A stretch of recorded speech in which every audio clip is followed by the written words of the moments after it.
Doing testing. Hello. Is it being streamed? Yeah.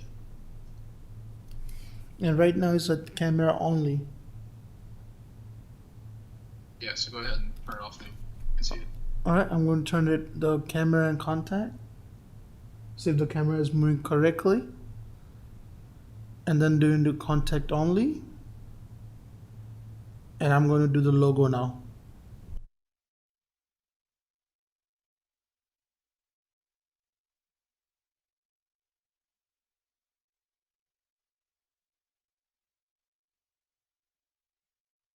Switch it back. Okay. Because you left it on content only. I is that camera only? Right now? And Yeah.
Good afternoon, everyone. It's wonderful to have you with us this afternoon.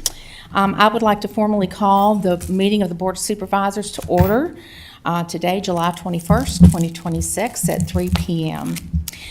We have this afternoon our invocation being delivered by Mr. Jasmine and Pledge of Allegiance by Mr. Meredith, so if everyone would please stand. Let's pray. Dear Lord, we come to you this evening, Lord, with a thankful heart. Thank you for all the many blessings you've given us, Lord. We thank you for the rain we've gotten and everything, Lord, that you've given us. We just so thankful for it. We ask that you go with us now, Lord. Give us wisdom, give us discernment, and we just ask, Lord, that you be in control. Everything said and done will be to your glory. In Christ's name, amen. Amen. I pledge allegiance to the flag of the United States of America and to the republic for which it stands, one nation, under God, indivisible, with liberty and justice for all. Okay, thank you all very much. The next item on our agenda is one of the things we very much enjoy every month is getting the opportunity to recognize special people and special programs. I'm going to turn this over to Mr. Sandy as we look to recognize our aging services. Mr. Sandy. Oh, I can do that now. Yeah, thank you. Okay, so let me back up before we do the recognition. We need to deal with the approval of the agenda. Are there any items that any of you gentlemen would like to add to the agenda? Any concerns about the agenda? Yes, Madam Chair. If possible, I'd like to reconsider a motion from the last meeting in regards to Board of Supervisors rules and procedures. I'd like to discuss that just a little more, got some more information, if possible. Okay, all right. And second, I would ask to add a closed session. I got a couple personal items I'd like to discuss in closed session, if that's possible too, please. Okay. So the rules, Mr. Guynn, you may have to help me with this. Are you looking to get some changes, Mr. Meredith, to the rules, or you just want to discuss them generally? I just want to elaborate a little bit more on the motion we put through last meeting. Okay. I just want to reconsider it with some more information and discuss a little bit more. And I was on a prevailing vote. I was going to ask. I learned that from last time. But I'd just like to discuss that just a little bit more, if that's okay. Fine. That's fine. And Mr. Guynn, with regard to closed session, that's not been advertised. What is your opinion on that? Well, it's not just my opinion. The statute changed on July 1st. It said you can't add anything to the agenda. You can't add anything to the agenda? No, unless it has a time, unless it's under a time crunch or it's not substance. I was not aware of that. Yeah, we can see it. We saw it coming.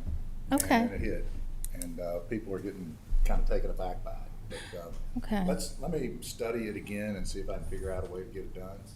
But So are you telling us not to add anything to the agenda today? I don't think the rules and everything have a problem.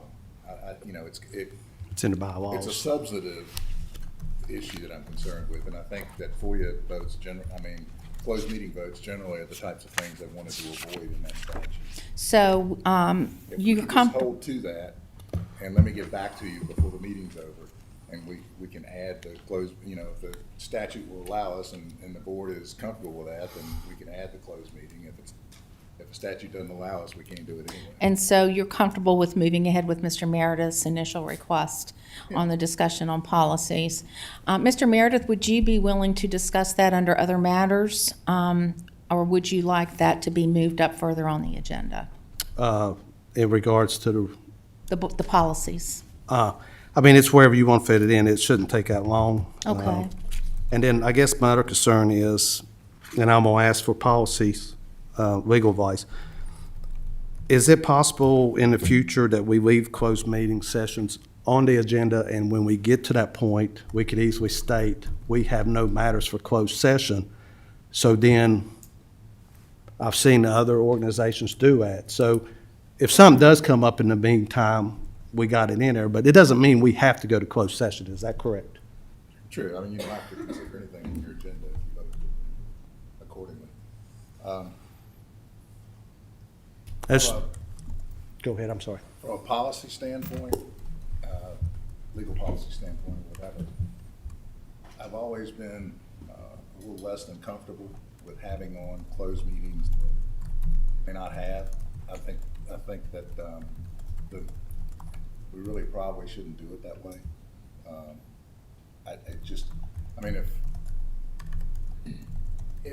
Technically, if you're gonna put in the, in your agenda, what the closed meeting is gonna be about, which is kind of what you're required to do, it's kind of hard to do that and not, I've got one client that just said contracts or personnel, and I'm like, yeah, I don't, put more on that, you're gonna need a statute and this, that, and the other, so I'm a little concerned about that part of it.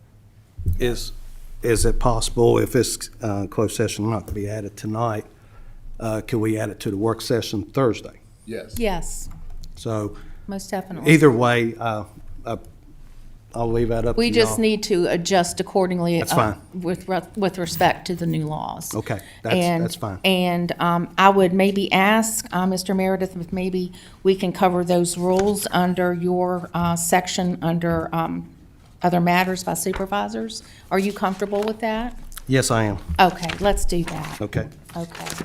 All right, is there anything else, any discussion regarding the agenda? Any proposed changes?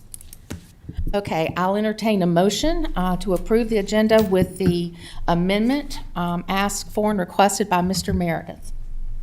I'll make a motion. Thank you, Mr. Meredith. Second, Mr. Tatum.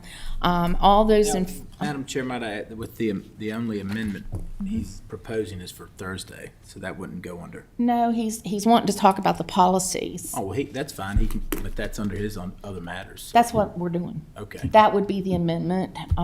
If we were to list it under other matters, like under other matters, we've got legislative priorities listed. Okay. So where we have an acknowledgement Okay. of I got you. specific things. I got you. Okay. I got you. All right, so all those in favor of approving the agenda with the amendment, please say aye. Aye. All those opposed, like sign. And that carries unanimously. Thank you, gentlemen. Mr. Meredith, thank you. Thank you, Madam Hopefully, Mr. Guynn, if you'll let us know where we stand with closed session as we move throughout the evening, that would be helpful. Okay, now we're going to get to the fun stuff. Mr. Sandy. Yeah, thank you, Madam Chair. Sir. We do have one recognition wanted to do today and just recognize some of our folks in the Office of Aging Services. So I have a few things I just wanted to read about it and just some information for the public and folks that may not even know about the Essig Recreation Center. So if you'll indulge me just a couple minutes, I'll read that. So we do have some exciting news regarding the Essig Recreation Center and the Office of Aging Services. The Essex Recreation Center has been selected as a recipient of the Alzheimer's Association Partners in Progress Award. This award recognizes organizations that advance the association's mission through meaningful partnerships, community engagement, and support for individuals and families affected by Alzheimer's disease.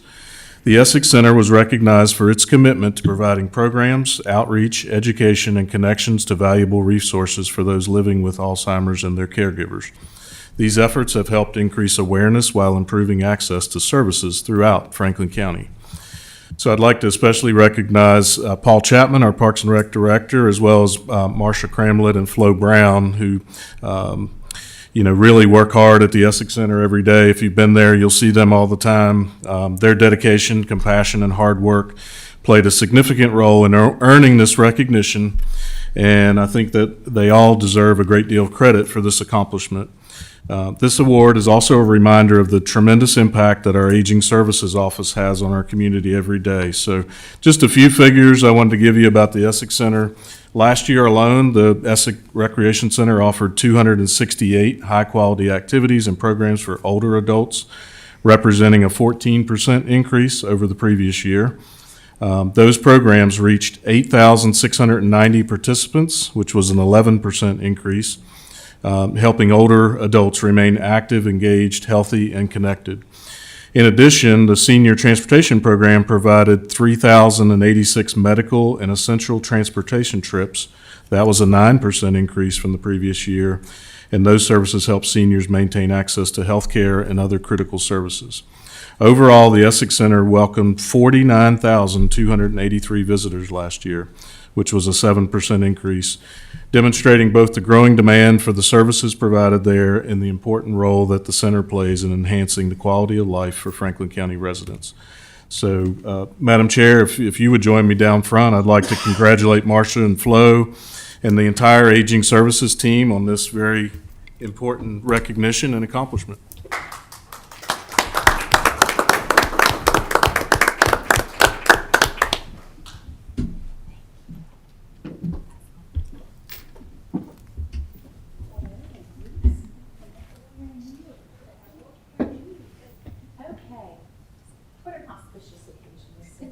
Ladies, we would like to present you with an acknowledgement, and it reads, it's the Alzheimer's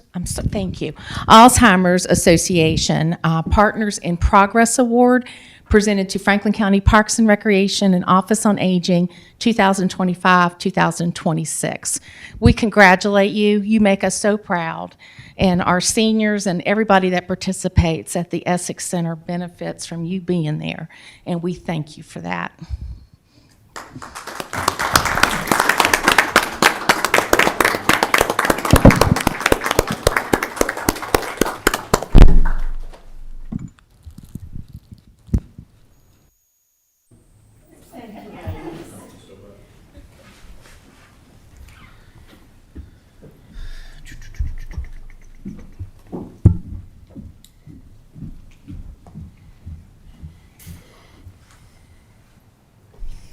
Okay, ladies, thank you for being with us today. Paul, thank you for your leadership over at the Essex Center. It is kind of a hidden gem in the county, and but word is getting out with increased participation, and that's exactly what we want to see. We want to make sure we're benefiting seniors and all those other participants across the entire county. So thank you for that. Okay, next on the agenda is our consent agenda. Gentlemen, is there anything listed on the consent agenda that you would like to pull for further discussion or questions? I have just a couple questions, real quick, Certainly. please. Under attachment 1, it talks about a budget here. Mr. Meredith, I may interrupt you. I'm Do you- sorry, I got carried away. I apologize. No, you're fine. Do you I don't want to pull it. I just think it's You don't just a wanna quick pull it? question. Can we, if it's just a quick question, that's all I I think need. that's fine. I just didn't know if you wanted to pull it. No, Okay. ma'am. No, Madam Chair. I'm sorry. So, under Amendment 1, it talks about a budget here. The budget, is there a budget, or will this make sure it does come back to us before any budget or amounts are approved? Or is that up to Mr. Sandy to, what's his budget? I just see the word budget, and I don't know. I'm sure that Mr. Sandy could probably address it more thoroughly than I, but Okay. this is very routine. Mr. Sandy? Yeah, you're talking about number 1 on the consent agenda, the Yes. resolution for locally administered projects. Yes, sir. Yeah, so this is a standard agreement that VDOT requires for any projects that the county would administer the construction aspect of it. And this just reaffirms that the county is committed to paying the local share that's required. So it's not, this specific resolution is not for one project specifically. It's a resolution that we'll use for any projects with VDOT that we locally administer those projects. So our share will come before us, correct? Correct. So That's for all I each wanted to individual, clarify. correct. Okay. That's just, I wanted to make sure I didn't open checkbook there. That's a good question. And number 5, Smith Farm Agriculture Lease, this is just for an RFP. So that'll come back to us on how we would actually propose this or the use of it. Is Yes. that correct? Yes. Okay. And last thing is, I know the minutes are associated with this. I was noticing in the minutes, when it gets to discussions, it just says discussion was had. And I know in the past, like if Supervisor so-and-so raised this concern or this question, there was something in there as a blurb to it to note. Is that something we could get added to these? Because I've marked 7 here, that there was a discussion, but it doesn't really, and we've done that in the past, you know, Supervisor Meredith asked about blah, blah, blah, this response. I just think that goes a long way in our minutes. Yeah, Mr. Meredith, I think that's a good point. You know, I know that minutes take on different forms. throughout things that I've done, and I'm sure you all as well. I think if it's the will of the board to have more specificity with regard to who's saying what, but keep it on a high level without getting into the weeds. Yes, more of a highlight of, Right. because I apologize Supervisor James, but I know with with dog park discussion, Supervisor Jameson wanted a roll call. So we know, and that's, and I respect that, but that kind of lets people know, or even helps me remember Absolutely. what was our discussions pertaining to that, so. So is there any concern about us going with a little more specificity in our minutes? Anybody object? Okay, Ms. Samantha, if you would help us with that. And I'm happy to help you with that as we work to try to engage that piece. Mr. Sandy, do you have any remarks? Are you okay? I think that's the will of the board. Okay.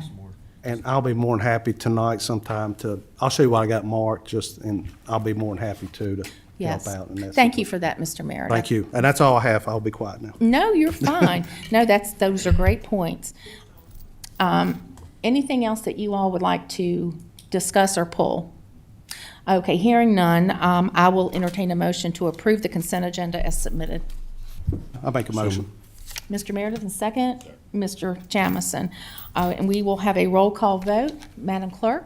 Supervisor Mitchell, Yes. Supervisor Carter, Yes. Supervisor Meredith, Yes. Supervisor Quinn, Supervisor Tatum, Yes. Supervisor Jamison, Yes. and Chair Smith. Okay, thank you, gentlemen, very much for those considerations.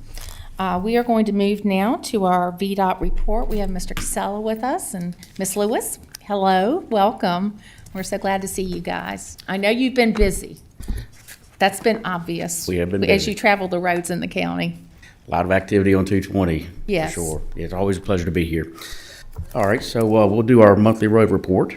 Looking at the activities for the previous 30 days, I'll just highlight there's 2 pipe replacement projects that we've completed. One of them is on Route 756 Old Forge Road, and the other is on Route 739 Bethlehem Road. And then moving ahead to the next 60 days, of course, we're doing our ordinary maintenance. We're starting our second round of mowing on our primary routes. That'll begin next week. So we have a Route 693 green level. We have that project scheduled, and it should be completed. Let's see, actually, we already completed that one, 715. Okay. So that's a good. And then we got Route 736 Madcap, which we just started yesterday. So that road's closed, and we'll have that in place. It should be open by August 21st, if not sooner, hopefully, if the weather cooperates. And then we have on Route 40, we have some paving operations, basically from Route 757 to Route 748. 757 is Skillet Road, and the other 748 is Ferrum School Road. Moving on to the second page is a long list of surface treatment schedules that are all complete, so lots of activity there, all done. Going on to the third page, we have a couple of development items there, a lot of activity with utility permits, as we mentioned every month about the fiber projects that are all throughout the county. We have 2 completed safety studies, one on Route 122 at Route 1235 Lake Mount Drive. We've removed a watch for turning vehicle sign and replaced it with a sign that's side road left, so it kind of looks like a sideways T. And so we've done that.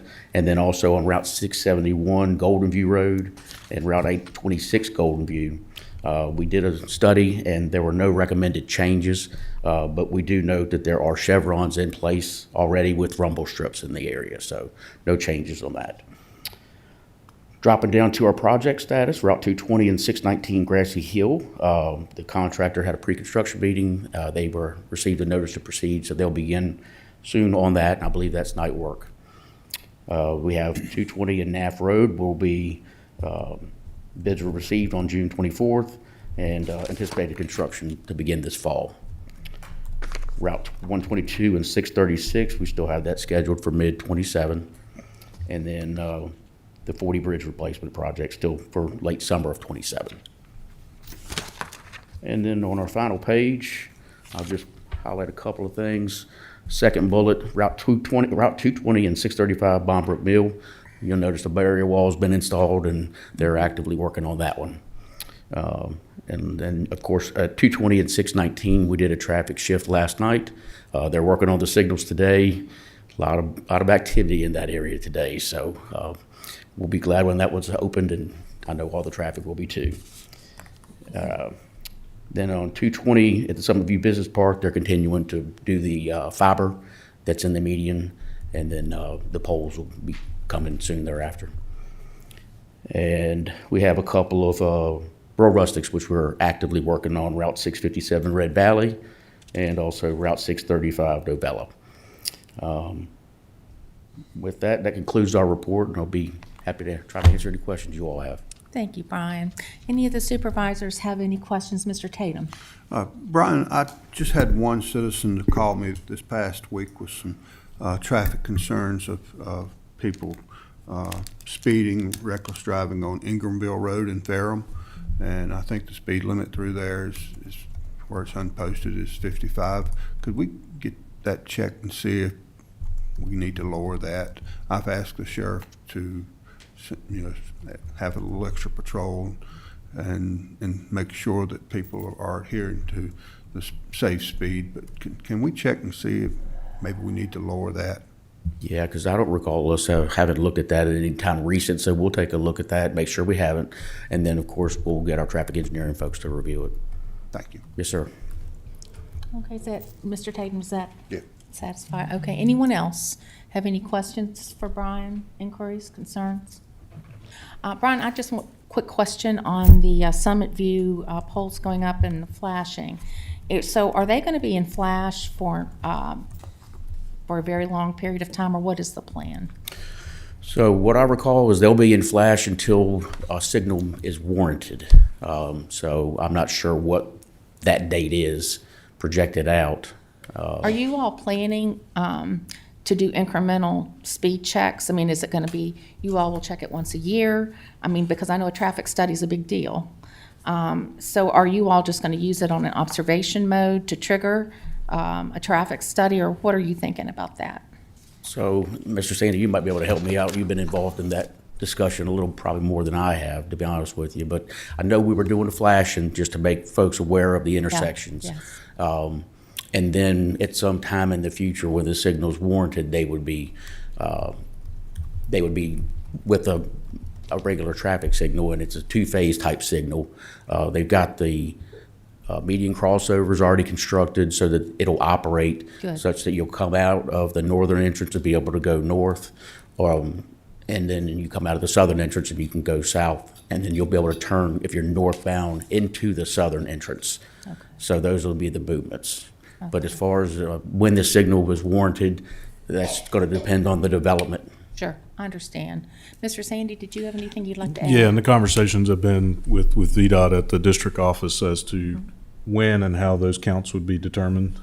As you know, we've diverted traffic from Brick Church Road and other roads, and as we add businesses to Summit View coming online, we don't have a definitive answer on how often those counts will be done, but I think the intention it would be that there would be some tube counts that would be placed there in the park to kind of monitor the traffic flow. Good, good. To meet those thresholds that Brian mentioned as far as the signal warrants. Because with traditional medicinals opening up relatively soon, I think this fall, perhaps, that's going to start to drive traffic just on their own merit. Right. And any other businesses that come to the park. So thank you. Yes, ma'am. I know when people see flashing lights, it's what do you do? And I mean, am I correct in just making sure the public understands that it's caution? It's caution. Just use caution? Yes, ma'am. And there are no rules set fast. You would just do as you normally drive, but it's Yep. just cautionary. It's just an awareness. Okay, all right. Well, that's all I have.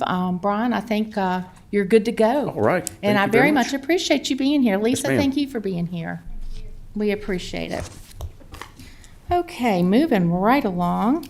I would like to invite Mr. Carter to come to the podium to discuss the monthly finance report and state budget updates.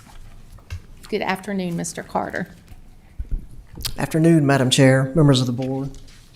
So, I got to lift this back up. All right, I'm gonna be looking down at this for a little bit.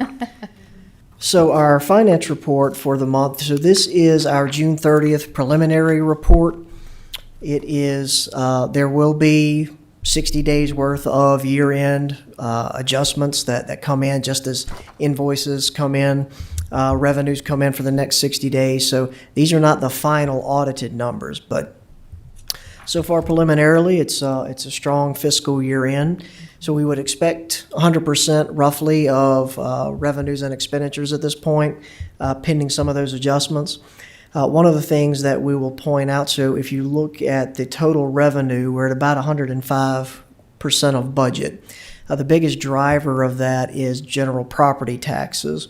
And the reason that is so much higher than the budget is there are two things that happen in the year. One being, if you remember, the additional MVP money that came in that we did not budget for. Now that we have a baseline, we did incorporate that into the current year budget. But the other is the timing difference in the change in the real estate tax rate. So we set tax rates on calendar year, but budget on a fiscal year. So the change that the board made in that did incorporate some in that June payment. And so some of those items are a little bit higher that were unbudgeted revenues.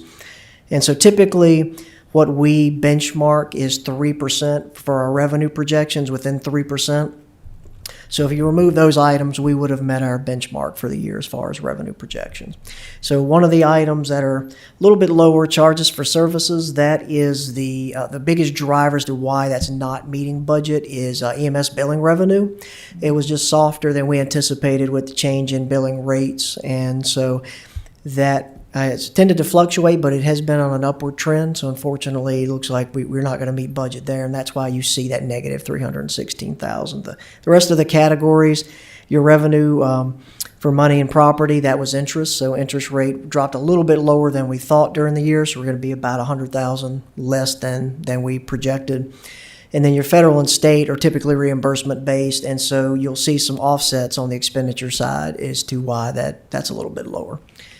So for expenditures, we're at roughly 95% of budget for the general fund. We still have invoices that will come in. Keep in mind, this is as of June 30th, a very preliminary snapshot. We hold the year open for 45 days, so that number will trend closer to budget by the time those are paid. Some of that does incorporate budget that was reclaimed from the repayment from the school system as well, that was unbudgeted and unintended to be spent. So I want to point that out as well. One thing we will note for you, we have more detail later on the school revenue. So we were still short. We'll have more detail on projections, looking a lot better. But on the expenditure side, at the bottom of the page, I want to point out that there's a over budget of $435,000 right now, preliminarily at the end of June. So, and there will be more invoices to pay. So what we will have is there will need to be an appropriation item at a future meeting that we will need to do, because and some of that the next 45 days or so will determine how much that may need to be local, if state and federal money come in as anticipated. But for the sake of not overspending appropriation, we would like to handle that at the August or September meeting, and an item we would bring back to the board. But wanted to point that out for you, more detail to follow in Ms. Shawver's report and our projections for this point. Just graphically showing you the revenues, nothing particular. The reason we're a little bit lower this month compared to last year is because, if you remember, we extended the real estate collection date because of a software issue.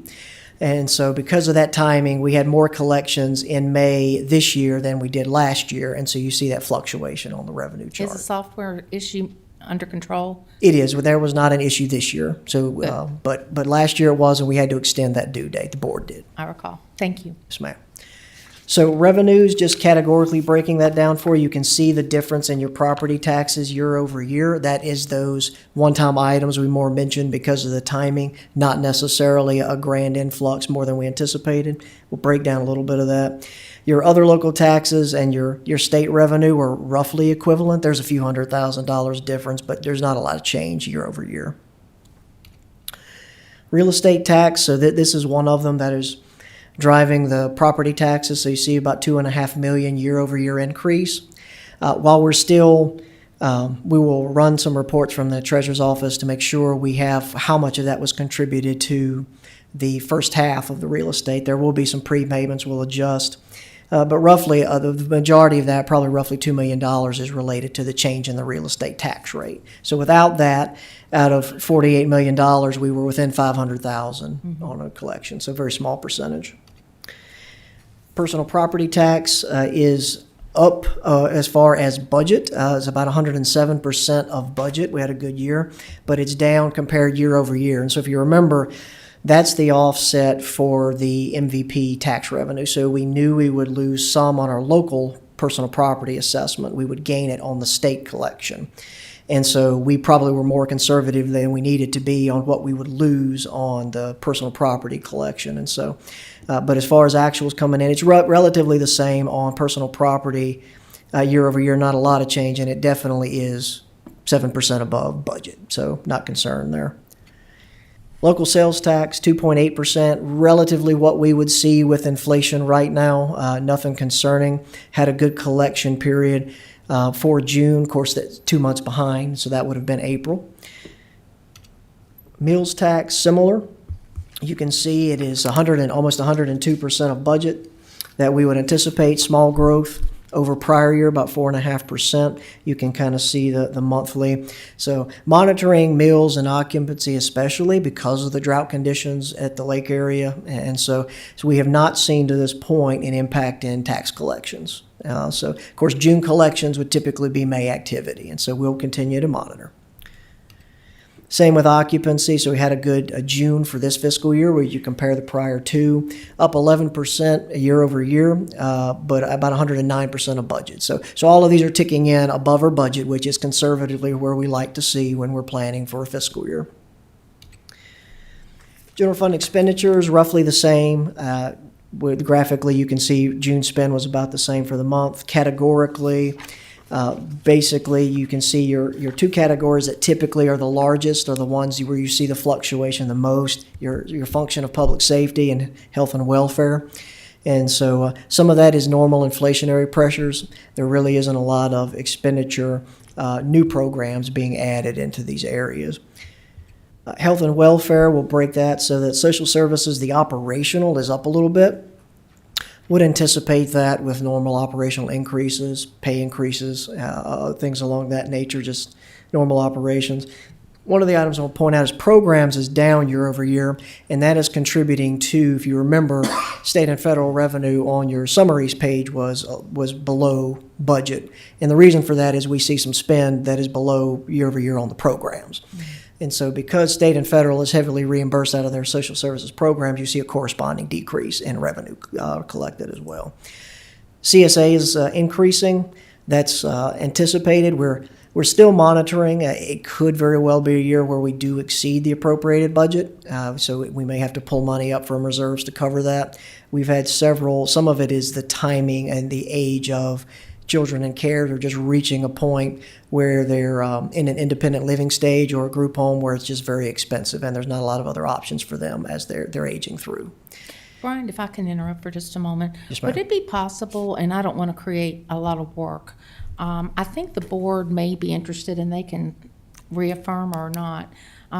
Could we possibly quarterly get a closer look at what's going on with CSA in terms of the census there, because I'm monitoring this from a legislative perspective as well, with the caps going on now at the state level. And I'd really like to get a handle for us as a board on the real appropriate advocacy for these numbers and the continuation and escalation. I know Mr. Meredith represents us on CPMT. Mr. Meredith, do you have any thoughts about maybe getting a quarterly report on CSA? I think that'd be a good idea, just Okay. so we can all see what we got there, and I think it would also help that position that we've asked about too. Yes. And just show all the work that's going in there. So yes, I think it would be beneficial to the board. Okay, very good. Brian, if that's not, I don't want to create a lot of work, but I know that you all do a lot of monthly tracking anyway. I'm hoping it's just a stroke of maybe gathering quarterly data. Do you find that overwhelming? I don't think so. I think we would have it. Okay. Are you wanting just our program, or would you be wanting peer comparisons? Some of that, the reason I ask that is some of the timing based on the state reporting may dictate how relevant it will be, Yeah. I would leave that to your judgment. certainly.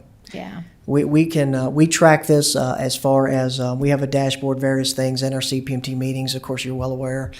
And so I think most of that data is tracked anyway, and so we can certainly provide. Would you want that as a separate agenda item or part of this report? It can just be part of this report. Okay. If that's at the will of the board and discretion of the board. Okay, very good. Thank you, Brian. Okay, yes, ma'am. All right. So for our fund balances and reserves, if you remember, we keep this up monthly. So if you remember, we mentioned last month, of course, we were spending it down. We were only about $9 million over our required local minimum. And so we mentioned at the time, real estate tax collections will likely swing that, and it did. And so you can see with our fund balance is roughly $52 million at the end of June. And so the end of that, when you back out our 20% policy minimum and certain restricted funds that are listed there, we're about just under $25 million in unassigned fund balance. And so what you will notice on this as we trend is our fiscal operation is based on property tax collections. And so it will increase around June and December, and then you will spend it down as we go throughout for operations for the year. So this is a high peak point. December will be the same, and then it will be spent down as we go throughout the year. Okay. We'll make the same point on the reserves. Capital reserve is basically obligated for the emergency shelter grant at the middle school, and we have that $250,000 left still in budget stabilization. So economic budget update and state budget update. Probably should have put state in there. So June criteria was 3.5% growth in CPI inflation year over year. That is, the core inflation was 2.6%. And so it really is energy that is, for the most part, driving inflation at this point. If you strip out that with geopolitical events, it is roughly 2.6%, which is much closer to that 2% benchmark rate that the Federal Reserve is intending. So hopefully we will see relief in that at some point. Unemployment rate relatively unchanged, 4.2% for June. Federal Reserve met in June. They left their benchmark rate the same. Similar situation. There was some tamed inflation growth, but also concern for those same events. Unemployment and jobs were relatively strong, considering no significant job losses, so they left that rate the same. Next committee meeting is the end of the month, and so that'll be their next. There's not a lot of chatter about the Federal Reserve making any adjustments to this point to that rate at the July meeting either. So we do have a state budget. It did happen. We're all thrilled about that. It was last minute. The governor finally signed it on June 29th. And so because of that, of course, it's created some challenges for us. And so have a little bit more detail under the state budget update section after the normal report to bring to the board, just offer some feedback. But the main impact is the cost of living increases. They changed some items on us that were not anticipated, and so we'll talk about that. To Ms. Smith's point, so the budget pressures and the unfunded mandates, I left this in here for one more cycle. We'll probably take it out now, but just as we just kind of finish up one budget process, start in a new fiscal year, wanted to remind you of either budget pressures that are coming or that we will have to absorb this year. We've talked about many of these, but the CSA and the private day, so the state is continuing with those caps, but pushing down a larger local cost. One of the things that is not in here, well, it is in here, the community-based services match rate did not put a figure to that, but the latest estimate was that it was going to go up significantly. Right now, we pay roughly about 15% in local match rate. We're going to go up to about 25 or 27%, and so that has an impact to the budget. That was a state change. We have no say in the matter, but what you will note, the overall gross expenditures will not change for CSA, but the local share will, and so that will change revenue projections. We are fortunate that the state agreed to share the SNAP administrative costs that was pushed down from the federal government for this year, and so that's subject to change in any future state budget year where the localities may have to pick up a portion of that. There will be additional Medicaid costs that would hit us for the fiscal year 2028 as we look into next year's budget process. And so that's more administration of the program, and so we'll certainly share that later. The paid family leave did pass. It is a delayed implementation. It really won't impact us. It shouldn't this fiscal year. But that is going to be a new payroll tax, and so that will be an employee and employer tax in order to fund that leave program. So that'll be something that'll be a budgetary pressures for us in future fiscal years.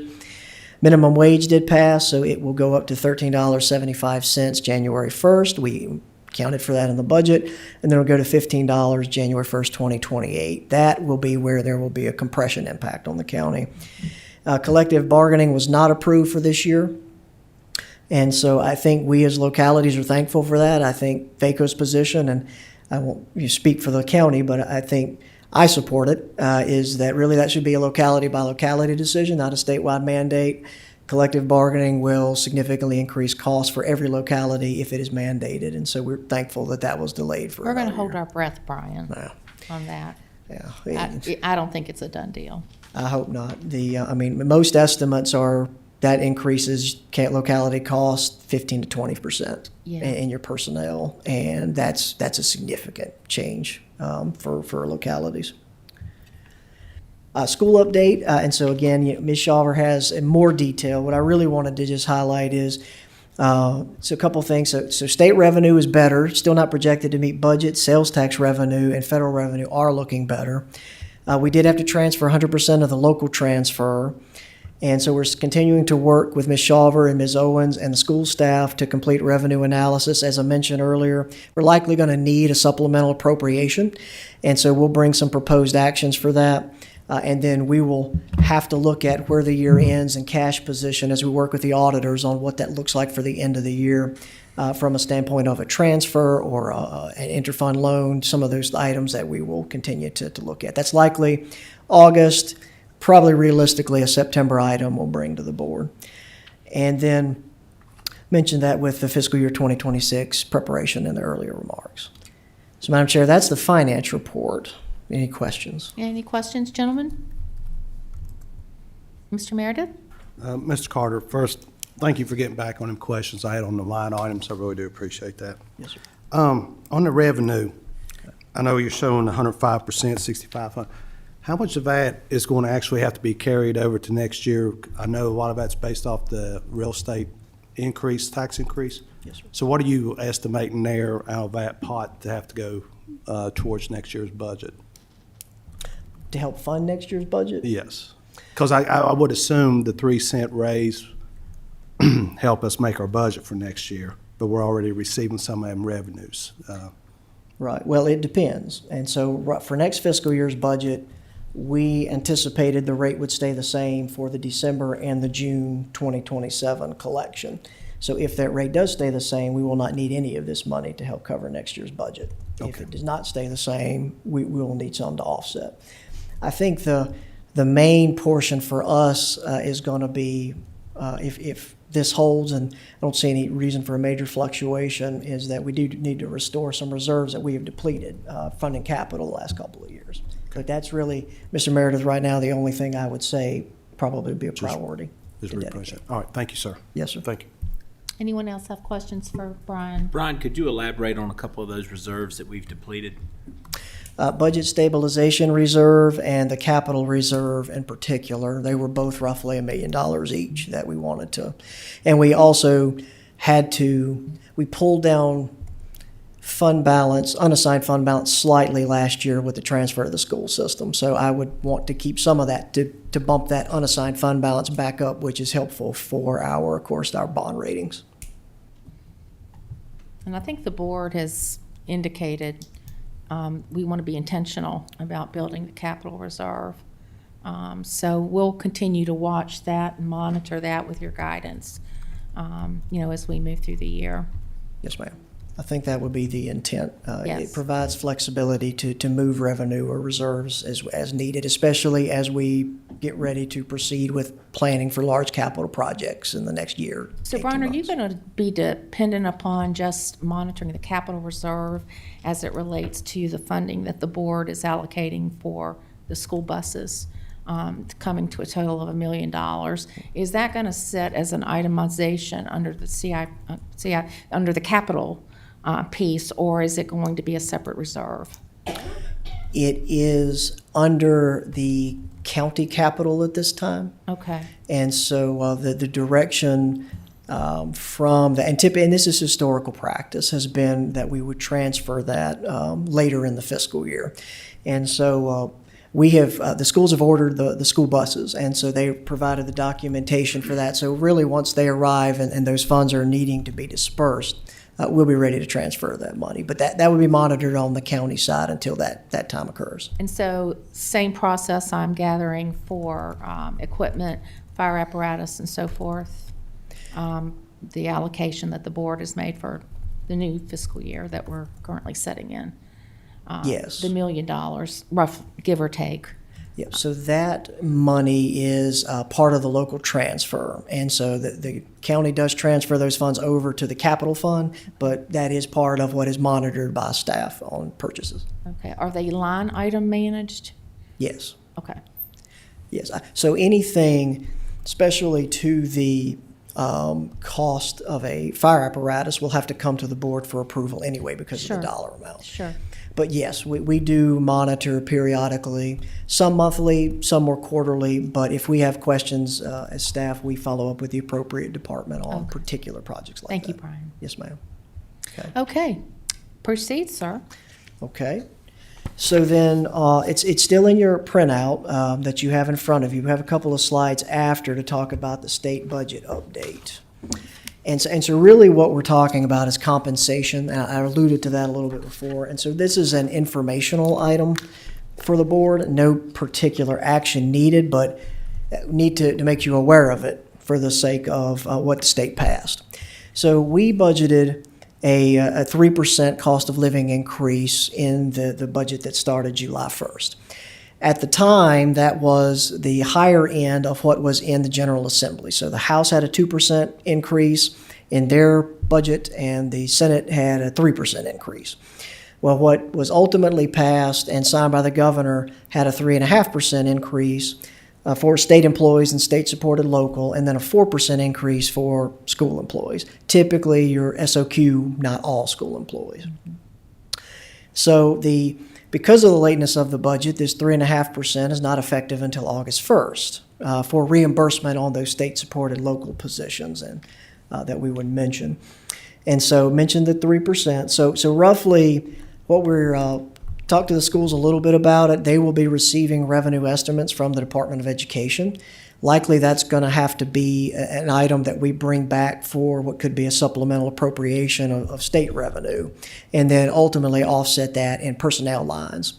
And so I'm not sure if it would be a 4% across the board. That's probably a future school request. I know they're trying to implement their year 3 of their pay plan, so it could be a combination, but essentially the overall average would have to be 4% based on the language that I'm aware of for the school employees. So for county employees, just wanted to provide the board information. So the extra 0.5%, if we make it effective August 1st, would require a net additional local cost of roughly $133,000 for the rest of the fiscal year if we want to add that. So I want to just move to the next slide. So what we would recommend is if we're going to adjust the COLA to match the state rate, which historically we have tried to do, so we can, one, take advantage of all the state money that is available to us, but also we do not like subsets of employees having different raises. So we would recommend that if we're going to do it, it's applied evenly. And that $133,000 is all county employees. If we pivot or only look at state-supported positions, that would be a different number. So really at this point, we can forego that extra 0.5% and stick with the 3%. We could request action to be brought forward for the August meeting for an appropriation and approval to be effective August 1st for the additional 0.5% to get us to 3.5%. Or we could provide it at a later date. I know we were going to do a mid-year look for certain other requests, positions to be added back or otherwise.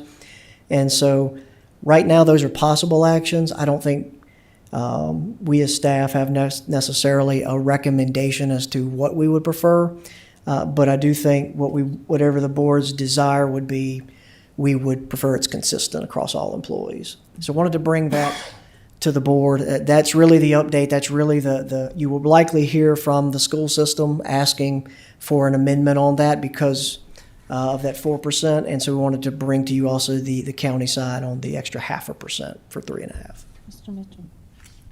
Brian, so that puts 3.5% at SOQ, state-supported employees. So the $130,000 you're talking about, Right. is that to bring up other county employees equal at the 3.5% to match what the state is doing for SOQ? So the SOQ would be 4% for the school positions. I'm talking about for the county positions. Okay.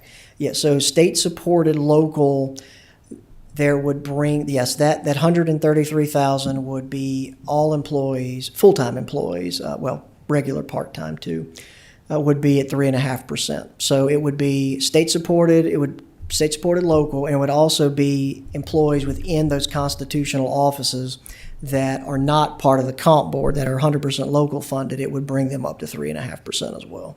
So are the state-supported employees going to get the 3.5% regardless if we add that 0.5% or not? Right. Or the state-supported employees going to get the 3.5%? It's going to vary because that 3.5% is based on the comp board approved salary, possibly not the salary that the county pays them. We supplement several positions, but there would be several positions that are eligible for more than the 3% that the county's providing because the state will reimburse it through the compensation board, and that really is a state function, and the constitutionals would, as long as we pay that, they would be able to draw down that reimbursement. So you would have a position where certain employees could, not saying for certain they would, but they could get a higher raise than others. And that's not the county's doing, that is just based on how the compensation board funding and that structural system works. Explain that "could" to me. I'm not quite getting that. So the way the compensation board works is it has a list of positions, and each constitutional office assigns a position in that role under the comp board system, and they assign it a salary, but that is the comp board approved salary. We pay our employees more than several comp board approved salaries. Comp board just consistently historically lags what market rate really is. It's just not funded enough. And so my point is, what the comp board is going to say is, with a 3.5% raise, if your salary was $50,000 and we add 3.5% to that, but you're already paid more than that, we're still, as a locality, supplementing you that 3.5% raise. So you can ask for that in reimbursement. Because as long as we pay more than the comp board salary is, we can request reimbursement on that. And so that is what I'm attempting to say, because we supplement salaries more than the comp board pays, they could have a 3.5% applied and still be less than what the county already supplements. I got you. Sorry. I got you, but I've been here going on 5 years, and I still don't understand how the comp board works. It's very confusing, and it's not the easiest system to manage. Thank you. Yes, sir. Okay. So with that, I certainly don't need an answer today, Madam Chair, but wanted to bring that for the board. But we would like feedback as staff if this is an item the board wants to act on in August, if we can prepare information to bring back. Well, Ryan, if we could just take a quick pause. I would ask my colleagues, does anyone want to weigh in? Mr. Yes, I do. Tatum? Mr. Carter, I think it looks like the state may have fixed the issue that you and I discussed just week before last, when I explained my displeasure and the reason I voted against the bonus for county employees is because I don't like percentage bonuses.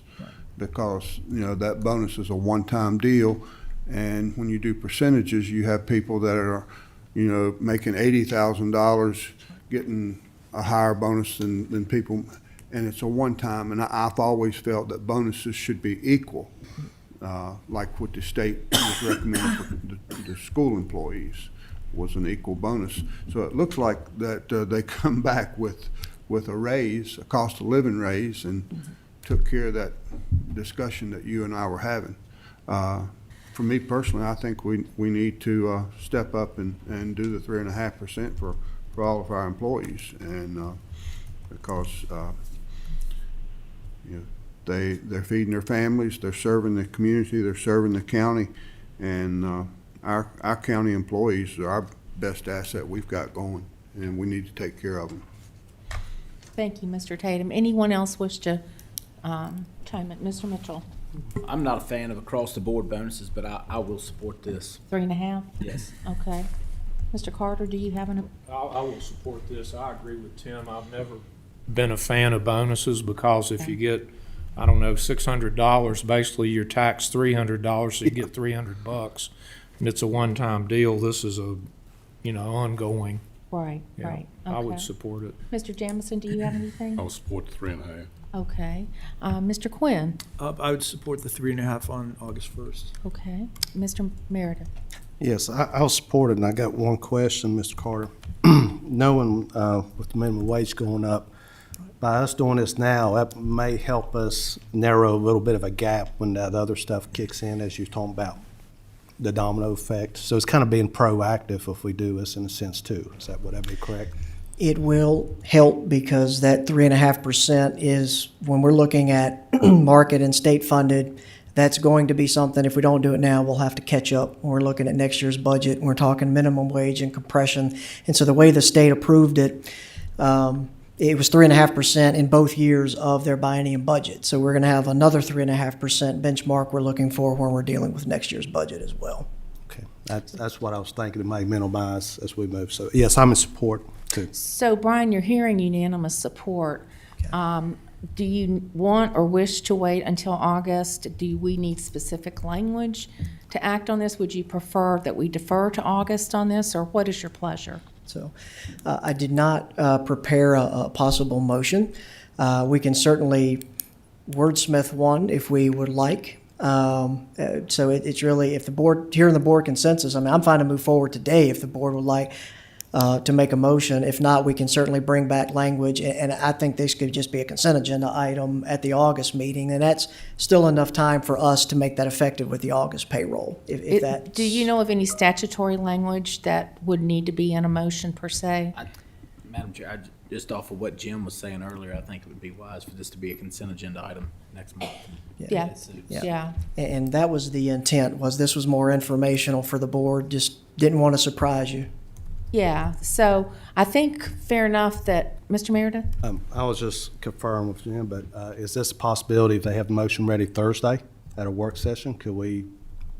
We usually don't take action On work session. at work session. I understand, but I mean, it's, If it's a. I'll leave that up to y'all. I just, Sure. since it's just, we've discussed it, it's a simple thing. I know August 1st is when you was hoping, and we won't meet until middle. I just throwing something out there and just wanted to confirm possibility. So, Brian, you view this as being time sensitive for August 1st? Well, since we will not pay till the end of August, it's fine for regular board action at your Okay. August meeting. Okay, so I think you can just move forward with the understanding that the board's in unanimous position on this. And if you want to put it on the consent agenda, well, I mean, Nick and I will work with the leadership team on that for the August agenda. But, to Mr. Meredith's point, if there was some sense of urgency, we could provide, an urgent manner for action on Thursday if we had to, but it's not typically our practice. No, and for the sake of that, it's not urgent. Okay. If we could approve at the August meeting, the August payroll will be at the end of the month, and realistically, that would be when we'd be eligible for reimbursement. So Okay, we're very fine to good. delay till August. Okay, thank you, gentlemen. I think this is a very, very good move to support our employees, and I'm very pleased. Thank you, Madam Chair. That's all I have. Yes, sir. Thank you, Brian. Okay, we're going to move now to Ms. Shawver's report, in the school finance report. Good afternoon, Ms. Shawver. Good afternoon. It's a pleasure to see you again. Thank you. It's nice to be here this afternoon. I don't need to touch anything, right? It'll appear on its own. It'll just be magic.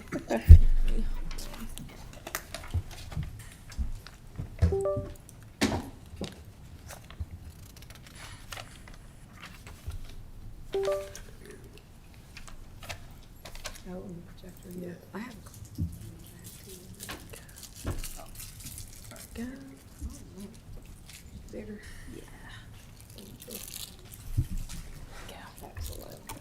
you so much.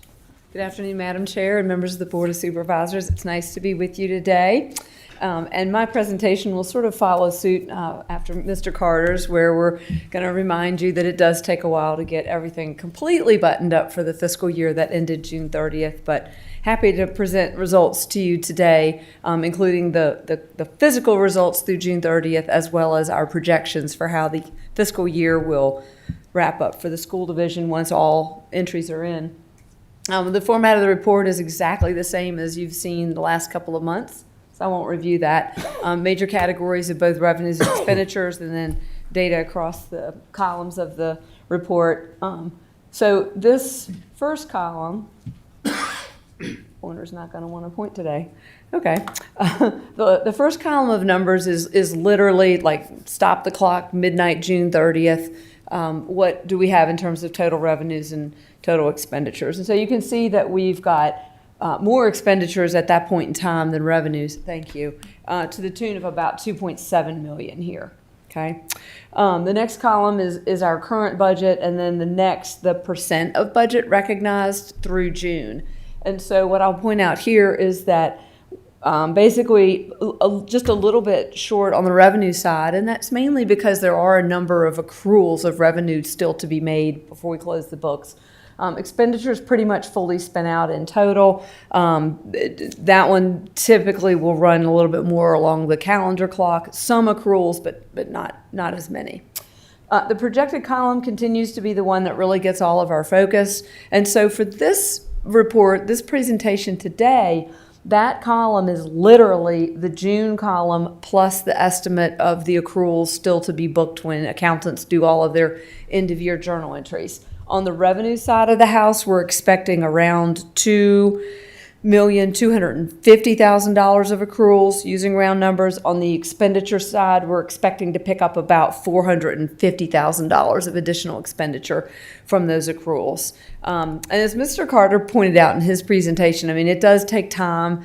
It's really all based on what has happened by June 30th. And sometimes we don't have the data to know about that until we get vendor invoices, until we can scrub the revenues and really know what happened subsequent to year end. So it really does take the months of July and August to do that. And then these columns on the far right are really, going to give you the analytics, if you will, that help give you information as leaders and decision makers about those results and how things landed. So once we build in that roughly $2,240,000 in revenue accruals, you'll see we're just like dead on. I mean, just a little bit over the revenue estimate, but 0%, because that estimate's so large at $99 million. So revenues pretty much come right in. Mr. Carter mentioned earlier that the state funding is under the estimate a little bit. It's actually a little better than we thought it was going to be last month, but still under the estimate that was adopted. The sales tax has done well and is over. It's actually up about 6% compared to last year. And you can see 3% over the adopted budget, or the current budget. And then positives in a couple of other areas as well. Then on the expenditure side, we are currently looking at over expending that appropriation by around $975,000. That's 1% in the aggregate. And then what I'll point out to you is that as we've seen throughout the spring season, each month as we've come to you, some of these categories are over and some of them are under. Instruction, for example, is over $1.5 million, a small percentage, but since it's such a large category, the dollars are pretty large.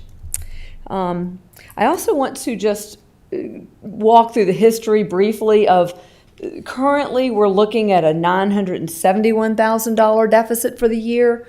And I will remind you that last month we were looking at about $1.2 million. So, and it has improved every month that we've done this exercise. That deficit has gotten better. It has improved. It's become a smaller deficit.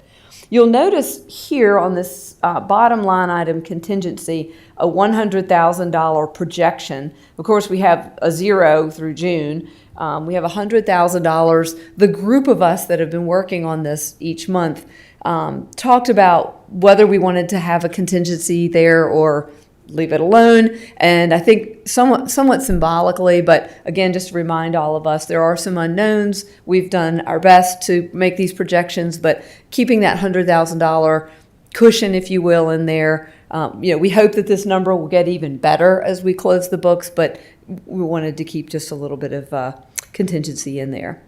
And I think that wraps up the remarks that I wanted to make. I think similar to what Mr. Carter said, you'll have a meeting August 18th. I think that would be awfully tight for us to really try to give you a final. Your next meeting after that will be middle of September the 15th, and I think that's probably a good goal for us to have this final product for you. It will still be unaudited because the audit won't take place until October, but it will be a more finalized projection from staff than what we show you today. So a lot of effort's gone into this. I want to thank the finance team at the county as well as the finance folks, Dr. Siers and his team at the school division. We've all worked together a lot, been hunkered down quite a bit, and it's a good partnership. And so we continue to learn and work together to bring you this information. So I'll open it up for any questions. Thank you, Ms. Shawver. Any questions for Ann? And you mentioned that each month it is improved. What's causing that, you think? A couple of things. I think that there's been a great and tremendous effort on the federal side to make sure that all of the requests are being put in order to make sure to maximize that federal funding that's typically on a reimbursement basis. I think the strong sales tax that I mentioned has aided the performance. Earlier in the process, we had a lower sales tax projection than what we've ended up with here. And then I think there's been some improvement on the expenditure side. I think construction has come in lower than what was expected at one point in time as well. And just sort of overall, I would say the fine tuning of the ability to make projections. And with fewer months uncertain, we've been able to, I guess, we've probably been able to have less need for ultra conservatism as we've had more months continue to get processed and less months uncertain, if that makes sense. So, Okay. Thank you. And Mr. Carter? Yes, thank you, Madam Chair. Ann, could you talk a little bit about I've lost my place here, the school food services, that figure? Are they going to be able to recoup that, or what do you know about that? I think I'd like to defer to Dr. Siers to address that, and he can join me if he would like, or Okay, that's fine. either that or Ms. Wright Lawson may want to respond to that. I mean, it's obviously over budget for the year. I'll We can- wait till Dr. Is that Sears. okay? Yeah, sure, that's Okay. fine. Yeah, we'll wait for Dr. Sears to come up next, Ann. Any other, Mike, did you have any other questions? No, I'm good. Any other questions from supervisors? Okay, we thank you very much, Ann. Thank you so much. You're Thank always you. very thorough, and you give a good explanation. Thank you. For things that My are pleasure. complex. Okay. At this point, I will ask Dr. Sears if you would come forward, sir, and deliver the school finance report, revised CIP, and looking at the approval of the funding for the A&E services. So welcome, Dr. Sears. Thank you. Madam Chair, members of the board, and Mr. Sandy, thank you for allowing me to speak here today. There are a few items that I would like to address this month, including the FY26 budget information that was presented here today, the still fluctuating FY27 budget, engineering work for the 3 elementary HVAC projects, the 1-cent sales tax referendum, and information that might help us paint a clearer picture about how we got to this point with our FY25 and FY26 budget. First, let's discuss the FY26 budget projections. Once again, I'm happy to see that the projected deficit this month is less than it was last month. I'm still not happy that it's a deficit, but the deficit has consistently trended down since we started this process.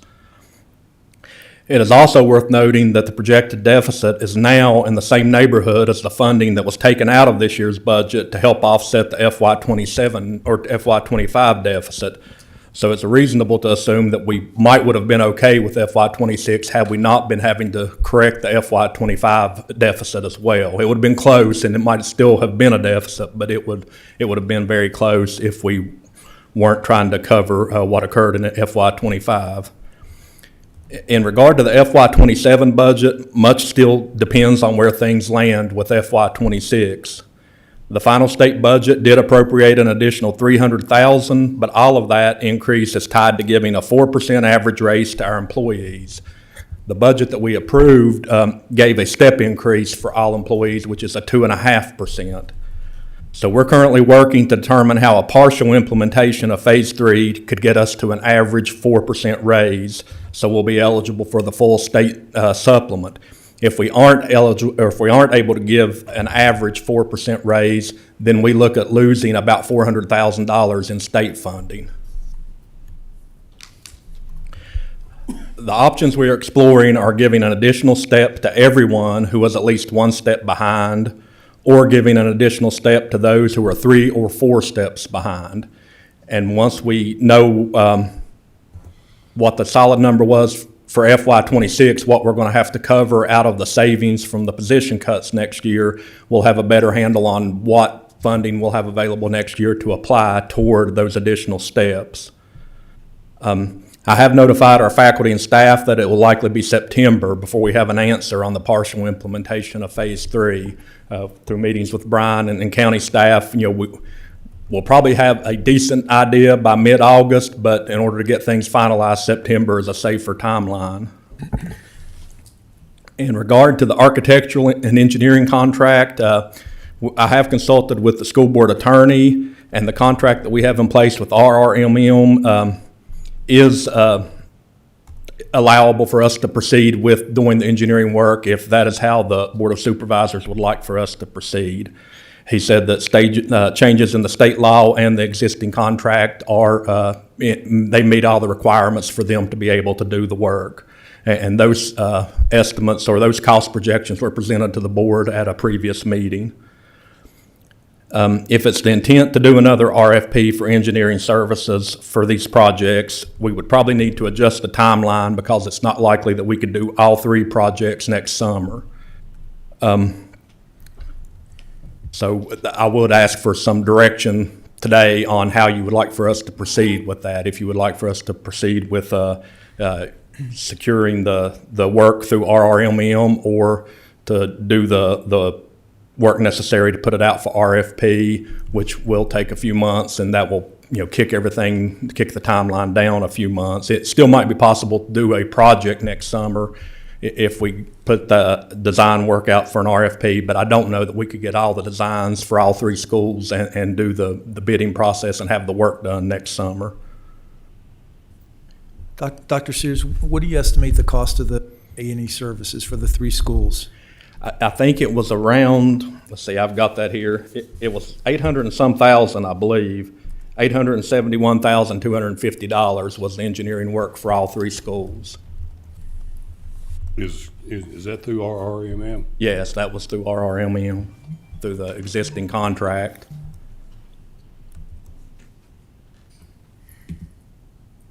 You can go ahead, Okay. Dr. Siers. Now that the 1 cent sales tax has been approved to be on the ballot in November, we probably need to move quickly to establish a series of town hall meetings and informational campaign in order to present our needs and answer questions from the public. I think that we all recognize it's not going to be an easy sell this fall, given everything that's been going on with our regular operating budget and what seems to be a growing distrust between the public and our local government officials. It's going to be critical that we work together to explain why this is needed, how it actually helps our citizens share school capital costs with the many tourists who visit our county, as opposed to them paying for everything through increased property taxes, and why doing it now as opposed to waiting a few years down the line will help us maintain facilities on par with our neighbors. As we know, most of our neighbors have already updated their CTE facilities. They've got brand new facilities in Roanoke City and Roanoke County, and they are top of the line. So in the quality of instruction here is beyond compare, but the quality of facilities, we are lagging far behind our neighbors. So I would probably need to get with Steve, and we just start working on how we can work together to communicate those needs and figure out a plan for that. Finally, I would like to share with the board what we've been able to determine about how we got to the point on the FY25 deficit and why we feel better about things going into FY27. Mrs. Wright Lawson and Mr. Terry have been looking back through the financial records for the last few years, and this is what was determined. And I've asked Mrs. Wright Lawson to join me here in case there are any questions. During FY24, the school division was receiving funding from several grant sources, including ESSER, which was the federal COVID money, school construction grants, the SCAP, and All-In grant to assist with reducing learning loss from the COVID shutdown, implementing the Virginia Literacy Act, and improving attendance. The All-In grant was unusual in that it was money received in advance with the expectation that it be spent over a 3-year period. Most grants require that expenditures be made up front and then the funds are reimbursed later. Since we do not have a separate fund for grant activity, all of these grant revenues were commingled with the general fund resources.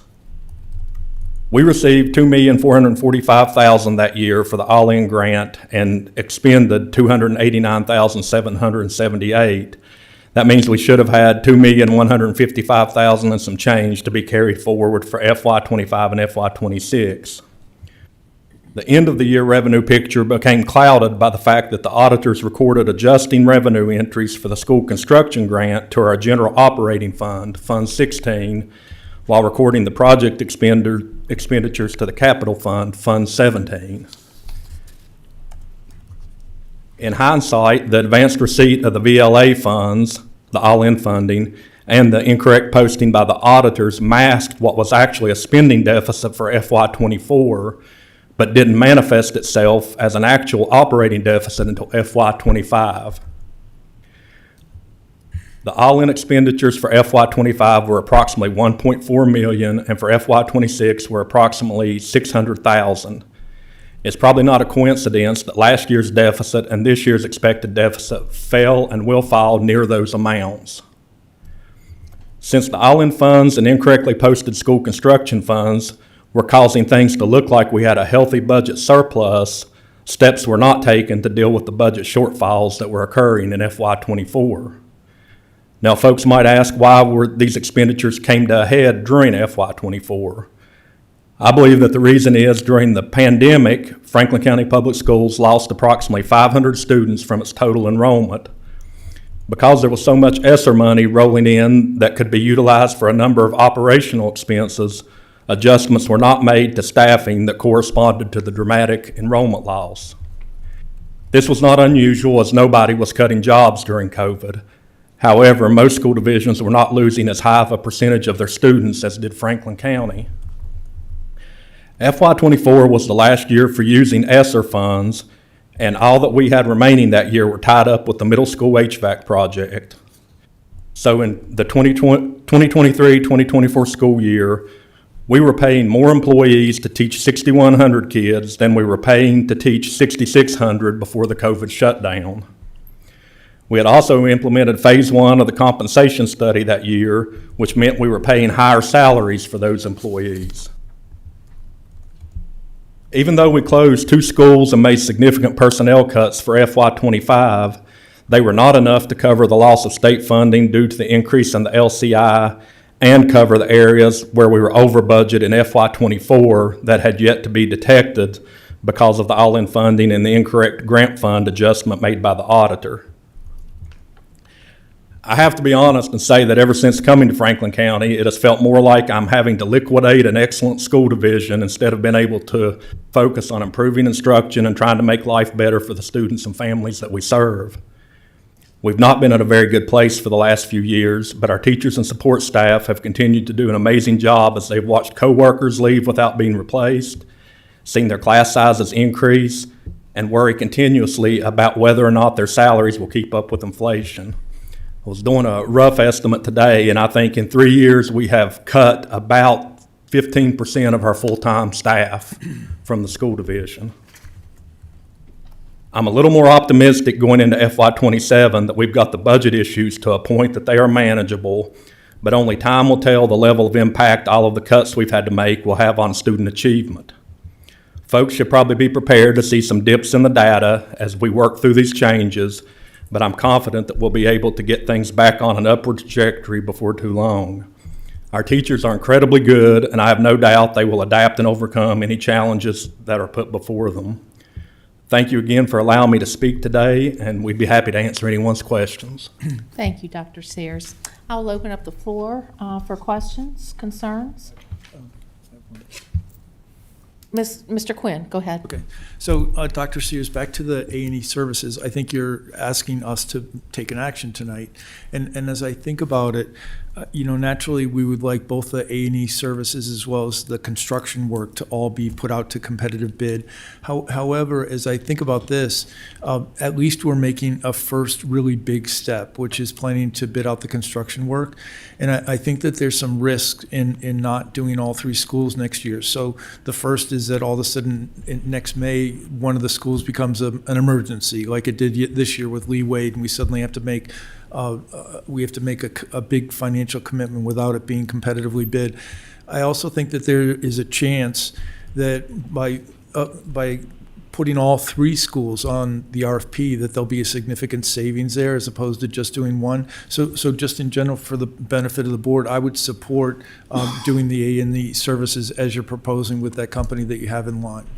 Thank you. And just to clarify the point, they were hired through the RFP process to do engineering services as needed. So it's not that we're bypassing that process. It was done and it is in accordance with the law, and we have a 5-year contract with them that was brought in through the RFP process. Well, and I think that the cost for those three schools is likely to be in the $8 to $10 million range. So, yes. So the $800,000 for the A&E services seems in line to me with the total construction cost for the three schools. Yes, and something I didn't mention here, but I think is on your agenda, we also would ask that you approve the updated CIP plan that was presented last month. That will help us if we apply for any school construction grants. We need to have that approved. It doesn't necessarily have to be this month, but either this month or next month, we would ask that the Board of Supervisors approve that updated CIP so we can check that box if we do have the ability and the opportunity to apply for any construction grants. Mr. Quinn, are you good? I'm done. Thank you. Mr. Meredith. Dr. Sears, first, I know y'all put a lot of work in this, and it's looking better, so thank you for that. I got two quick questions. I know you talked about the revenue, and I want to set all that to a side. I asked you last month, the budget, I'm going to use instruction, administration, and food services. The budget going until this year, the school board and your staff said we would need 69, might as well say 70 million for instruction. But yet at the end of the year, you're 71,400,000. You're almost 1.5 over, and that wasn't fully staffed. I still have a concern with how, when you're projecting, and we go through the same thing with Mr. Carter, I would ask the exact same question: is what changed from the beginning of the year, saying this is what we would need to fill those three categories, and then at the end of the year, how we get so far over budget? And you may not be able to answer that now. That's a question I would love an answer for, because that's a little concerning as we move forward. Yeah. Unless y'all have an answer for that. I do not, but Ms. Wright Lawson might be able to address it to a degree. If you're not ready, like I said, Yeah. just, No, the instruction piece I will have to look further into. okay. Can you speak into the microphone, Oh, yes. please? Thank you. Sorry. No, that's okay. Thank you. Instruction piece I will have to look into a little deeper to be able to answer. School nutrition, I can answer part of it. We did have a budget adjustment due to the funding that we were using to pay back to the county. School nutrition also has increased food prices. Okay. Prices have gone up quite a bit. We all see it in our personal groceries that we buy at our homes. And that has a big part to play in it also. Okay. Well, if you could look in that instruction and admin, attendance, and health, because that's what I'm saying. That's my concern. I'm glad everything's working good. And my second question is, I think last month you said all employees nobody was behind more than 4 steps. And I know some employees been there 25 years. It's had 7 pay freezes. So my concern, or I'm just interested in, let's say you have an employee, it's on step 19, that's 4 steps behind. And if you're able to do some of phase 3 to get them to step 20. So, correct me, I think it's a $3,000 to $4,000 difference between step 19, step 20. So I'm gonna use 3,000 to be safe. That's $12,000 that teacher missed out on, because they should have been on step 20, let's say 4 years ago. Have y'all thought about how you may compensate these teachers who they're at the top of their pay scale, but they've missed their top pay scale for 4 years? And, you know, like I said, that's $12,000 to $15,000 that, how will we, or y'all looking to get that back for them or compensate them for it? I do not think there is the possibility of being able to go back and do the back pay for those teachers who've been behind. You know, our goal is to try to get them up to where they should be on the salary scale, and we've got a 20-step salary scale for our teachers. So once we get them to the top of the scale, they do get a 1% cost of living raise every year after that. But our objective is to get everyone to the top of the scale. We could not go back and I wish we could. It would be wonderful if we could, but I don't think there would be any financial way we could go back and pay folks for all the steps that they have missed over all of these years. Well, it's not my decision. I'm just thinking out loud, and it gets me in trouble. Well, and But- Mr. Meredith, I would just add to that, through the talks we've had about over the last few years trying to get there, that point has been brought up many times. And it's been said many times that there is no way financially we could ever do that. And It would that's be fine. I just, extremely, but Has that I been- just wanted to let you know that has been brought up, and I've heard it addressed multiple times. okay. It, And it would just be impossible to address well, that. I don't know if that's, been addressed to those teachers. I mean, we have a lot of conversations here, and I'm not saying those conversations happen. I don't know if the staff is ever like, hey, sorry, or is it possible instead of the 1%, I'm just throwing out here, you say, hey, well, let's do a 3% if we can. I don't know the numbers, but I just think sometimes that'd be a hard discussion to have if a teacher has been there and been dedicated to our school system and say, sorry. But you have, let's say somebody's at step 16, all of a sudden you jump them up to step 20, well, then all of a sudden they're getting their full amount. So that's just my concern, and I'm not, and I appreciate all these talks and stuff, but it seems like when, if we could think outside the box some way to somehow, we're not gonna match what they've missed out on. But if we could get a little bit back to them, that might say a lot to them to say thank you for your dedication and being loyal to our students of Franklin County. And that's, I know y'all doing everything you can, but I just was curious if there was any ideas or things doing that. Thank you. That's all. Questions? Mr. Carter? Thank you, Madam Chair. Dr. Siers, I'd like to go back to my question to Ann Shawver about the school food services, the $573,000. It's a 16% negative.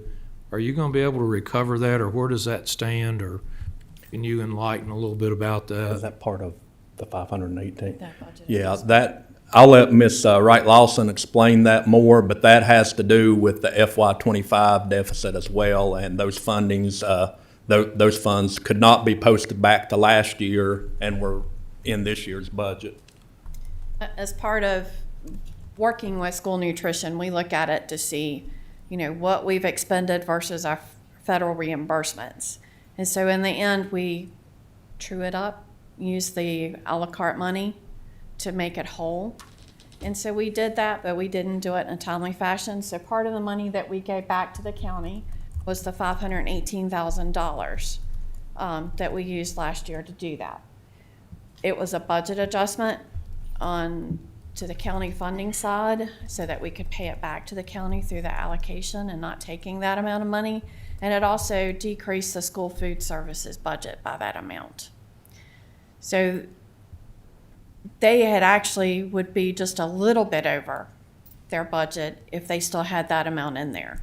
And with the increased food cost, it's still going to be, they would still be slightly over. But they have already recouped that money. I see.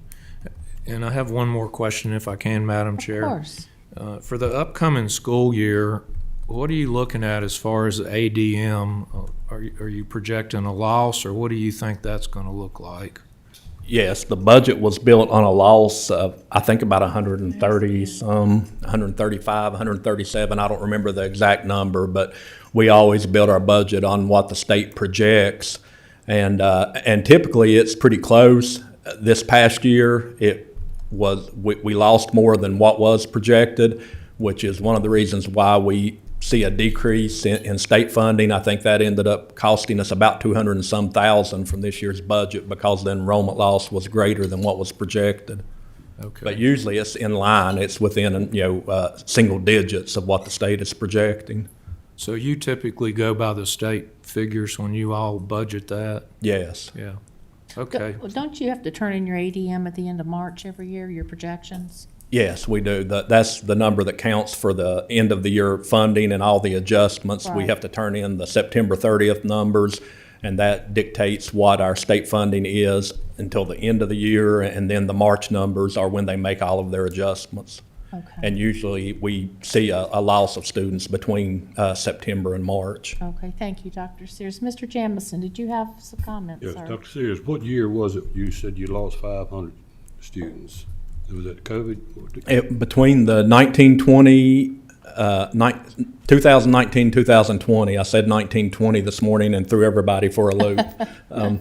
The 2019-2020 school year and the 2023-2024 school year. We were down, it wasn't quite 500, but it was like 470 some. How does that compare to the ADM this year? I mean, 500, what was the total ADM then? It was More in, additional, that's what I'm asking. it went from being around 6,600 to 6,100 during that time. So now we're somewhere around 55? I think it's 57 something, is that what Yeah, it's 57. I believe it's 57 something for this coming budget. It's about 14,000 we're losing per student on that per year, roughly between local and state. Yes, yes. We keep losing every year. I mean, this goes back 2 decades. You see any fix for this? I mean, Yeah, it's a national I don't issue. see no improvement going forward with the record we've got, the history of it. I mean, it's a national issue and it's a state issue. The steep decline during COVID, I think we saw that with the homeschool numbers doubling during that time. That's really the only anomaly. The drops that we're experiencing every year are pretty much in line with what everybody around us also seems to be experiencing, except maybe the city school divisions that tend to hold steady better than the rural school divisions. We've got a lower birth rate. There are more options. I do think that what we saw in FY25 with the budget hitting us the way it did, we were first in line because of the increase in LCI. I think we saw it more this year with other school divisions because of the fact that all the ESSER money is now gone. The enrollment loss is starting to hit people harder now, and anybody who didn't make some pretty tough decisions and the budget cuts, the position cuts like the ones that we are making for next year, got hit a little harder with their budget this year than what they were anticipating, and that's why so many divisions were having to hold meetings. Even in our region, other divisions are in a similar situation to us and having to cut positions like we are having to cut positions. I think we're going to continue to see this as enrollment declines throughout the country. And I believe I read an article today, and I don't know, I can't remember the publication that presented it, but they're anticipating we're going to, with the federal legislation that gives people a tax break for donating to private school scholarships, they're expecting the states that adopt that are going to see even a larger impact on their school enrollment because more scholarships are going to be available for students to attend private school, and that will have even a greater negative impact on public school enrollment. We got, it's 9,000, just under 10,000, I guess, under 1,000 homeschoolers. How far as private schools here in the county, how much enrollment have we got there? We got, Christian Heritage, one on the lake. I think the German Baptists have started school. Do you have any idea of the handle on that, the population between all them? No, I do not know how many of those are Franklin County kids and how many come from other areas, or how many of those might have left us to go to homeschool and then transferred to private school. I expect there are some of those, but, our number of homeschool students, you're right, is slightly under 1,000 this year, and that seems to be holding steady. We haven't seen a huge increase or a huge decrease in that since coming out of COVID a couple of years ago. That number has stayed within 10 or 20 of where it is currently. With the loss, ADM loss, like I said, over 2 decades, and I don't see nothing, and what I'm hearing from you, I don't see no great increase where we're gonna get a bunch of students back in. This don't look good for the school system. I mean, in 5, 10 years, where are we gonna be at? We're going to have a conversation about shutting another elementary school. Is that on the table now? That's been on the table since we shut the last 2, and we've said, we probably got 5, hopefully 10 years before we have to have that conversation again. But yeah, I mean, it's not sustainable to employ the same number of people and keep the same number of buildings operational if you're losing, more than 100 students a year. Basically, every 3 years, you're losing the equivalent of another elementary school. So you have to make those adjustments, and those need to be conversations that we have as a community. How are we going to plan for that, and how are we going to adapt as if enrollment loss continues on its current trajectory? Thank you. You're welcome. Dr. Siers, to piggyback on that, Mr. Jamison, if I may, that decline is really what it is. The numbers, were very telling. I think on the flip side of that, my thinking goes to the strategic thinking and planning that you all are doing with a primary focus on trying to regain adding students to your census versus continuing to lose. I mean, is that part of your discussion from a strategic standpoint to gain some students back in versus continuing to, close schools? We have tried to increase options to partner with homeschool families. I think we probably do more than anyone around us to offer part-time enrollment for homeschool families. If their students, homeschool students, want to come in and take a CTE class, we just require that they take a core subject class as well. We've created our own virtual academy to partner with our homeschool families, and we've been keeping between 50 and 60 students enrolled in that program. That allows them to take their classes from home virtually, but also to still be a student at Franklin County High School or Benjamin Franklin Middle School and participate in all the school events and play sports. The numbers weren't what we had hoped it would be. We were hoping we would have about 100 students stay in that regularly, but it has held steady between 50 and 60 since we implemented it. Are you able to draw ADM monies for those students Yes. that are on that model program? Yes, we do. We get the full state funding for them. Okay. The only other question I had, Dr. Sears, moving back to the renovation of the other 3 schools. Staying with RHMM, am I going to? RRMM. RR, okay. Yeah. Staying with that, if that's the, we'll have to discuss that as an action item, of course. Do you see the potential for all 3 schools to be completed if that is what we were to go with today? Yes, I think if our goal is to get all 3 schools done next summer, that's the only option we have to make that happen. And you have reaffirmed the use of that contract from a legal perspective? Yes. And Yes. you're confident in that opinion? Yes. Okay. So you're looking for the action item. What would you like the board to consider in terms of a formal action item? Would be, I guess, approval for the funding to engage RRMM in the engineering and design for the 3 elementary school HVAC projects for Rocky Mount Elementary, Callaway Elementary, and Snow Creek Elementary. Okay. So I'll open the floor up for any discussion on this potential action item. Mr. Jamison. Dr. Siers, when RRMM does this, can they break those schools out individually and give us 3 prices or 3 designs or whatever, in case we don't have funding, whatever? Yes.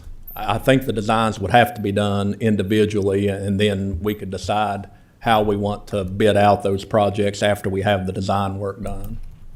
And I know that you gotta look in the crystal ball, I guess, for the question I'm asking, but you was talking about still on a chopping block. I know Callaway was one of them, or any other, the three on a list for the closing. You know, I think we would go back and study all of the schools before we would have that conversation. But Callaway and Snow Creek were two that were in the conversation when we had to close Burnt Chimney and Henry Elementaries 2 years ago. So I think they would certainly have to be studied again. But I also think we would need to look, you know, enrollment has shifted in different places and the facility needs change every year. All of those were taken into consideration when we looked at it 2 years ago. So I don't want to say that it would definitely be one of those two. I would say we will go back and look at all of our elementary schools if we have to close another one and try to come up with the one that probably has the most facility needs, a low population, and the attendance zones can be divided evenly and those students received in schools that have the capacity to take them. Definitely, in my opinion, we definitely need to have some sort of idea before we go investing in upfits and all that on a school that possibly be closing in a couple of years. Yeah, after that. That's a valid point. Are you planning on doing that? I think those are unfair questions to ask. I said a crystal Dr. ball. Sears. Yeah. But we're talking hypotheticals 5 to 10 years down the road. We Maybe. can't ask him if he's. No, We don't it's not know a that, maybe. do we? It is a Nick? hypothetical. And to ask him if he's planning to do that is an unfair question to ask him at the podium today. Well, now I think, you know, I mean, we're 3 years into it, so now we're talking 2 to 7 years down the line from having to have that conversation. But, you know, I've had the same thoughts myself, you know, but the need is great at those schools, and until we decide to close them. And that's my point. Yeah. I don't want to throw good money down a hole, but we can't make decisions on these things playing hypothetical situations. No, and I think that that's just the context of the discussion. I understand, but we're not I don't think the schools nor us are at a place today that we can say on what's going to happen there. 'Cause No. Nobody knows. Oh, I don't think none of I us hope know. next year that enrollment just picks up and Yeah. everything's back merry. I'm hopeful, but I just don't think that's a fair question. Dr. Sears, let me ask you this, kind of flip it around a little bit. With the cuts that you've made and put into place for the current 2026, 2027 budget year, are you confident now that you guys are in a fairly commensurate position with your revenues versus expenditure projections? Are you in a more commensurate place with regard to, I don't know how to state the question properly, with regard to running the schools, paying the teachers, with the cuts that you've made that leave you in a fairly equitable position? I'm comfortable that right now we have a little bit of money to work with to try to do something additional with compensation or address whatever other budget priorities the school board would like for us to address. Okay. I'm not confident saying what that amount is yet Of course, until we yeah. finish but based on the projections and the cuts that we've made, we have cut more than enough to cover the projected deficit. So I think there will be money to address some of those priorities. I just don't know how much or which priorities in the end the board will want to move forward with. Sure, I understand that. I think we're all erring on the optimistic side, you know, in terms of righting the ship, if you will, Yes. moving forward, and wishing that all of the incremental steps and strategies that have been put into place will put you and your staff in a more stable position of trying to operate without these ancillary worries that have been plaguing you guys for the last few years. And that's my hope for you guys, is that you find yourselves in that role. Yes, that's my hope too. Nobody wants a repeat of these past 6 months. So, gentlemen, is there anyone that would like to make a motion? I was just working on that, Madam Chair. So the motion needs to state that, what was the dollar amount on the A&E services? I think it's 875. 871, 250. Okay. So 871, 250 through AAMM? R. RRMM. RRMM. Where did I get A from? And in that motion, can that also include the updated CIP? No. So that they need a separate motion for that? I think we'll defer that to the August It'll meeting. be out, yeah, that's what I was To get gonna that suggest. approval. All right. I have one more question before I offer this motion, Brian. So we just decided we were gonna up the 0.5% for county employees on the, for the pay. And that's outside of a budget that we have already approved. Where are you planning on getting that money? You mean on the county side for the county? Yes. Piece? Let's address that after we address the schools. Right? Well, my question is gonna be, if the state's doing the same thing for 4% on them, I wanna know. Oh, I I understand. wanna know what the dollar amount is for theirs as well. Understood. However, I can do that after we offer this motion.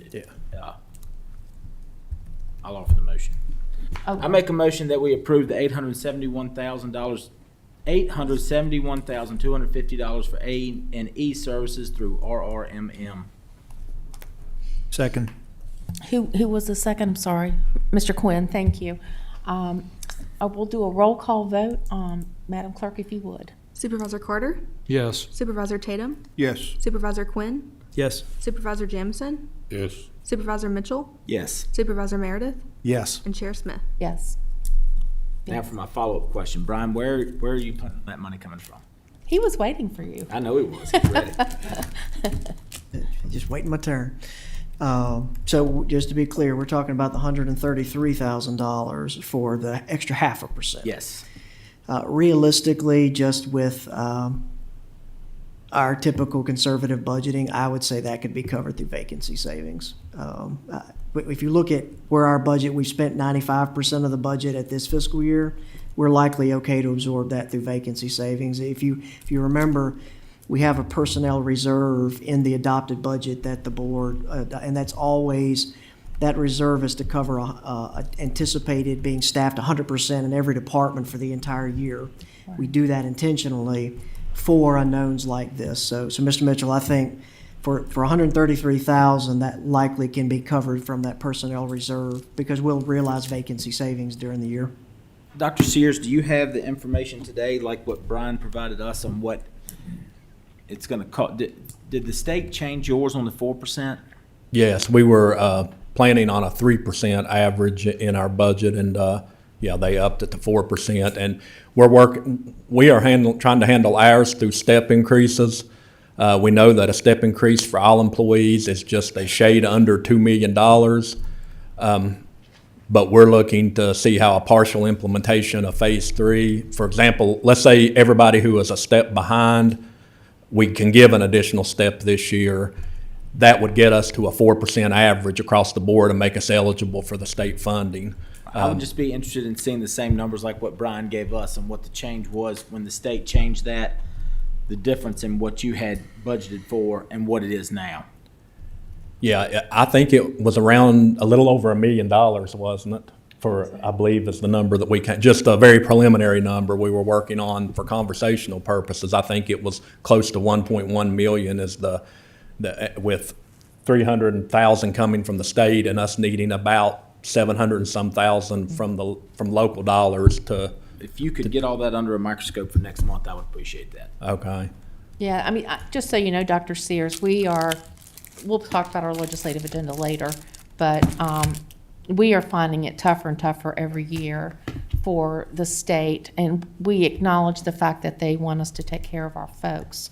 But with the constitutionals, and then, they want us to give constitutional, matching monies, but then the rest of our employees are left. Yeah. And it puts an undue burden really on the localities throughout the Commonwealth under how that, ends up coming down to the local level. It's another unfunded mandate at the end of the day. It really is. But we all want to do the right thing. That's the thing. We all want to take care of our people. So, yeah, if they're going to do it, they need to do it earlier in the legislative process Yes. and not throw it on us after budgets have already been approved. On June has- 29th. yes. Yeah. So, okay. Any other questions for Dr. Siers? Dr. Sears, we very much appreciate you guys being here, and we're very pleased to hear the progress that you're making with the financial team. I think, I've sat in on one of those meetings, and it seems like, the schools and the county teams you guys are working very productively together, and I think it's in the results, and we very much appreciate that. Thank you. It's been a good and educational process. Good. Thank you so much. Thank you. Okay, gentlemen, we are due to take a 10-minute break. We can make it a 5-minute break and stay more so on schedule, if that's okay with everyone. Okay, we'll take a 5-minute break.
Okay, we're ready to reconvene. Thank you, everyone, for your patience. The next item on our agenda is to hear from our sheriff, Mr. Bill Overton, on two matters. Sheriff, we're honored to have you with us this evening. Madam Chairman, thank you so much. Board of Supervisors, a pleasure to be back here with you all, and thank you all so much for making time for us to discuss two requests that I'm bringing to you today, and for your consideration, and I'm hopefully anticipating your approval on both of these matters.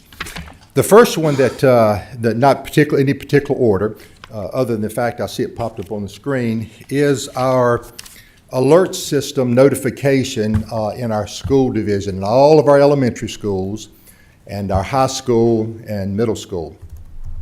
This may be better noted to us if we talk about it saying it is an active shooter alert system, and that's exactly what it is. That's the full intent. To give you a little bit of background, in 2012, 1999 is when the Columbine shooting occurred in Colorado. 1999, Wow. long time ago. Yeah. 13 students were killed. Then we fast forward, 2007, Virginia Tech, 32 students killed there in that tragic event there right here at home. 2012, I took office, January 2012. That end of that year, we had the Sandy Hook shooting, which was tragic in its own right because it was an attack at an elementary school. And that was just a horrific, horrible event. So you can imagine at that particular time, not only law enforcement, but local government, school divisions were dealing with this would appear to be somewhat of an epidemic, because from 2013 to 2018, there was noted of 140 school shootings. We don't hear much about them unless there's multiple deaths. There was a school shooting in Texas in March of this year, and a teacher was shot and killed in school, during school, and the student took their own life. So after 2012, the Sandy Hook, we started looking at how do we protect our schools. School division was very cooperative in working with us, and at that particular time, there were talk about more cameras, and how do we stop this? How do we eliminate the threat as best we can? So fast forward, moving up to around 2015, 2016, we started hearing of technology where there would be an alert system on school computers, or access for teachers at their computer at their desk. Whereas if there was an active shooter, it would allow them to be able to hit a button on the computer, and that information would directly go to a 911 center that there was an active shooter in that school. Even gave the ability, as technology was, to have communication as to where the shooter was, or the movement, if possibly, of that shooter. I mean, if you remember back, this was all new in the fact of how we handle it. Totally different in 2018 of how we would find ourselves moving into a school setting versus what the protocol was in 1999 when the Columbine shooting occurred. It was more of a perimeter security, and then waiting for forces to develop to go in and find the perpetrators. Now it is one of essence of arrive as quickly as we can, do not wait for backup. You're in their schools, and of course, with your all support, we have school resource deputies in our schools. Knowing that we cannot stand here and say we could stop a school shooting. That's not the reason that deputies in those schools. It's there if it does happen, if we can stop it before or when the introduction of a threat happens, but how we can mitigate the loss of life. The quickest response we can to stop the threat as quickly as we can. So I say those things just to let you know we approached the board once we decided we wanted one of these alert systems. We thought it would be good. We worked through the schools division. The Board of Supervisors at that time, and I'm not saying begrudging them for it, but they decided not to pursue the cost associated with that purchase. It was about $20,000. Thankfully enough, we had a private donor, after hearing the information and reading the newspaper and how all of this unfolded, contacted us and said they would donate the $20,000 to cover the system. And we purchased what was then noted as COP Sync, and it was introduced into our school division. The system worked well for us. Like everything else, technology continues to develop and move faster. We kept the system for several years, and then that system ended up being purchased by another company called Intrado.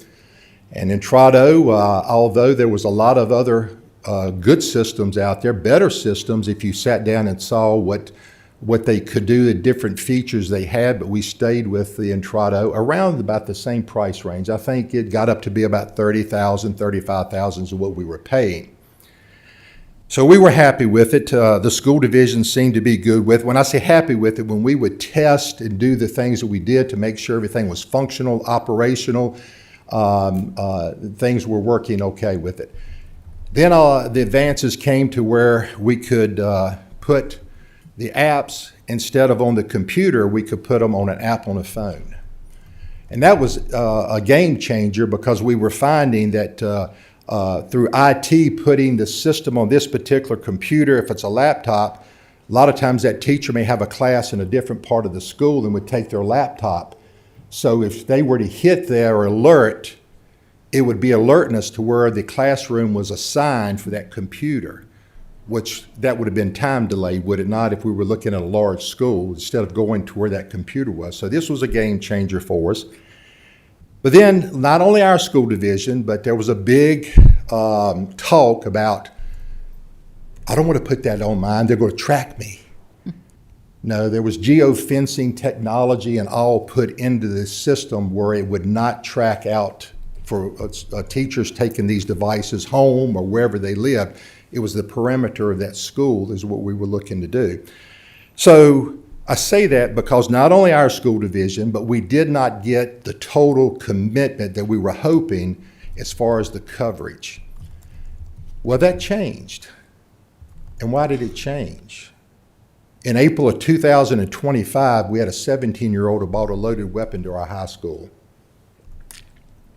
We were able to apprehend that student and find the weapon before any tragic event could happen. The only thing I can tell you, after we collected all the data from his home, from search warrants to his home, his writings, the firearms that were located in that home, we sent all that information to the behavioral unit at FBI in Quantico, and they responded back by saying, this fully meets all of the criteria of the shooters that we have tracked, that you could have easily had an active shooter at your school with mass casualties.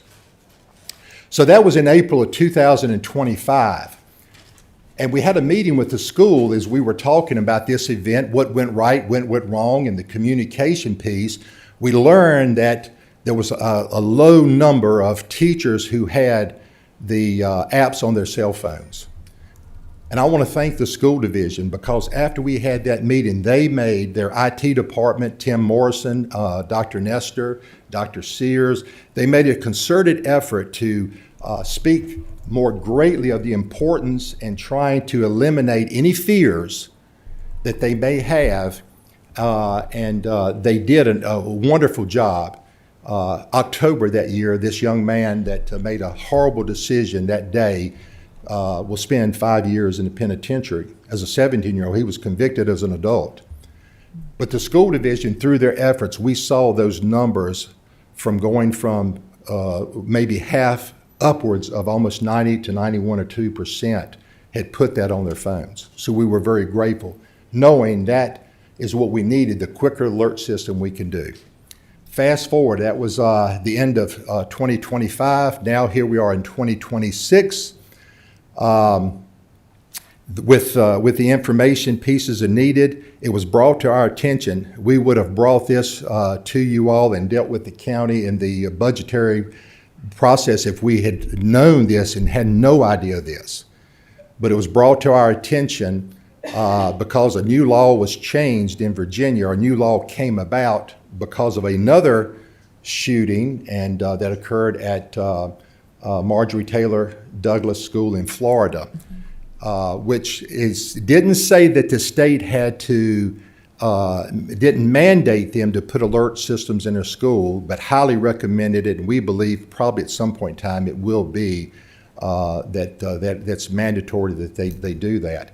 But when they were checking a little bit more, we found out that Intrado was going to dissolve their portion of their company that dealt with these alert systems. And that information, we only found that late May when that information was found out. We immediately put a committee together, school division, Franklin, the sheriff's office, trying to look at what products are out there. We have 3 products. If the discussion, I know you all time is of essence. She has a PowerPoint. I hope you all, do they have the PowerPoint presentation? Mm-hmm. You have the PowerPoint presentation, but if there's questions, they did a study and came back understanding that probably one of the other vendors had a magnificent product, but as you can tell by the numbers, it was very, very, very expensive. All 3 products met the needs, certainly, of what we were hoping to do, certainly met the needs of the Intrado system that we were using. So the recommendation came back that we were to present to you all today in requesting to enter a contract with the Raptor system, which I think through your information there you have as well. Roanoke City, Salem, Roanoke County are utilizing that same system now, and we've got really good reviews from them as it is to the product and their experience in using it. Do you have any? Come on up here, Smith. I'm going to let Ms. Conty, she's the manager of our 911 center, was on this to help me with any questions you may have as to their processes that they may have done during that time of trying to find those particular, the best recommendation to make to you all today.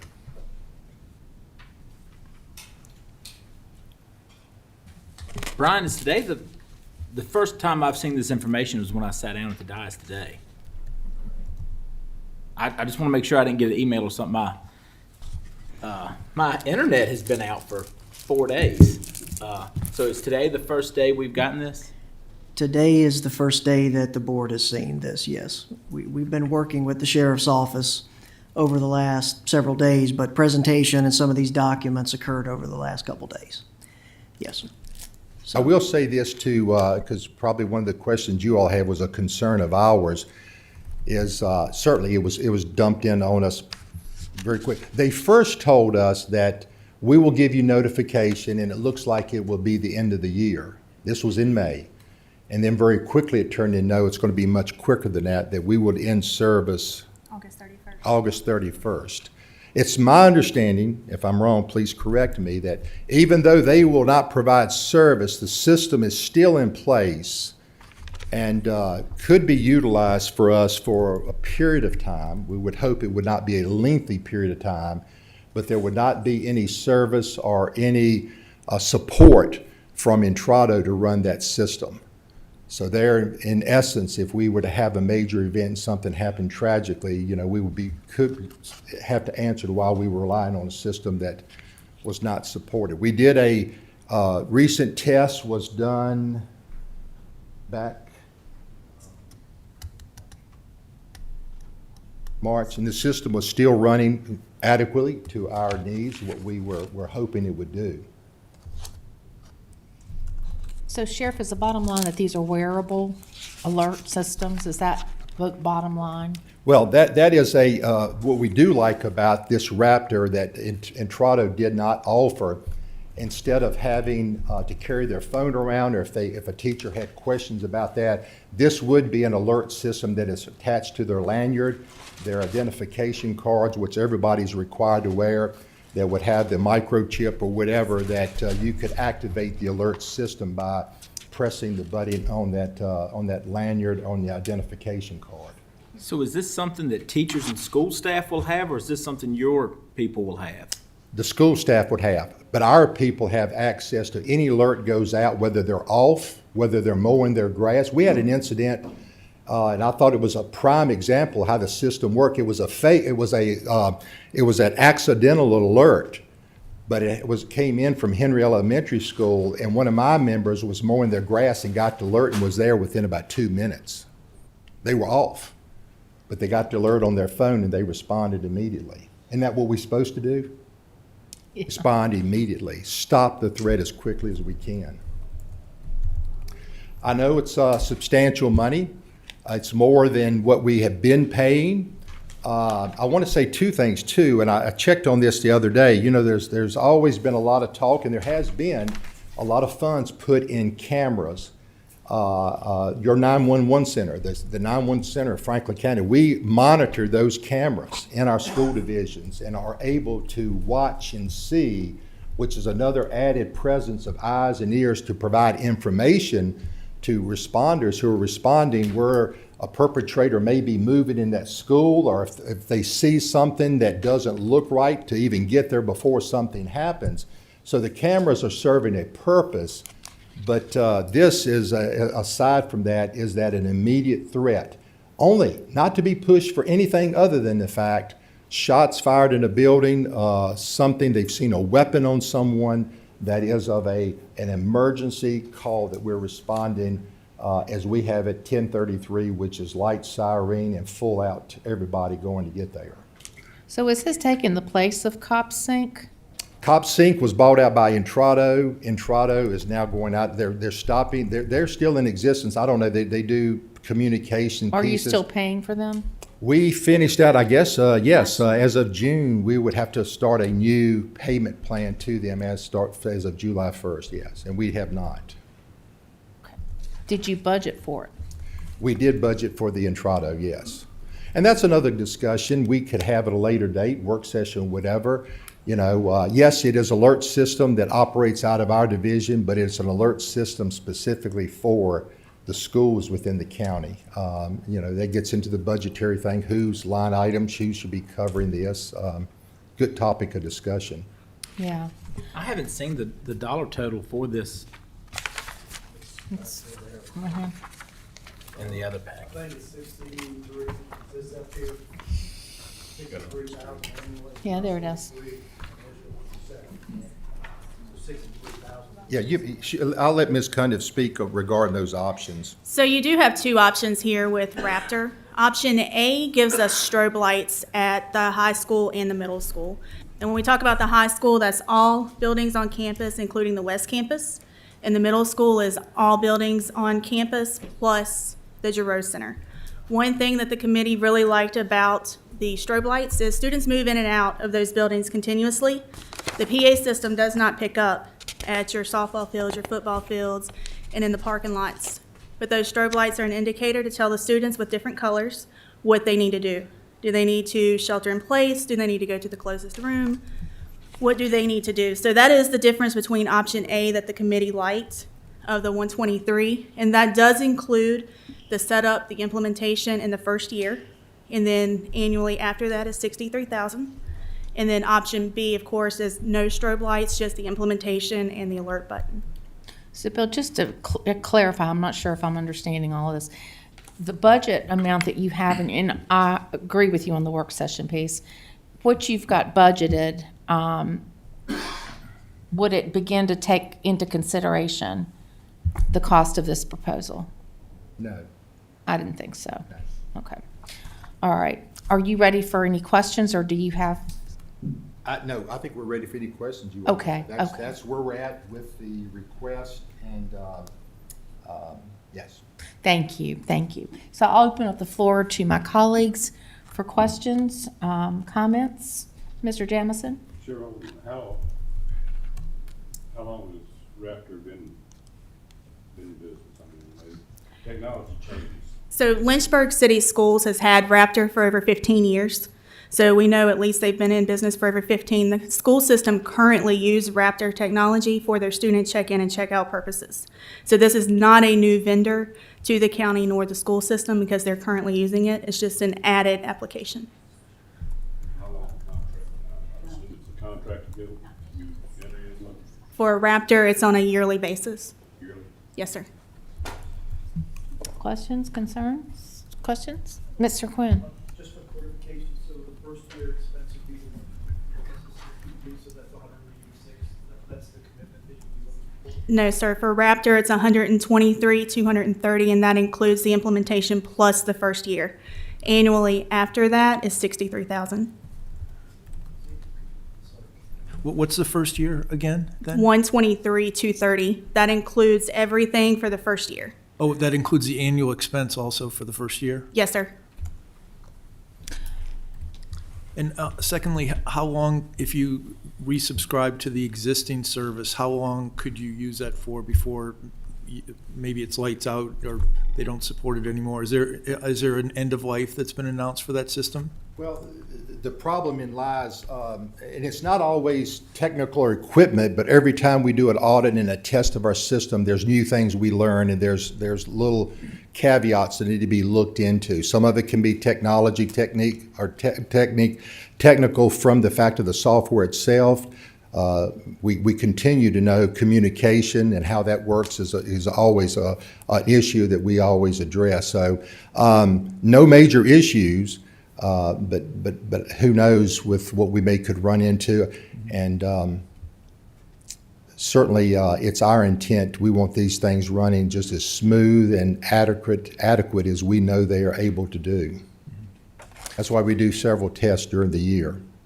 So, gentlemen, what is your inclination? I'm wondering, I'll throw a couple options out. Would you like a work session?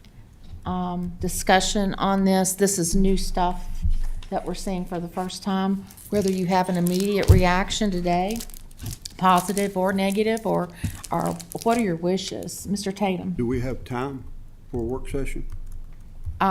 So, Sheriff, Madam Chair, may I speak to that? Of course.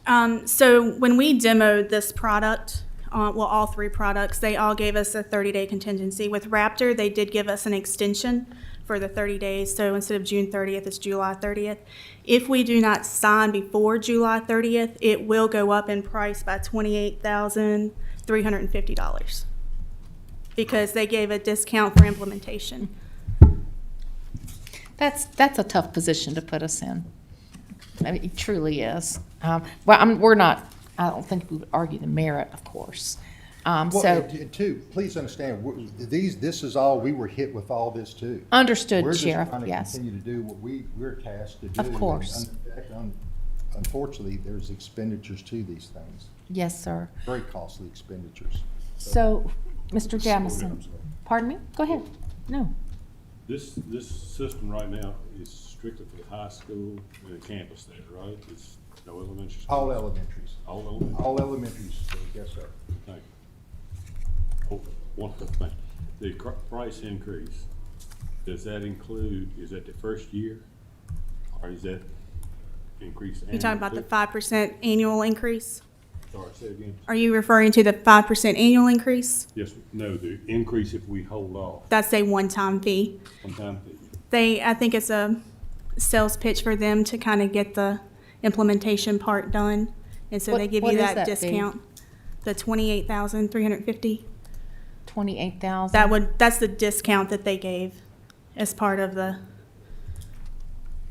I think it's designed that way for local government. You think? So, gentlemen, Mr. Meredith. Now, so with the old system, we didn't have a line budget for that to maintain. How much was that costing us a year with this old system? It was $12,600 annual cost for Entrada. Say it again, I'm sorry. $12,600. So, gentlemen, I'm sitting here thinking, trying to digest this as quickly as you've had to digest it, Sheriff, and your staff. Would you all want to bring this to work session on this Thursday? We have a light agenda for Thursday. We've got 2 items scheduled. Would it make you more comfortable to defer to Thursday, where the sheriff and his staff could give us a more, deliberate presentation and we can have discussion on it? Or do you have a strong impression about this one way or the other tonight? I'm gonna say, if we could wait till the end, just give us a little time to research, but also I think we need to figure out where this is gonna come from. Mm-hmm. We're talking big budget increase, so I think that'll give Mr. Carter a chance to, we're talking 2 days, but that would be my recommendation, is just if we could wait till Thursday, give us a little time to digest this and find this money. Everybody I thinks agree, we're and I up. think the schools need to Wait till have a part of Thursday. this. I'm sorry, Mr. Wait till Thursday's fine Oh, with is me. everybody in concurrence to add this to Thursday? And Sheriff, what I would ask, you've done an excellent job. This PowerPoint looks like it's packed with really good information. If there is a way to present this of how we currently operate within our schools, and to include the school resource officers, and what Cop Sync did, what it's no longer doing. And what is this added layer or additional layer of protection? Is there a gap that this fills? I mean, can you kind of lay a continuum out for us where we get a good idea of the gaps in security, what we need to fill, cost projections, if we're not under any, pressure to make a decision? We'll just put that to the side. But do you get what I'm saying? Understand completely. I think I yes. would really like to see this methodically laid out for the board, so that we feel like we're walking with you through it and the decisions that you've made to bring this to us. Are you available And Thursday? we'll be glad to do that, yes. You're available? Mhm, yes. Okay, all right. Let's do that then, if that's amenable to you guys. Okay. Okay. All right. You have one more item, sir. I do have one other thing. Thank you very much. The next thing that I want to bring to your attention is mental health. Another issue that is real, has a tremendous impact on not only the Commonwealth, the nation, but certainly right here in Franklin County as well. I'm trying to think right off the top of my head here how mental health, if you remember back, 2013, they seem like a many moons ago. We're talking, 18 years or so ago, when Delegate or Senator Cray Deed's son, who had a mental health crisis event and ended up taking his own life. And it was one of the first times that I can remember that the state really delved into mental health. I think it was one of those things, there were probably many committees that spoke about it, talked about it, studies done on it, but it was, they were realizing there were many breakdowns within the system. As far as the time it took to get evaluations and proper evaluations, and the ECOs and TDOs of law enforcement picking those individuals up.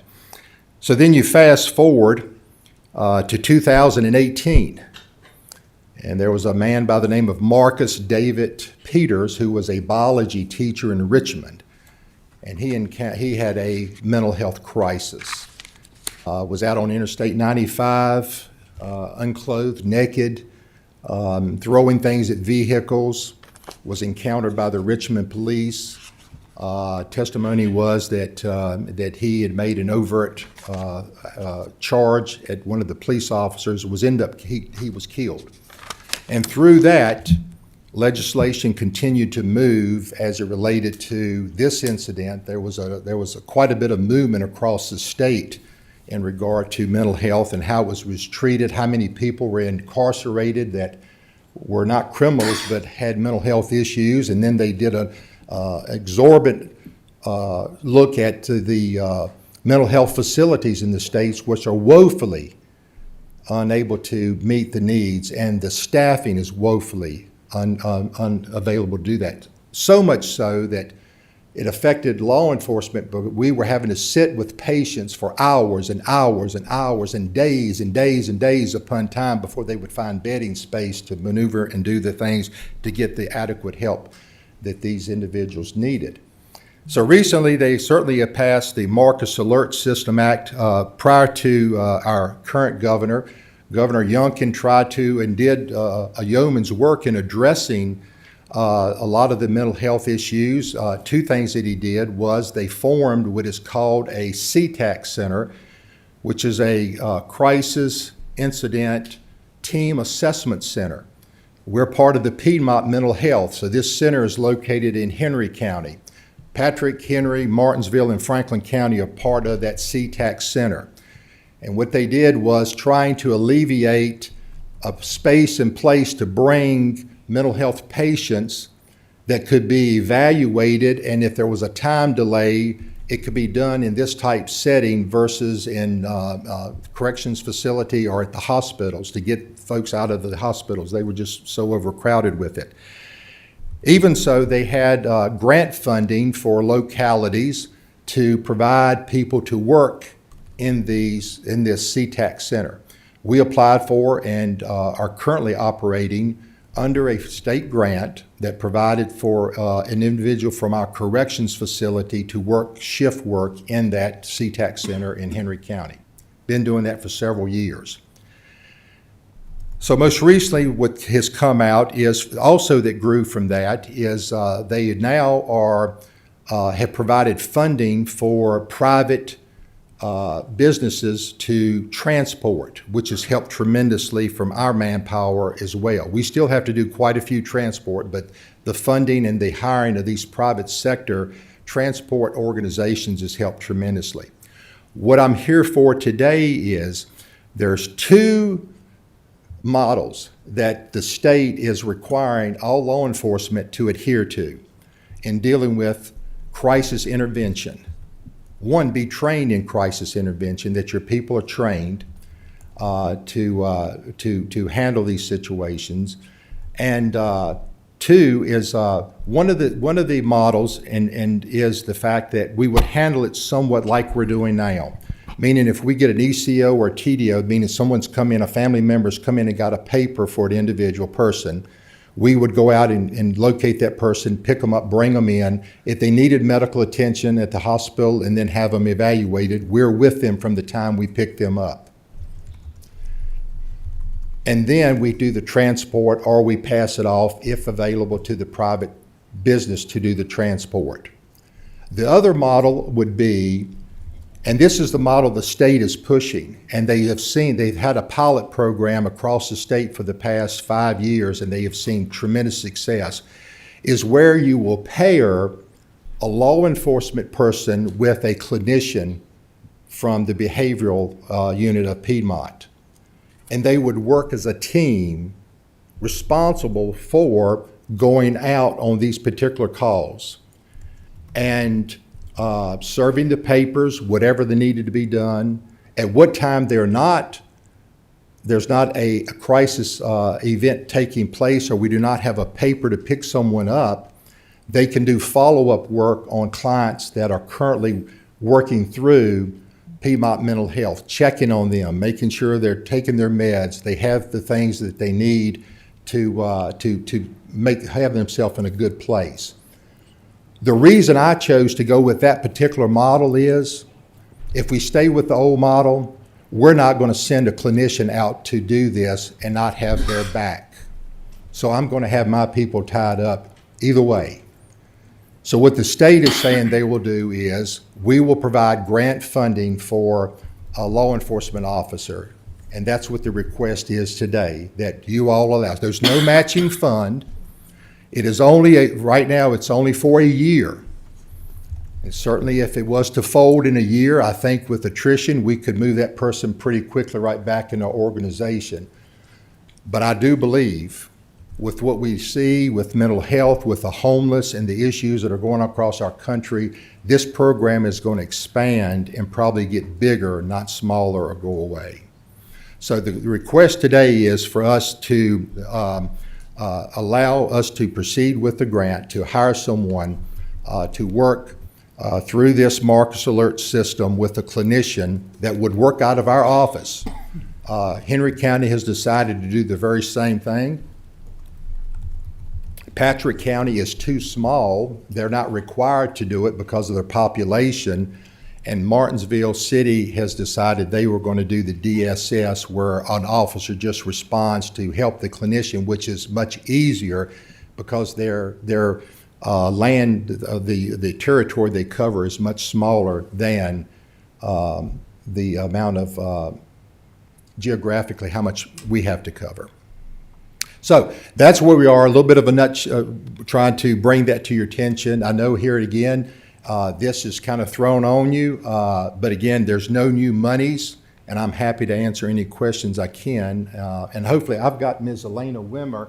She is the head of the Marcus Alert system coordinator and works out of Henry County, and certainly she can probably answer a whole lot more questions I can to some of that regard as far as the grant is concerned. Thank you. Welcome. Thank you.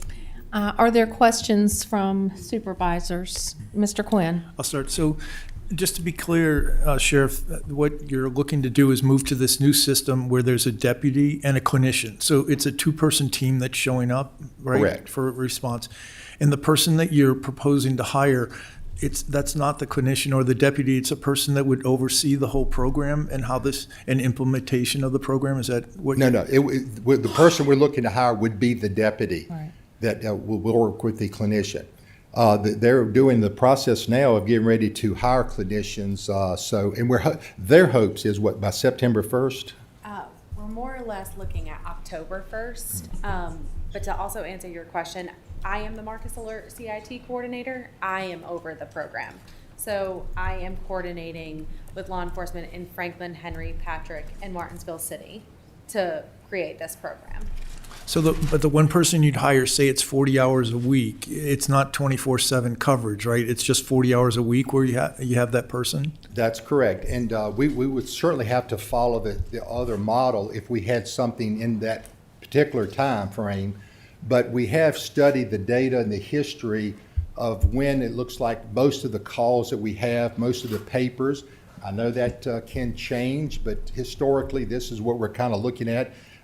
So it could be somewhat of a power shift, a day and evening type thing.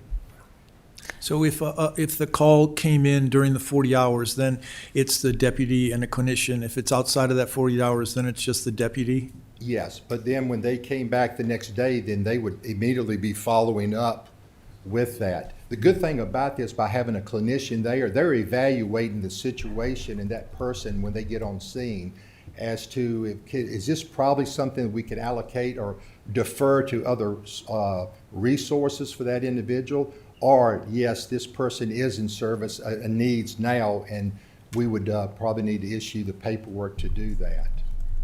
Okay, thank you. Thank you. Questions, concerns?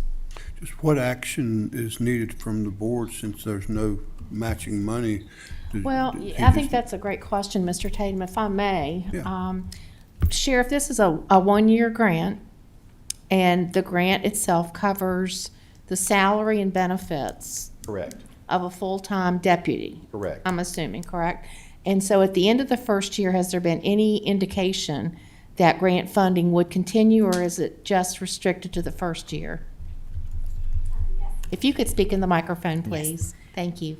Yes, ma'am. So as Sheriff had said, this program has been piloted for the last 5 years in bigger regions throughout Virginia, and they have continued to fund these programs since 2021 when the first implementation came into fruition. And I believe that was in Richmond, Virginia. So we don't have any reason to believe that the funding would not continue. So in the web grant, it does say that it is contingent on funding, like it will be approved each year, each fiscal year. But as of right now, we do not have any reason to believe that the funding will cease. But I think I was just quickly perusing the slides. It looked like there's an MOU in play Yes, that ma'am. would start to lay out the parameters that you would agree upon on an annual basis, Yes, ma'am. correct? So there's no local money you're asking for today. Now, I always worry with grants, not just this one, but grants in general, especially when it's on the programmatic side, that we start a program and we start serving, and then for whatever reason, the grant runs out, and then it's incumbent upon the locality to fund it to keep it going. Sheriff, are you prepared within your budget to take on that amount, should the grant not be available? I am not. And if that would be the case, we would just have to revert back to the old model Okay. of doing it that we've been doing for the past 10 years. Has Piedmont indicated, I know they've got crisis management services. Do crisis management services come into play at all with the clinician side? Because I know that, at the state level, taxpayers are paying for that as well. So are we looking at redundancy in terms of tasks to manage these populations? Has anybody been asking about service redundancy? I don't think there's any redundancy because all of these start in a systematic way, meaning a loved one, a family member comes in and inquiring, unfortunately to them, they're lost. You know, we need help, where do we go? And then we start trying to put them in the right places. And if that ends up where they've appeared before a magistrate and a magistrate issues a temporary custody order or emergency custody, then we go out and serve those papers. So this would apply to TDOs? I mean, a real-time TDO, would they be intervening on a situation like Yeah, that? and like I said before, the good thing about this paperwork is, and you please help me, Elaine, once they go out, again, when we go out, we're certainly looking for the crisis, trying to, as best we can, to calm the situation, Right. whatever it may be. Right. Or if there's criminal activity that's occurred, Yeah. you know, we're going to make an arrest immediately and detain, whatever it may be. But having the clinician there, we believe is going to bring that essence of they're immediately starting to evaluate the actions, how they present themselves, how they're answering, and then make it a determination. Where does this fall on the spectrum of help? Is it something that's needed immediately? Can we come back tomorrow and put up, you know, if they're at their home or whatever, and then start deferring possible treatment options? Or yes, that person needs to be taken in now to the CTAC Center for further evaluation, and then maybe a commitment to a facility. Okay, thank you. Questions, comments by supervisors? Are you ready? Mr. Carter, I'm sorry, did you have something? No, I'm fine with this. If it's not going to cost us any money, I say we move forward with it. So if they're, I would interject, I think there is a slide that does talk about some county responsibilities. oh, I think if I understand correctly, it pays for the position and the benefits, but there are some added, this slide. So I can speak to that a little Sure. bit. So as the sheriff said, there would be providing space within the sheriff's office for the clinician. I don't believe that they would be building an office. It's just that they would provide provisions of an office space. So that's not a cost currently that's going to accrue. Radio communications, that's something that they also already have, if I am correct. Motor vehicle is something that they will use out of their current fleet, so that's not going to be an added cost as of now. Law enforcement equipment is also going to be all equipment that is had and not purchased. And then, so realistically, the cost of the telecommunications training associated with Marcus Alert example of overtime, Miss Melissa Cundiff and I have spoken, and all efforts will be made to have these trainings within their daily schedule, trying to reduce overtime. If overtime is necessary, it will come out of the current budget. So that is no additional cost as well. so this is new stuff for us this afternoon as well.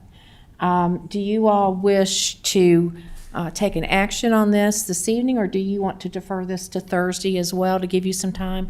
There are no numbers put on this slide for a local share of covering expenses. And for myself, I would want to know what we're signing up for with specificity.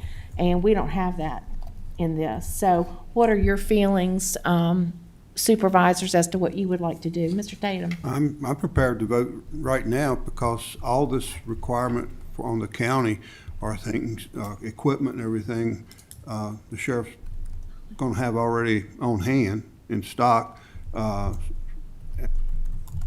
So, I mean, we already have it. And So all these things are already, you can cover all these things in your budget now? Yes, we're very fortunate. We've identified an individual who's got more than 10 years' experience we think will be a good person to do this. Of course, you know, when you partner with someone as intimately as this will be, I'm praying that it's a good partnership. They've graciously invited us to be part of their interview process, because when you introduce someone into a law enforcement, it's a whole different realm. And certainly the training aspect is going to be more so from the clinician than it is from our people, in case there was an event that something drastically went wrong and the deputy was injured and how this person could protect themselves from being injured, and the radio usage, tourniquet usage of anything of that safety measure.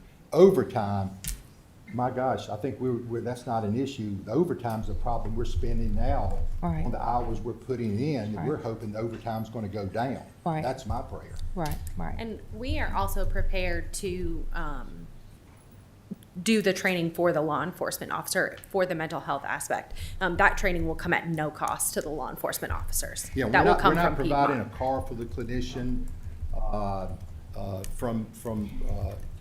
there's no expense, the only expense from us would be office space and for the deputy that would be there. Again, we've got the vehicle already, uniforms.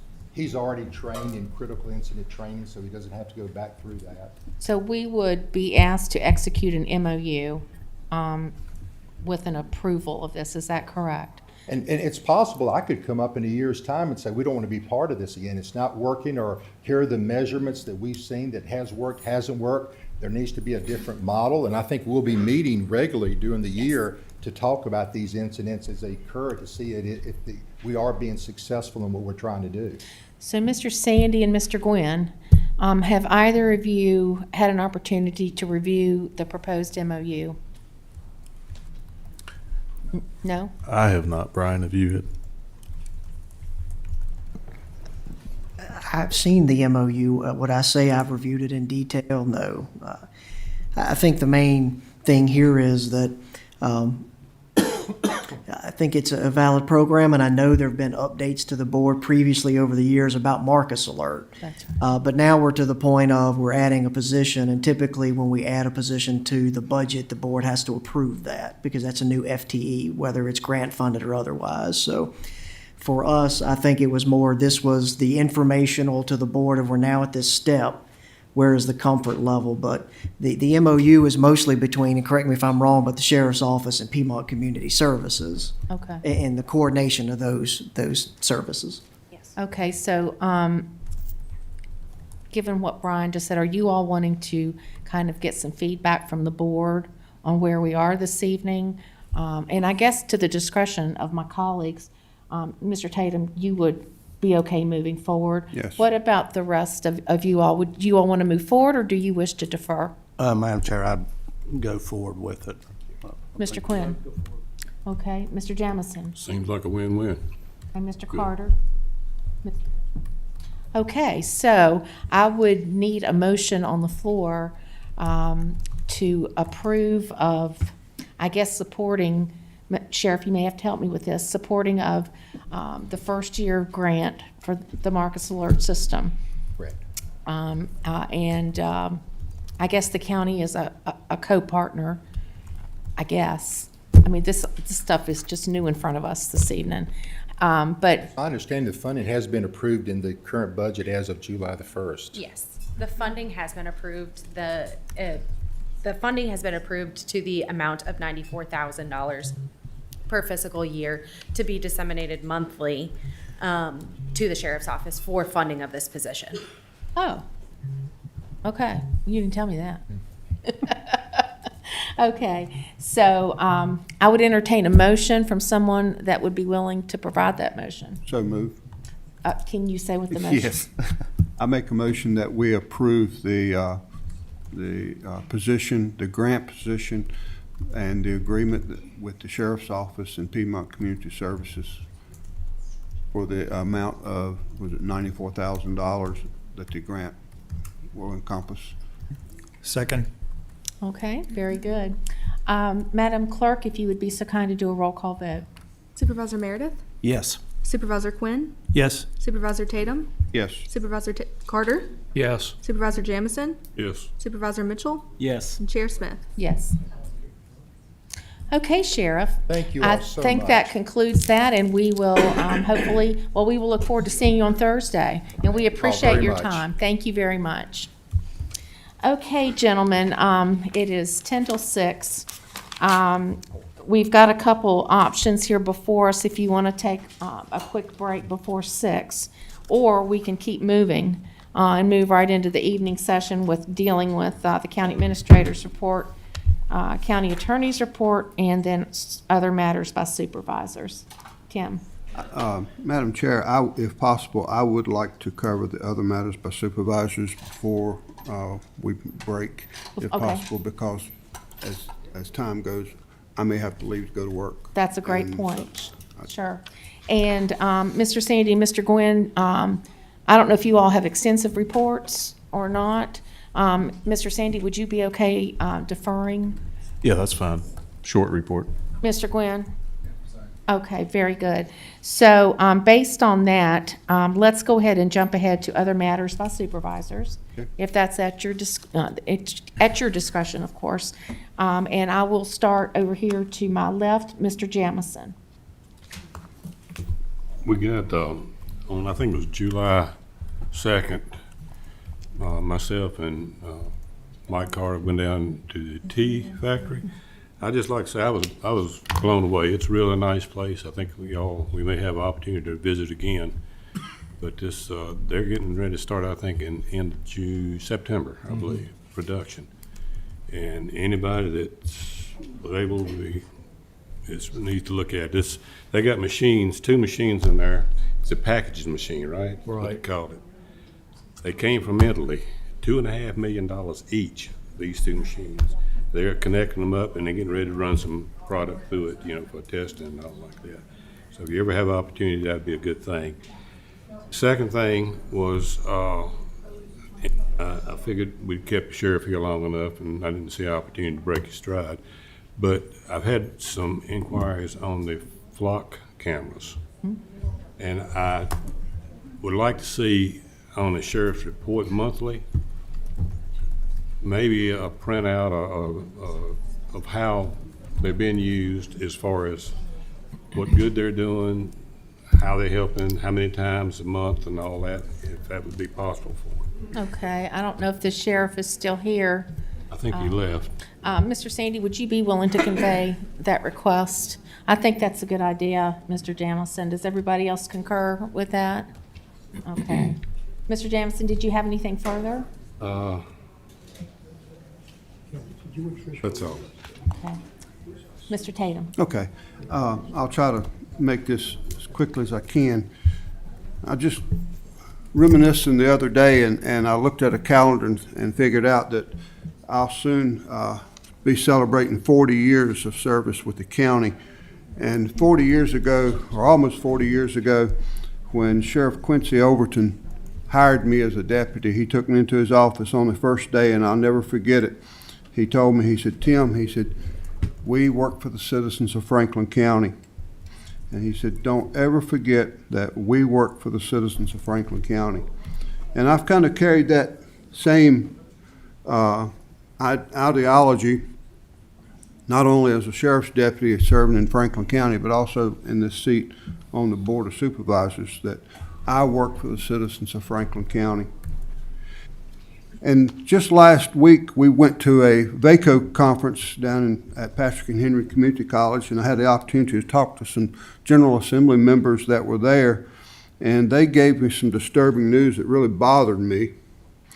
And that disturbing news was that the General Assembly has been tossing around the idea of removing local controls as it pertains to data centers and solar farms. And that really bothered me, because if that happens, then they're going to sit in Richmond and force them down our throat. And what Delegate Phillips suggested, he told me, he said, Tim, the only thing I can tell you is the counties need to get together and they need to try to preempt this action, if they can, by having a clear policy in place. A little over a month ago, we received an email from a lady that was concerned about data centers, and she's been to several of our meetings, and she made some suggestions of some possible policies that we could possibly look at as far as pertaining to data centers, and like power usage and water usage and whatnot. But I think that if we sit back and do nothing, we don't plan. The old saying, if you fail to plan, you plan to fail. If we sit back and do nothing and let the General Assembly take away our local control, then we deserve what we get. Our friends in Henry County, Our friends in Henry County have advertised, and they're getting ready to have a work session to devise a policy and put together a robust policy that may help, it may not. We don't know what at length the General Assembly and what Richmond's going to do on this, but it's at least putting forth an effort to serve the people that we work for, and that's these people out here. And I'm asking that we schedule a work session soon to start seriously considering, taking consideration the policies that we already have in place in our zoning ordinances and whatever. We need a policy that is countywide, that protects not just the zoned areas in the county, but the area I represent, which happens to be non-zoned. And it really bothers me to think that, we have no protections there, which I'm not saying I want zoning in the Blue Ridge District. Nobody heard me say that. I didn't say I want zoning in the Blue Ridge District. The people in my district have historically said we do not want zoning. But with that, we lose the protection that could be afforded against some of these data centers and solar farms. We need to work to put together a policy and a plan that gives us a leg to stand on. Like I said, we don't know what Richmond's going to do, but we can't just sit on our thumbs. We need to work toward putting together a plan to do something to protect ourselves. And okay, I'm trying. I'm getting a little hoarse, but we need to work on this. We need to have citizen input because, after all, that's who it's affecting, and they need to have some input on it. We need to have meetings, whether like we did before. And folks, if you see an advertisement in the paper that there's going to be a town hall in reference to planning at the local school or something, go, please. We want to hear from you. That's where we have the meetings. Unfortunately, we had a meeting in Ferrum a couple of years ago and 12 people showed up. So, watch, this is something we need to do. We can't keep sitting on our hands and hope that it gets better.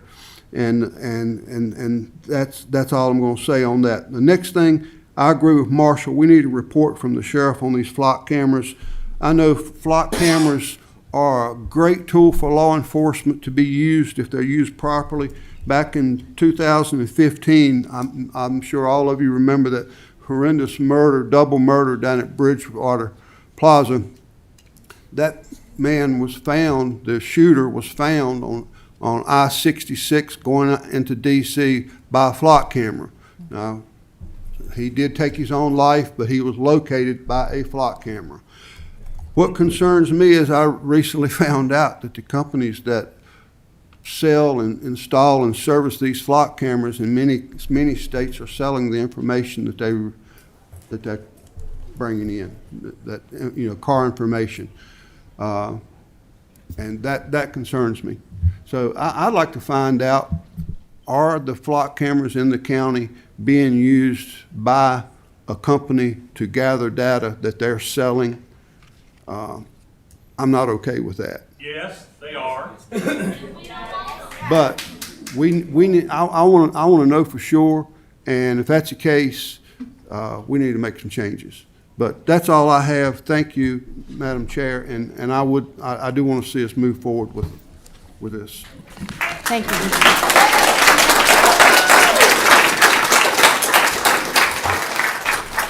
Thank you, Mr. Tatum. So noted. And I think I've been, really, it's been on my short list that we have a work session to look at. I've noticed with some other localities that I've looked at, they're starting to adopt some guidelines, some restrictions, and so forth. And we need to take a look at those things. Our job is to protect our citizenry. And I think we would be remiss. Go ahead. Just one other thing I just wanted to reiterate. I work for the citizens of Franklin County, and they have been very loud and vocal on their wishes on data centers and solar farms.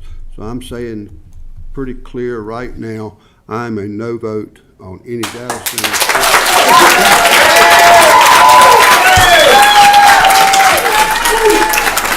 With that said, the General Assembly might not give us the option.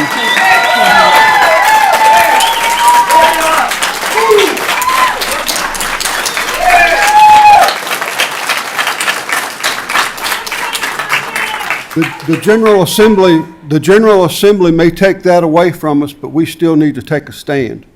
And Okay, so, thank you, thank you. Tim. Thank you. Mr. Carter? Wow, that's a tough act to follow. I echo a lot of what Tim said, but I want to talk to the board tonight a little bit about hydrology. Before I was elected on this board, I worked with a group called Preserve Franklin County, and it was concerning the Mountain Valley Pipeline, which cut our county in half. And I'm sure everyone in this board's aware that probably 90% of the county, our water comes from wells, groundwater, spring water. Water is our most valuable natural resource, and we need to protect that.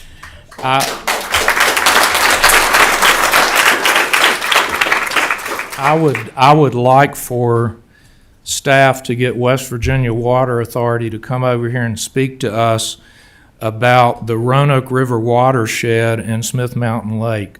This new data center they're proposing in Botetourt County's thousands and thousands of gallons of water. Everything in the Roanoke Valley feeds into the Roanoke River. 70% of the water in Smith Mountain Lake comes from that Roanoke Valley watershed. Franklin County only provides roughly 30% to Blackwater and Gills Creek.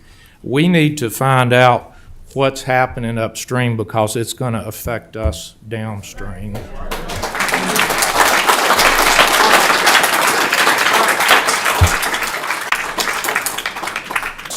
So my request is to get West Virginia Water Authority over here to give us a report on this, and I want to know what they're going to draw out and how it's going to affect downstream. And Mr. Carter, the regional authorities, the PDCs are, especially Roanoke, Allegheny, addressing this as well. Oh, good. So it's on the regional radar and local radar. Right. So I think that's very good. Mr. Sandy's making note of the requests that you gentlemen are making, and I think that they're definitely in order. Okay. Did you have anything else? No, ma'am, that's all I had tonight. Mr. Mitchell? Lori, I just wanted to respond to Mike. So we're in the process of trying to put together some facts around data centers. And yeah, I'm sorry. And Steve Sandy and I met with Mike McAvoy. He's the director of Western Virginia Water Authority, to see if he could put together a white paper around water usage for the data centers. Mike has a lot of experience with data centers up in Northern Virginia, a lot of experience with water usage by data centers. He delivered a draft copy of the white paper last week, but it didn't have enough local information, so I sent it back to him for some revisions. But I think he's in a very good position now to deliver on what you're asking for, and he's the right person. Is anybody on staff aware that you're doing that, Dan? Steve and I met with Mike McAvoy. So both Steve and I met with him, and it was at that meeting that Mike agreed to put together this white paper for us. Okay, thank you very much. Okay, very good. Okay, Mr. Mitchell, nothing? Mr. Quinn, did you have anything under other matters, sir? I have no other matters. Thank you. Mr. Meredith? Yes, Madam Chair, I got a couple things I'm going to add, but first thing I want to reconsider a motion from our last session, which pertained to the rules and procedures of the 5-minute speaking rule to 3 minutes. Since then, I've had a town hall. There was citizens from 6 of the 7 districts who attended that town hall. It was very relaxed. We had good conversations. One thing I learned from that is some people had no problem asking their questions and running people, and some people I gave note cards to, and they wrote their questions down, and I took those up. And that's a less intimidating place than coming up here in front of a couple hundred people and speaking. So with that in mind, I think it's very important if we did the 5-minute rule where one person could speak for 4 or 5 people, and I have no problem on a sign-up sheet, those 4 or 5 people put their name with who's speaking with them. But I also believe in leading, you lead by what you do, and we're here to be leaders of this county. And not too long ago, there was a report sent out a joint statement about some questions. So we sit here and say we want to hear from every citizen, but we sent out a statement over data centers that they didn't hear from every board member. It was a joint statement, okay? So I'm kind of, I understand how sometimes it's convenient, and this is the joint statement, was released from the county. And it does say the board, but yet You knew. we knew. I made a round of phone calls. And I got this 5 minutes before it hit the website. 5 minutes.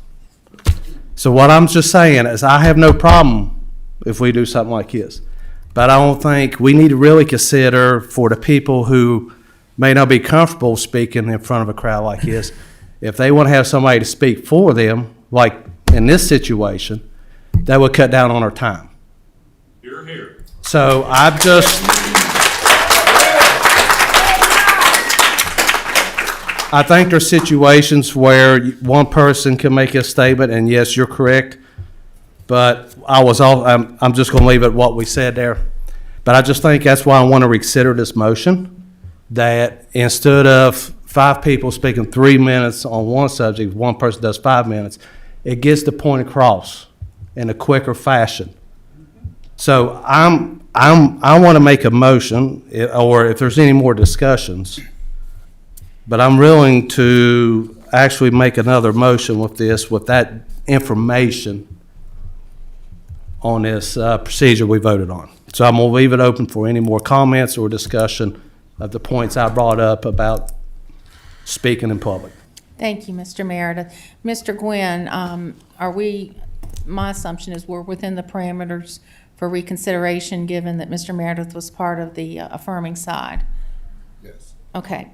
Are there any questions, comments? Mr. Tatum? Yes. I actually had notes written down the same thing to bring up. I spoke with a lady after last month's meeting, and it never dawned on me, my thinking was like what you mentioned, you wanted to hear from everybody, but it was a lady, she came to me, she said, Tim, she said, I understand what you said, but I do not feel comfortable with speaking in front of a crowd. And to me, that really hit me. I was being very nearsighted and narrow-minded in my vote to take away her voice, and that's what I was technically doing. Because she didn't feel comfortable, she wouldn't come forward, and she missed out on an opportunity to speak. So if she can have someone to represent her wishes, then you make the motion, I'll second it. Any other comments, thoughts? I would be fine with having a discussion about that to hear everybody's side of it. Okay. I know we can't have it tonight. Do you want to defer? I would defer to Thursday's work session to discuss it. There's already a motion on the floor. Speak in the microphone, please. Please, ladies and gentlemen, please be respectful. This is I still. don't believe there's a. But we cannot hear you. I'm sorry, this is all we have. I apologize, and we've got more people than we're supposed to have in this room to begin with, which I'm glad you're here, but it's a good thing. Call the question, Mr. Meredith. Call the question. That's the Robert. Sir, we are still in the middle of a Board of Supervisors general meeting. This is not yet time for public comment, and I just have got to make sure we're adhering to our board policies. Mr. Meredith, are you making a motion? Yes, I'd like to make a motion. Make your motion, please. I make a motion to deny the amendment to the Board of Supervisors Rules and Procedures as presented by staff. Second. Okay. We will do a roll call vote on this, Madam Clerk, if you would be so kind. Supervisor Quinn? Yes. Supervisor Tatum? Yes. Supervisor Meredith? Yes. Supervisor Jamison? Yes. Supervisor Mitchell? Yes. Supervisor Carter? Yes. And Chair Smith? Yes. Okay. Mr. Meredith, does that suffice? Yes, I got a couple more things real quick for other matters. Okay. Real quick. I would like to ask staff, I know, Mr. Sandy, we've talked about this before, a work session in the future, but we discussed about building permits with towns that were probably not compensated the right way. I would like to see us look at that. Also, these partnerships with Blue Ridge Region and stuff, what are we paying for them and what's our return? I think as a board, we should be looking at that too. We better do something in-house. Also, I've talked to Mr. Carter where we're a regional administrator of certain programs money, and I don't think our staff's being compensated for any admin for that, which I think if it's taking time for our staff, we need to look at that, or let another county do it if it's not going to affect our funding, as dispersing money in a region program. Last two things, the work session, I'll leave this up staff, I think, until we get video and sound working in the room. I mean, maybe we should be having them in here until we get that fixed. I know I mentioned that about 2 months ago, and we was working on the quality of stuff. But I just think that would be another option. And my last thing, and I had this written down before Mr. Supervisor Tatum spoke, but I did have something about data centers on where we need to have a work session. We need to put something in place until zoning and ordinance is done. We need stipulations. I've talked to several of the citizens. We've talked about closed loop systems, which would not use, the water of these others, or generating their own power, or light pollution and sound. But whatever we do, we need to probably act quicker. And I would like to see if it's a SUP or however we work, where it's in the county. I think that would ease a lot of people's minds as we work through this, and I think it'll be beneficial to us as a county, knowing what these are the guidelines. We will not accept nothing no less that would be detrimental to our county. We would not let any industry come in here and do it. So that's all I'm gonna say on that, since you did such a well job covering it, and that's all. Thank you, Madam Chair. Thank you very much.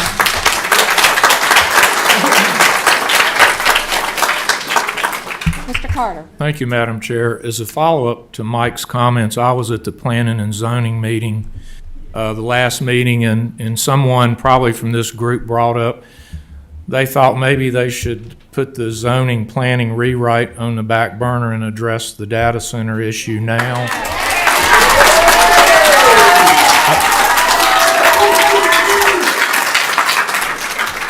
I think we need to get something in place ASAP. Okay. Yeah, I think I've talked to several of you. I think we're at a point that we need to bring some experts in that are objective to educate us on the pros and the cons and what they are as it relates to Franklin County. I don't care what's going on anywhere else.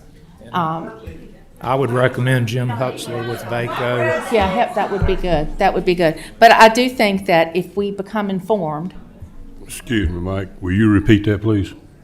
I think we should contact, I serve on a committee called Energy and Agriculture with VACO, and there's a lot of information. It's full of people from Loudoun County, so I'm well versed in data centers, but I think we could get some information from VACO and possibly Jim Hutzler. Yeah, and I'm looking, from my perspective, I'm looking for some objective, we saw with the utility solar farms, we were getting studies, but when you looked at who authored some of those studies, they were solar companies. So let's get some objective, informed data and research given to us in a work session, which is what I was going to talk to Steve about this week now that he's back, so that we can begin to think about hearing the objective data, the objective research, and then look at it as it relates to what we feel reflects the needs of our citizens and our businesses here in Franklin County. Madam Chair, I know at our last VACO meeting, regional meeting, they had some excellent speakers there to it. That might be a good place to start. I'm sorry, I couldn't hear what you said, Mr. We had some VACO speakers Yes. on data centers and everything. I think that'd be a good place to start and I get do some too. information too, along with Mike's I do suggestion. too, yeah. Okay, Mr. Tatum. Madam Chair, when we talk about getting an objective opinion on it, I think the main opinion that we need to make sure we take consider of is these people out here.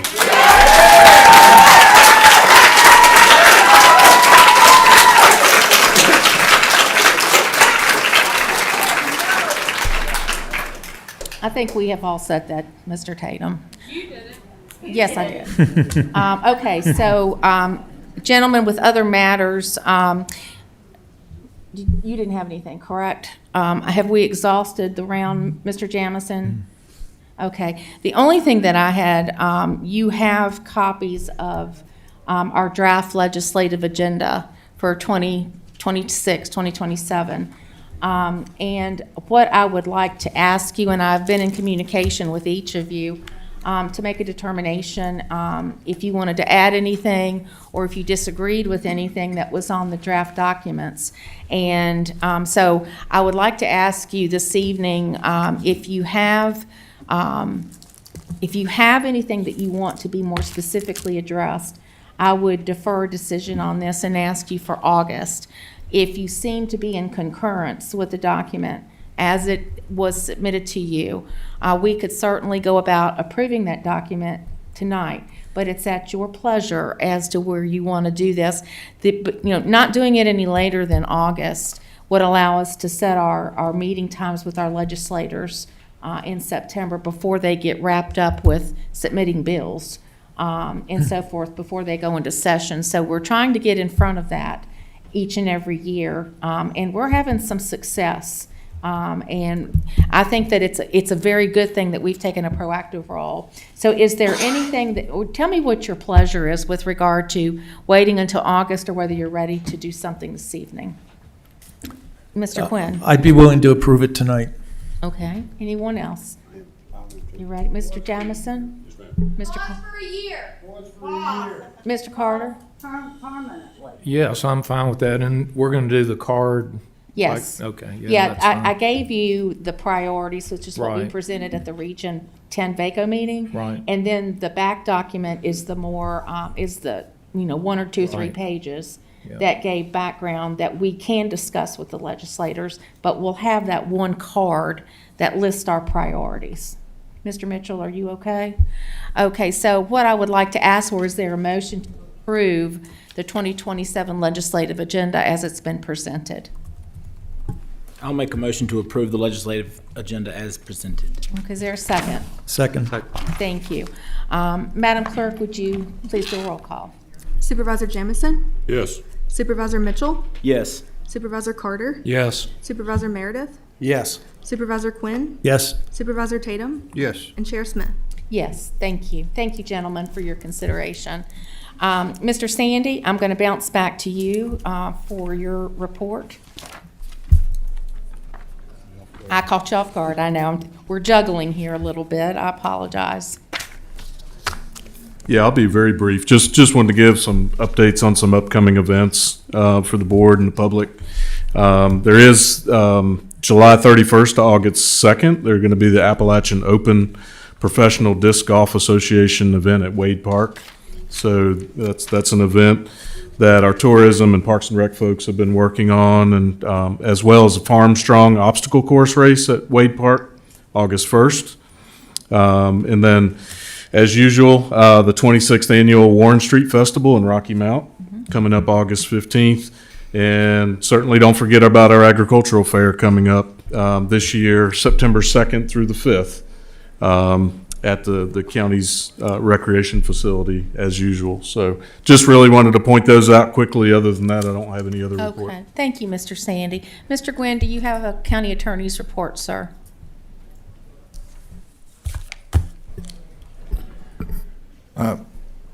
Only, Madam Chair, that I worked with Ms. Connor, and there's a new sign-up sheet out front, and I hope everybody had a chance to look at it.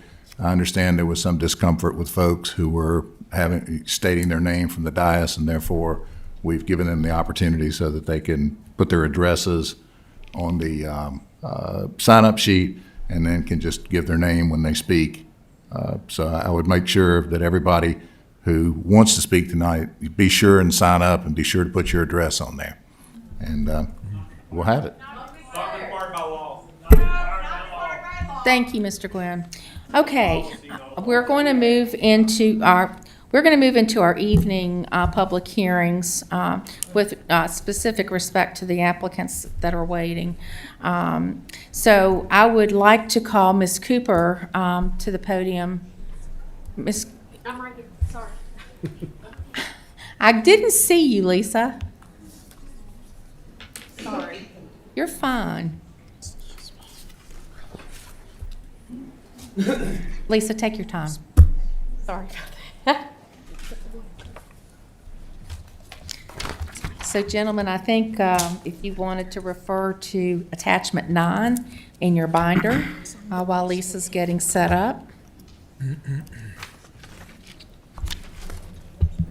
Madam Chair, I'm ready if y'all are ready. You ready to go? Yes, ma'am. Okay, take it away.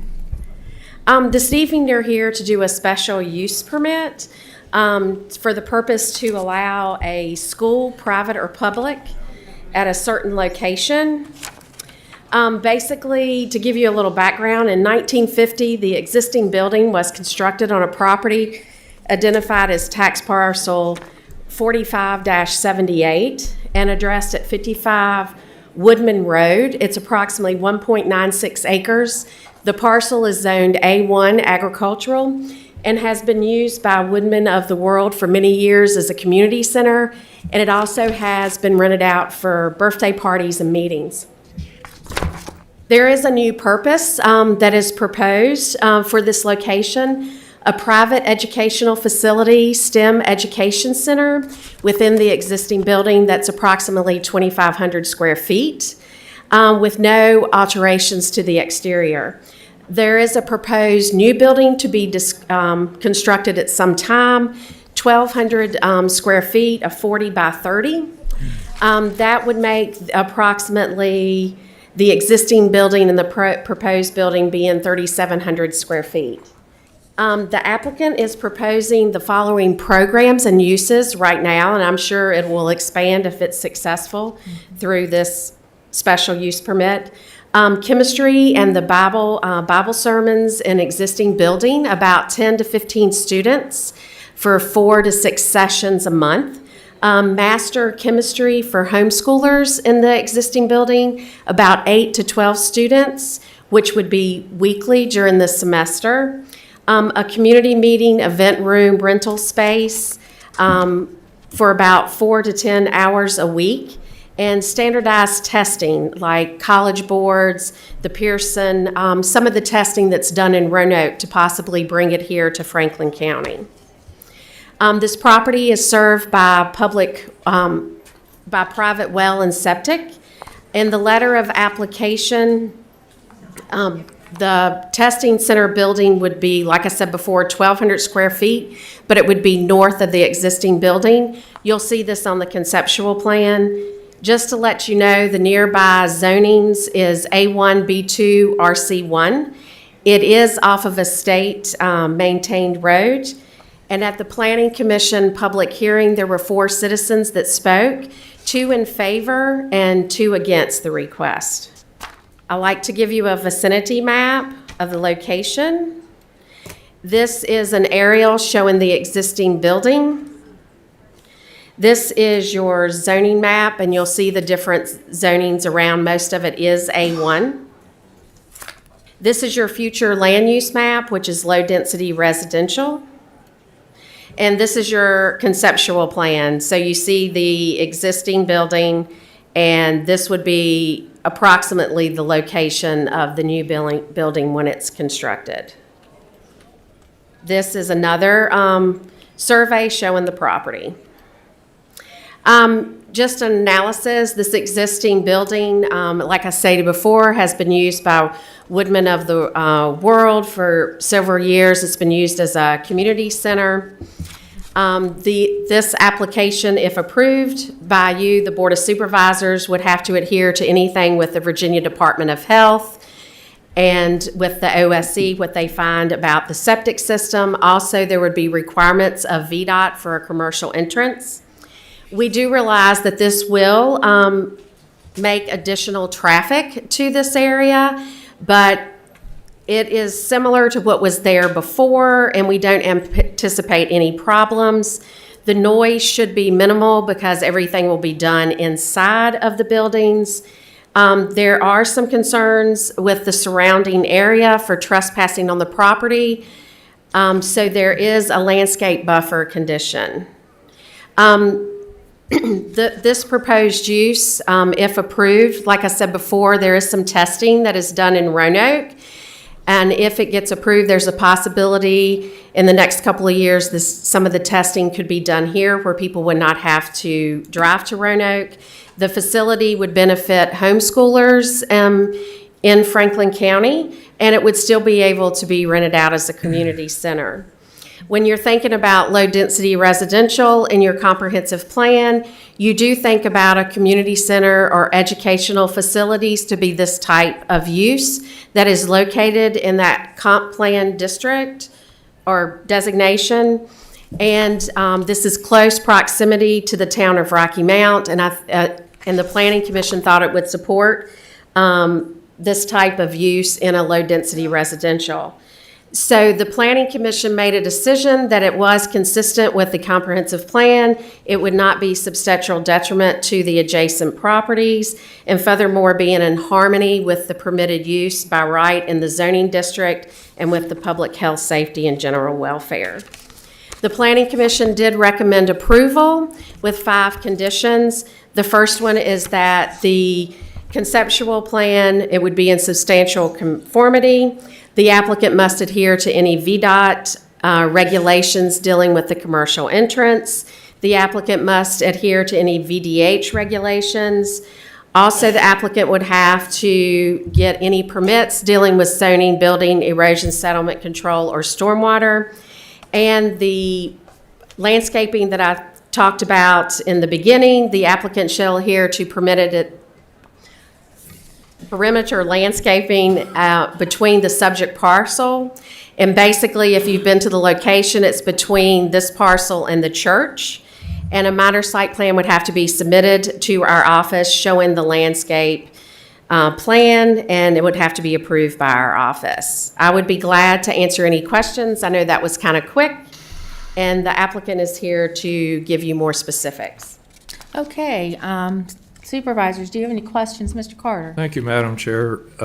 Lisa, I read under the Development Review Team comments, you didn't receive anything from Darren Doss, Virginia Department of Health, and it looks like it's served by a well and septic.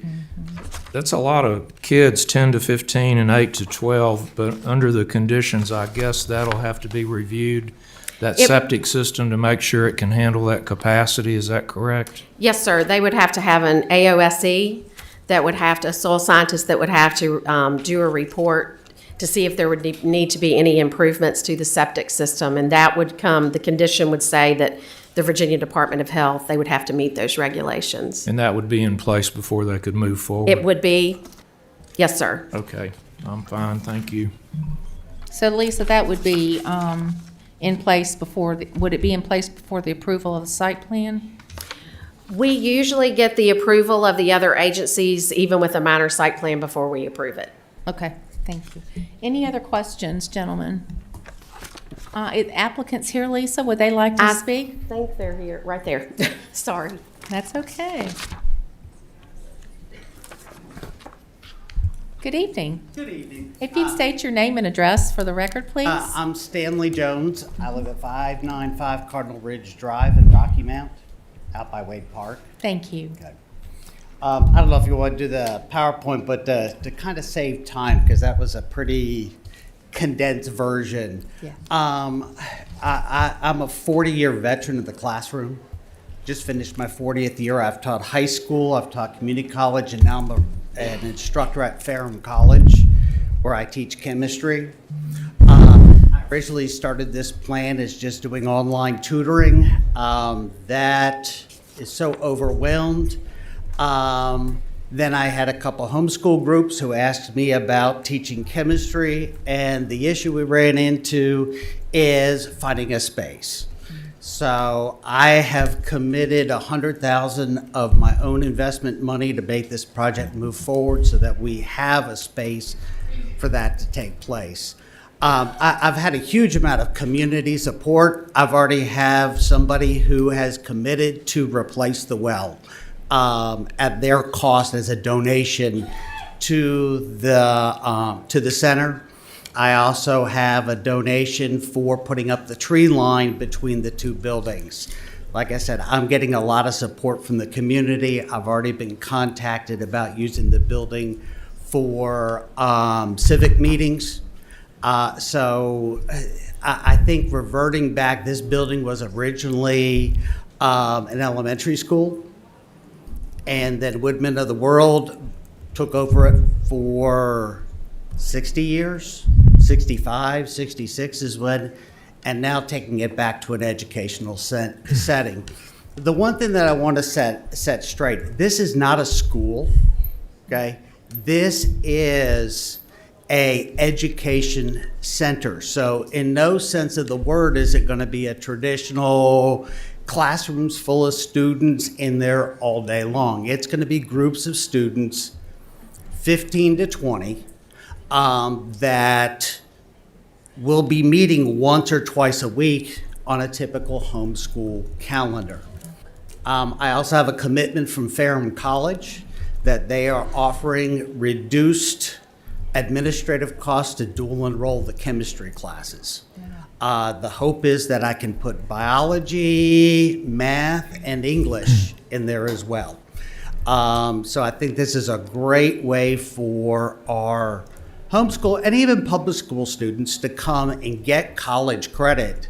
With the cost structure that I have right now, it would be cheaper for somebody to get 8 credit hours of chemistry through my program than it would to get 4 credits of chemistry from the community college system. So I'm here. This is my passion. Okay, this is my ministry. I failed at retirement twice, but this is what I love to do, and this is what keeps me young. I'm currently one of the leaders for our youth at Franklin Heights Church. So I'm from the area. I care about the kids. I love science. I guess I can say I'm great at teaching chemistry. I can get people to understand it who normally don't. And this is what God's calling me to do. Thank you so much. I'll open the floor if you don't mind. Sure. If any of my colleagues have any questions. Mr. Okay. Jones? Yeah. Listen to you, I appreciate it. You're filling a gap here that's needed. We homeschooled, started 45 years ago almost, I guess. And I appreciate you. I can feel the need. And I'm drawn to help fill that need. I've only had 2 negative, and I think they misinterpreted what the building is to be about, and there's other things that are going on.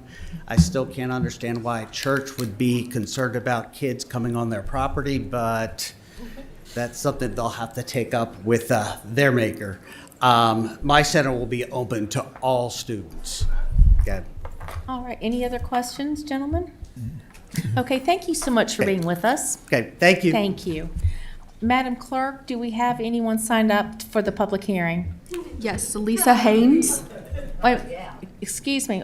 Lisa Haynes. Okay, so I'm formally opening the public hearing on this matter, and you've got Ms. Ains, you say? Ms. Haynes. Haynes, I'm sorry. If you would come to the, I don't know, both reports have been said pretty well. I don't know that can I interrupt you to state your Yes, name ma'am. and address, I please? apologize. That's okay. My name is Lisa Landis Haynes. I have a piece of property over on Jamestown Road. Okay. I currently live in Christiansburg. Okay. But I am the Woodman Life agent for this area. Okay. We have worked diligently over the last 12 years to use the building as it was originally. But we've got renters, and they come in, and there can be 80 people there. We've had events there. The church next to us has had blood bank donations. What the blood drives. We've allowed all of the facilities of the property. The biggest thing for me is this particular location was the Redwood Elementary. Yeah. I wanted to go back to being a place of study, a place where children can learn, a place where people can experience hopes and dreams. And it's not just that our children are being pushed to Roanoke for the testing. Some of them are being pushed to Greensboro. It's not only a site that will test for those children, but also provide adults in the area a place for testing that they have to travel too far. Yeah. I myself, it was one of them, that I had to go to Roanoke when I took my testing. So I appreciate it, but unless y'all have any questions for me. Thank you very much. We appreciate Thank you you. being here. Janet Farmer.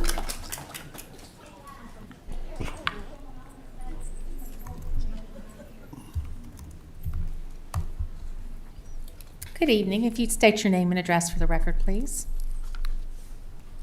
Janet Farmer, 916 Somerset Cove Road, Union Hall. I want to speak tonight about trust. A few months ago, a town hall meeting, at the town hall meeting, the chair told the citizens of this county that the board was not in discussions with a data center developer. Ma'am, I need to interrupt you. Yes? This public hearing is solely on the issue of this school. This is not public comment. Oh, I'm sorry, they called me up. I'm Janet Farmer. I'll add your name to the public comment sign-up sheet. It's two different ones. Oh, I'm sorry. I'm sorry, Ms. Farmer. I just want to make sure you're heard in the right context and not on the public hearing for this matter. Is there anyone else signed up? Yes, Stephen McKeague. I signed up on the wrong sheet. The wrong one? Okay, I'll move yours as well. Colleen McKeague. Same one? Okay. Dorothy Hodges. I signed up on the wrong one. So public comment as well? Okay. Terry Smith. I want to speak together. I didn't know there was 3 different lists. I just thought that there was so many comments. Okay, on it, so- I want to speak on that. Okay, Amber Akers. Amber Akers. Is there an Amber Akers here?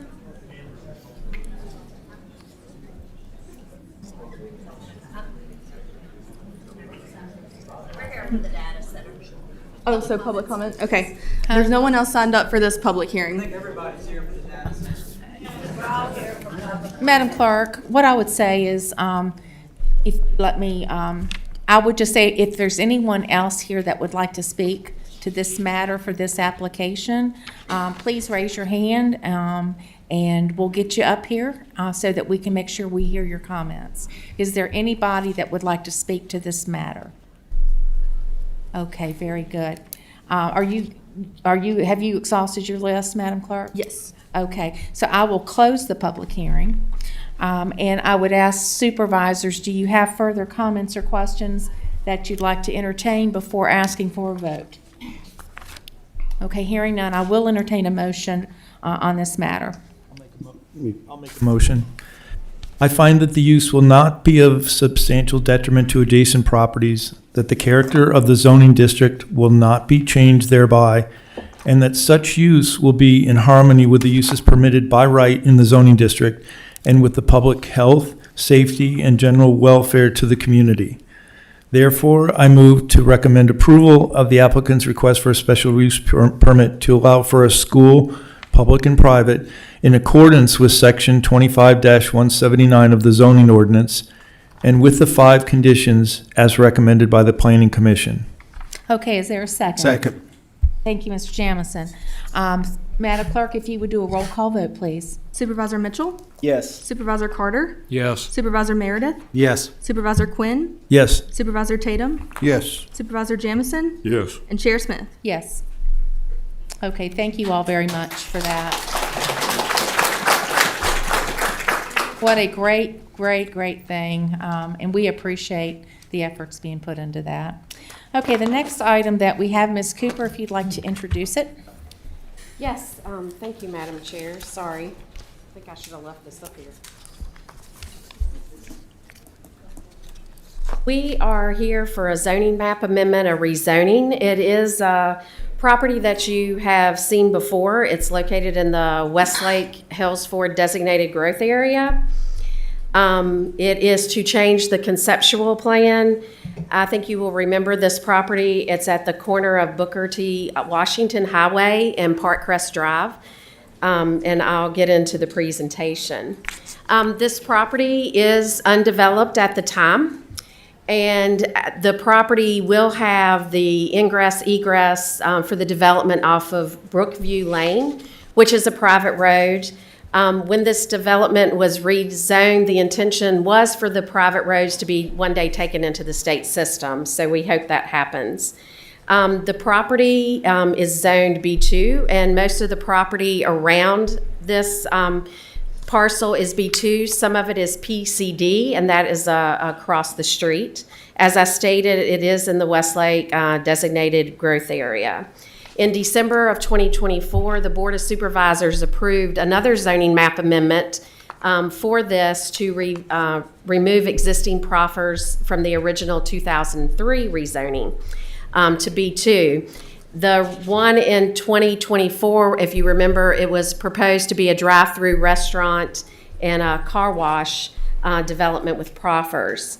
The applicant is requesting to repeal those voluntary proffers from 2024 and to change the zoning map or the conceptual plan and to offer new voluntary proffers for a car wash only.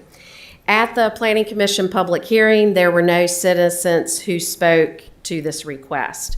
We like to give you a vicinity map. We also like to show you the property. As you can see, it's in blue, and it is near the Westlake Town Center. We also like to give you your zoning map, so you see the red is your B2, and the purple is your PCD. We also like to give you a future land use map. The future land use map has this listed as village mixed use.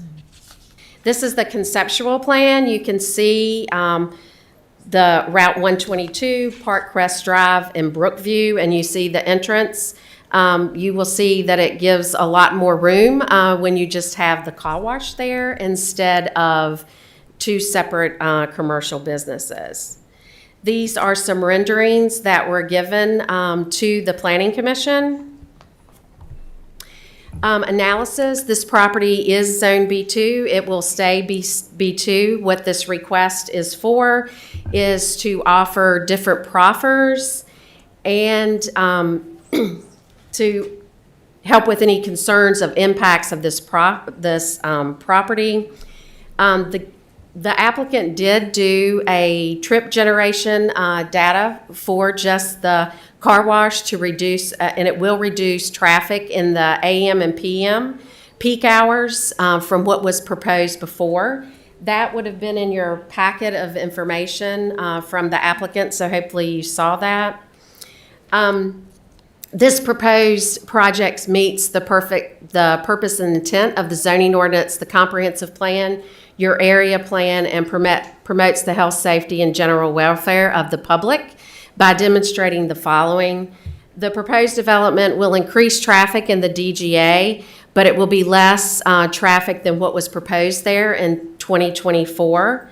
The purpose, the commercial use and design of the site will prove to be in character with the intent of this district and your comprehensive plan. The proposed project will expand the walkability of the DGA by constructing sidewalks along Route 122, Park Crest Drive, and Brookview Drive.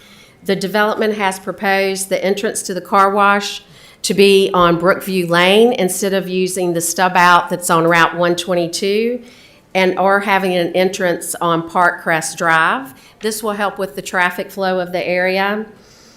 Given this, all this information, the Planning Commission concluded that the zoning map amendment should be approved and is in harmony with the existing uses and character trends of the growth area. So your Planning Commission recommends approval of this zoning map amendment with 6 proffers. And I will be giving you a 7th proffer that was given to me this evening by the applicant, and they can talk about that further. The first one is for it to be in substantial conformance with the conceptual plan that was submitted in your packet. As part of the site plan, the applicant shall obtain all the approvals from Western Virginia Water Authority and will comply with the water and sewer regulations of Franklin County. As part of the site plan approval, the applicant will obtain necessary permits for erosion settlement control, stormwater regulations, and building regulations. The applicant shall not have access to Booker T. Washington Highway, Route 122, until improvements have been made to the intersection of Park Crest and Route 122. Also, as part of the development, they have agreed to put sidewalks, like I said, around Route 122, Park Crest Drive, and Brookview Drive. Also, they have decided not to permit the following uses.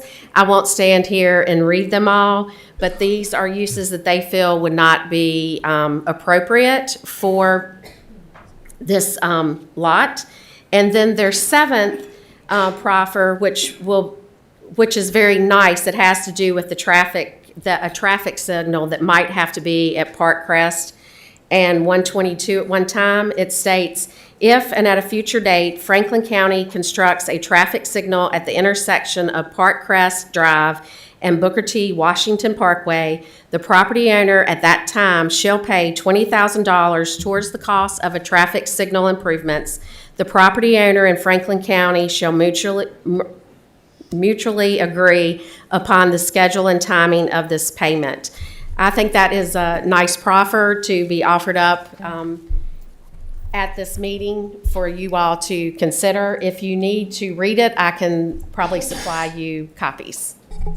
Thank you, Ms. Cooper. And I'm here to answer any questions. Any questions, Mr. Quinn? I'll start off, Lisa. So the headline of that section is proffer, but they're not really all proffers, right?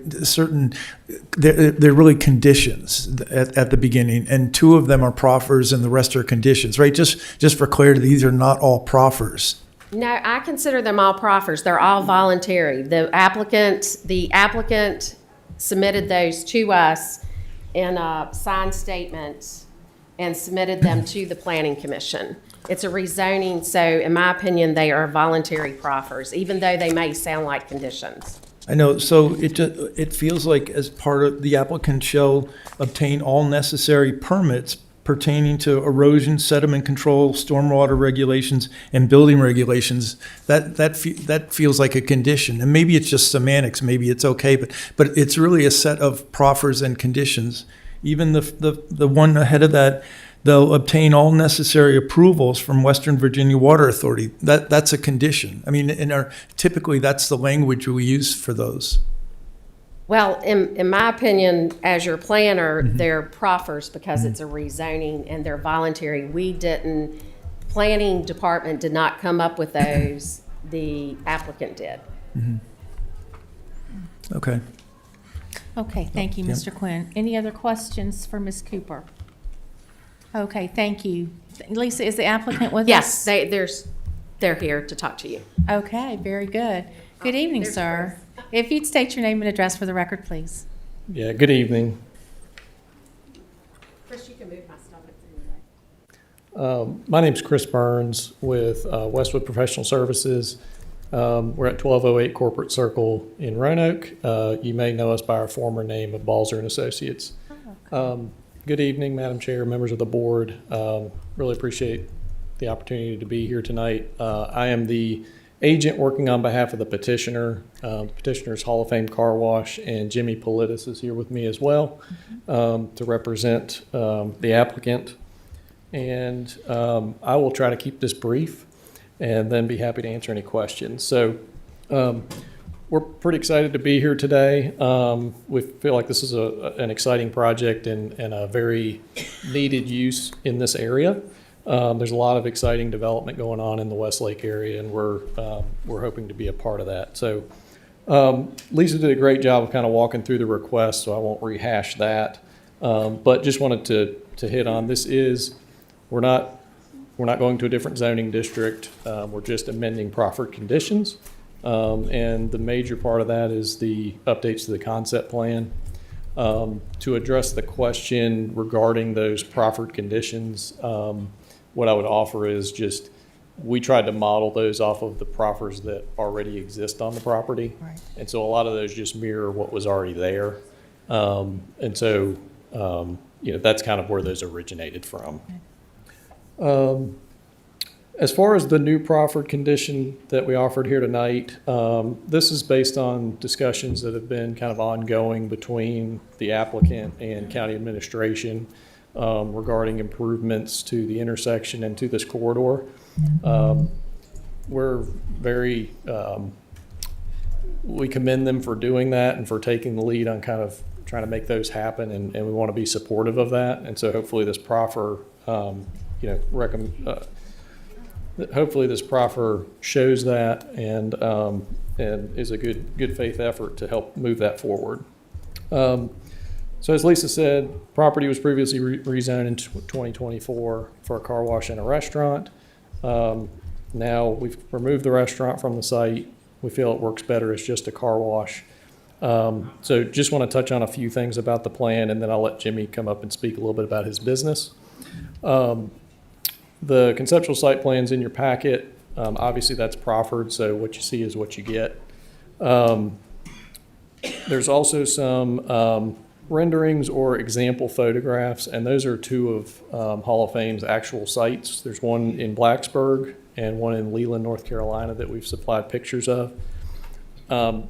Not intended to necessarily be representative of exactly what's going to be built here, but I think you can get a good idea of the quality project that you'll see.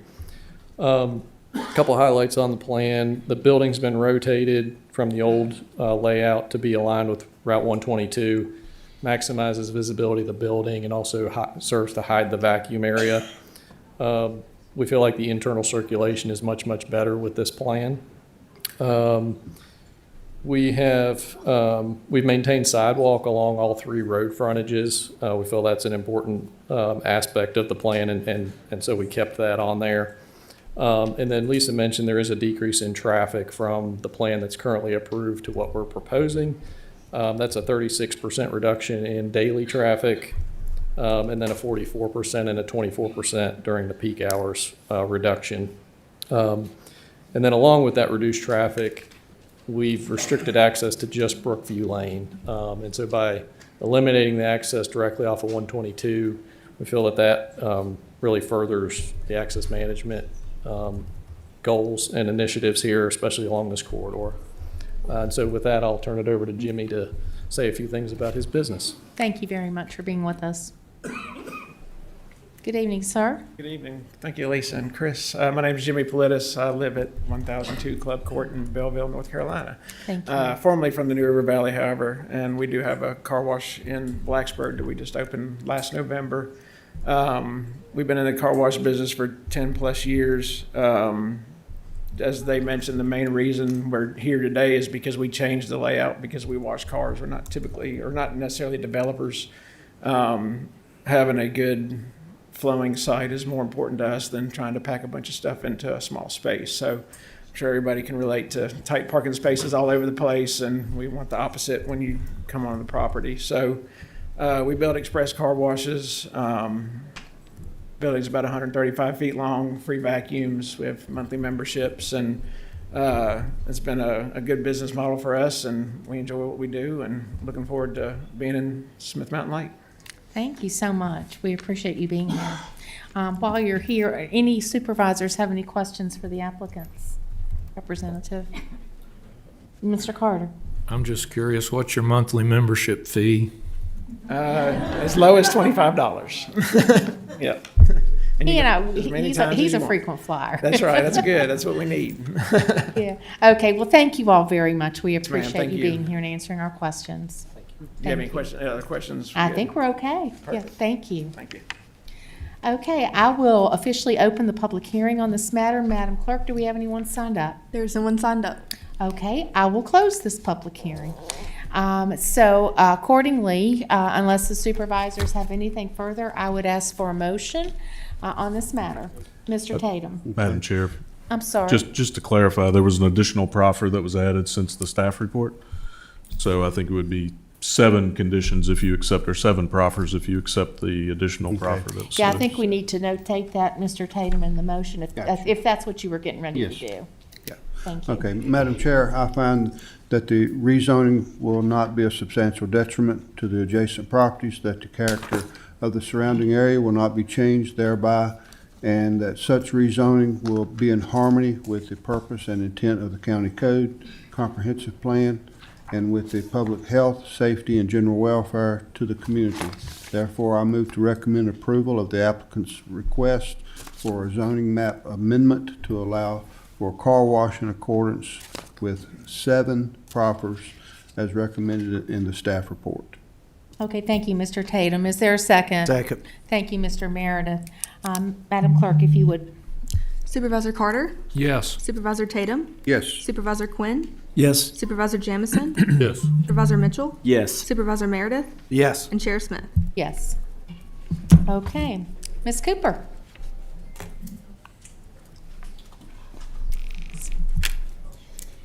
You can't leave yet. You have to stay for the rest of the meeting. We forgot to tell you that.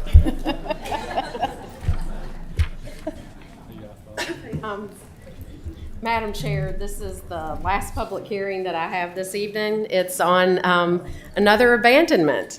This boundary line adjustment, if you noticed in your packet, Cornerstone Land Surveying showed you a 50-foot private right-of-way that was Jasmine Circle.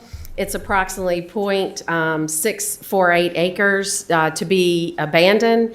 Lake Forest condominium will attain approximately 0.440 acres, and that will become part of tax map number 52-3.3. And then the Littles will obtain approximately 0.218 acres, and that will become part of 52-4.4. Basically, I said that this is an abandonment for this Jasmine Circle.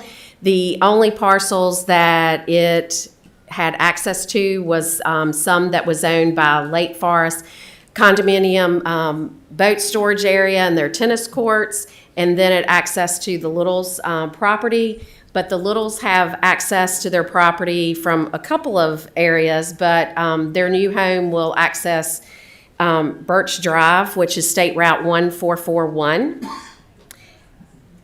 And basically, this will be shared between those two, the condominium association and the Littles. And I told you the acreage that each of them would be obtaining. And we always, we put this in your packet. This is the plat that was submitted to our office. And I think this is the main thing for you to see. This is Azalea Circle. This is part of the state maintenance. This is Jasmine Circle. This is the part that will be obtained by Lake Forest Condominium. You see the cul-de-sac will be obtained by the Littles. And they'll access their new home from this street right here. So staff respectfully request the Board of Supervisors to abandon Jasmine Circle, this 50-foot right-of-way, and have it shared between the Littles and the Lake Forest condominium. And I would be glad to answer any questions, and I know Mr. Boynton is here to do a presentation. Okay. Are there any questions for Ms. Cooper? Mr. Quinn? Lisa, just for clarification, the county owns that property, and so really we're abandoning the ownership of the property as well as the right-of-way of the property, right? Both? When we have dedicated right-of-way like that, the county does own the property, and us abandonment, yes, we would be giving that to the condominium association and the property owners. Thank you. And it would also have a deed to go along with it before signatures are signed on giving it over to them. It's on another page that just had signatures on it, so I didn't think you wanted to see that. Any further questions for Ms. Cooper? Okay, Ms. Cooper, the applicant's here. Yes. Good evening. Good evening, Ms. My Boynton. name is John Boynton. I'm an attorney here in Rocky Mount. I'm at 24 West Court Street here in Rocky Mount. Yes, sir. Tonight, I'm representing the Condominium Association and the Littles in connection with the abandonment of this right-of-way. Yes, sir. I don't have anything to say about that.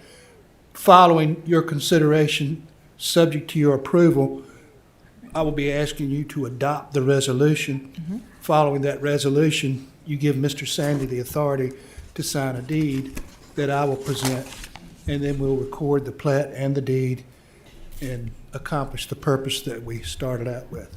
Okay, very good. Thank you. Thank you very much.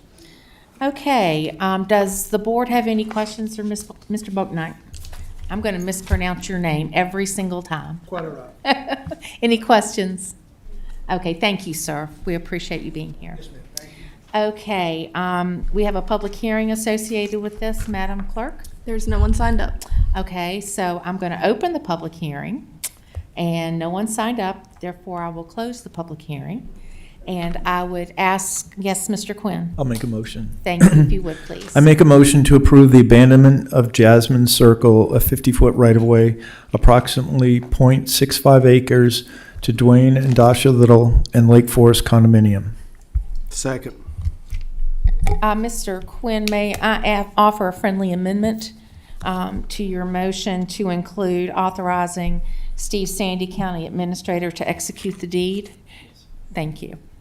Okay, Madam Clerk. Supervisor Meredith? Yes. Supervisor Quinn? Yes. Supervisor Tatum? Yes. Supervisor Carter? Yes. Supervisor Jamison? Yes. Supervisor Mitchell? Yes. And Chair Smith? Yes. Okay, thank you all. Thank you all for bearing through the public hearings with us. We appreciate that. Okay, Mr. Guynn. I've got it right here.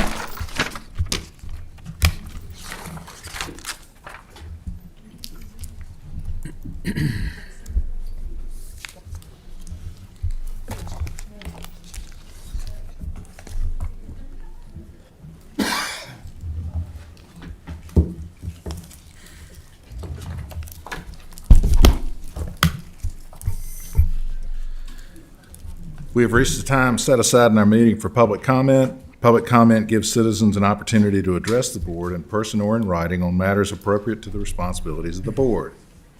Each speaker will be limited to 3 minutes for their comments, and speakers must direct all comments to the board as a whole and not to individual or employees of the Board of County. Personal attacks and insulting, defamatory, profane, or vulgar language directed at individual supervisors will not be tolerated. Likewise, commentary on issues that are not within the purview of the board and that are not a function of local government and over which the board has no control are not acceptable. Public comment is not a question and answer session, and board members will not answer questions during public comment. The chair has the ultimate authority to manage the time the board allocates to public comment. The chair's authority includes, but is not limited to, limiting public comment to one person per side or position of a topic, shortening the time that each speaker has to speak, and/or waiving any of the public comment provisions when appropriate and/or necessary. If a speaker violates these rules, the chair may rule the speaker out of order, and upon second violation, have the speaker removed from the podium. Thank you, Mr. Quinn. We appreciate that. Okay, Madam Clerk, we are opening the agenda now for public comment, and we appreciate you all being here. Madam Clerk? Angelo D'Arienzo?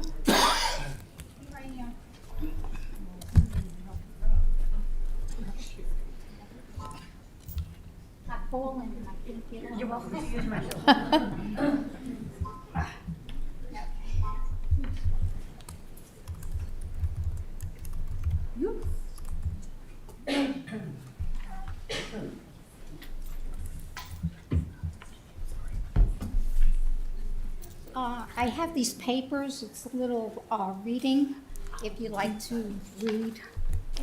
If you'd like to give them to the clerk. I can hand them out.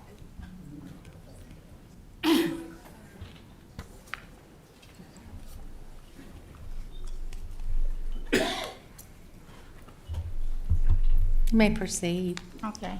Good evening. I'm here tonight to express my concerns about the data center. There's been a lack of transparency and secrets behind closed doors regarding the data center. As taxpayers in this county, we have the right to know what's going on. We have been clearly kept in the dark until now, and this has been going on since last year. You were elected to represent the citizens of Franklin County, not the data center, and I feel that you're not representing us.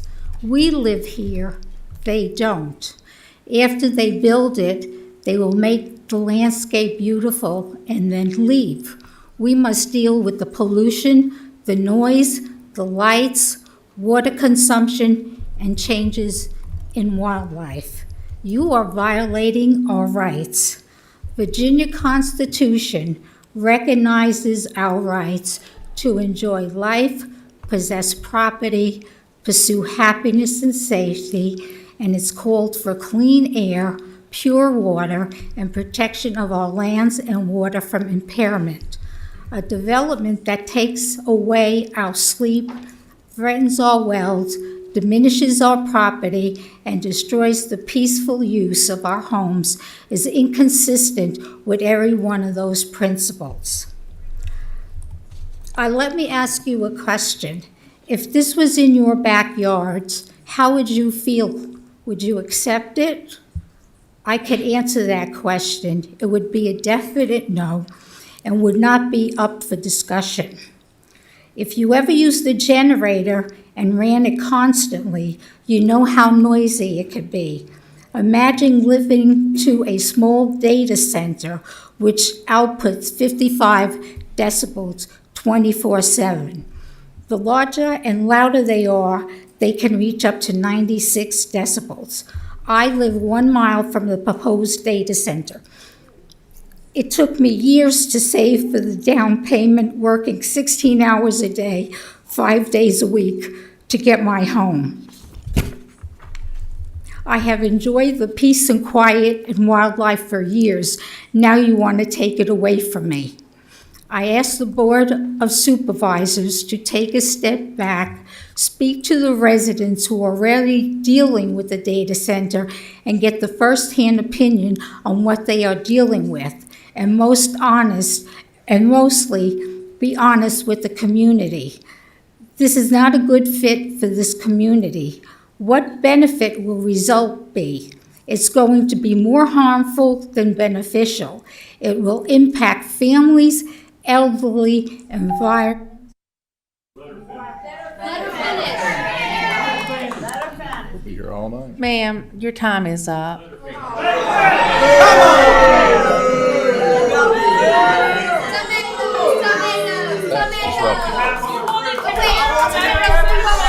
Jessica O'Neill. How long it took, you wanted to hear from every citizen. Jessica O'Neill. Thank you. And you've got 3 minutes. Is Jessica O'Neill here? Jessica O'Neill? She may be in the hall. Jessica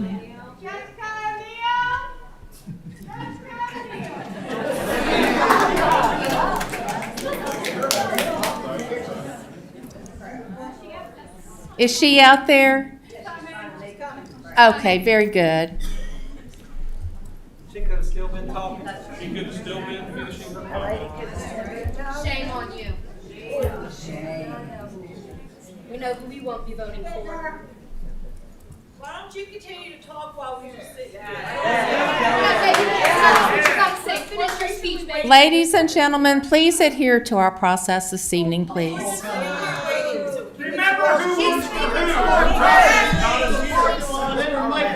Is this, what is this? We're going to move to the next speaker. She's not coming. Bob Santmeyer. Okay. It's very crowded in here. She might need a moment.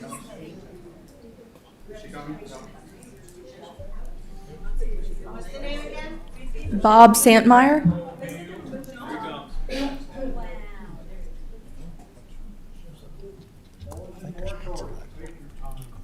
Thank you. Yes, sir. Name is Bob Santmeyer. I am at 302 Winding Way, Union Hall, Virginia. So I am the owner and CEO of a company called Penn Bay Technology Group. Many of you don't know who Penn Bay Technology Group is. Some of you do. It's actually the largest IT company headquartered in Franklin County, Virginia. I have about 100 employees that work for me, and I have 0 employees in Franklin County. For the past 2 years, I've been speaking to economic development about why that is, okay? It has nothing to do with building a data center. I have over 40 years of experience in this field. I have built systems that are used within the Department of Defense all over the world. I have one application right now that has tens of thousands of users within the military. I have other applications that my teams have built, that working with the National Center for Missing Exploited Children, we have found over 800 missing children, okay? That's the type of work I do.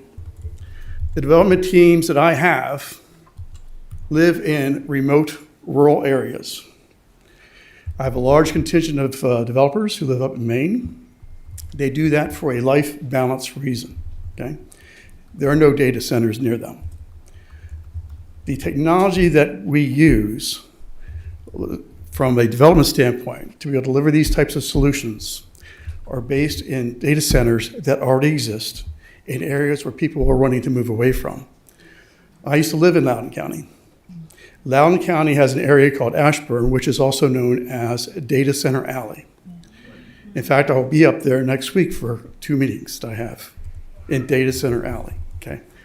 I avoid it like the plague, okay? There's no reason to be able to or to have a data center here in Franklin County in order to be able to attract the type of talent that I was talking to the economic development team about doing. As I said, up in Maine, where they have a moratorium on data centers right now, I have a large contingent of developers. The attraction here is to get people come from Northern Virginia who have these high-paying, high-tech jobs to come live into a rural community like this. So we need to offer those opportunities to those individuals. They don't want to live up there. They don't want to be in the midst of everything that's going up there, okay? So I can speak from my experience, as I said, of over 40 years of doing this. And by the way, when I was living in Loudoun County, I was working in Reston. From 1985 until 1998, when I moved out there, I saw that growth. And it expanded even further after I left. We don't need that here in the county. This is an agriculture community, and we need to keep it going.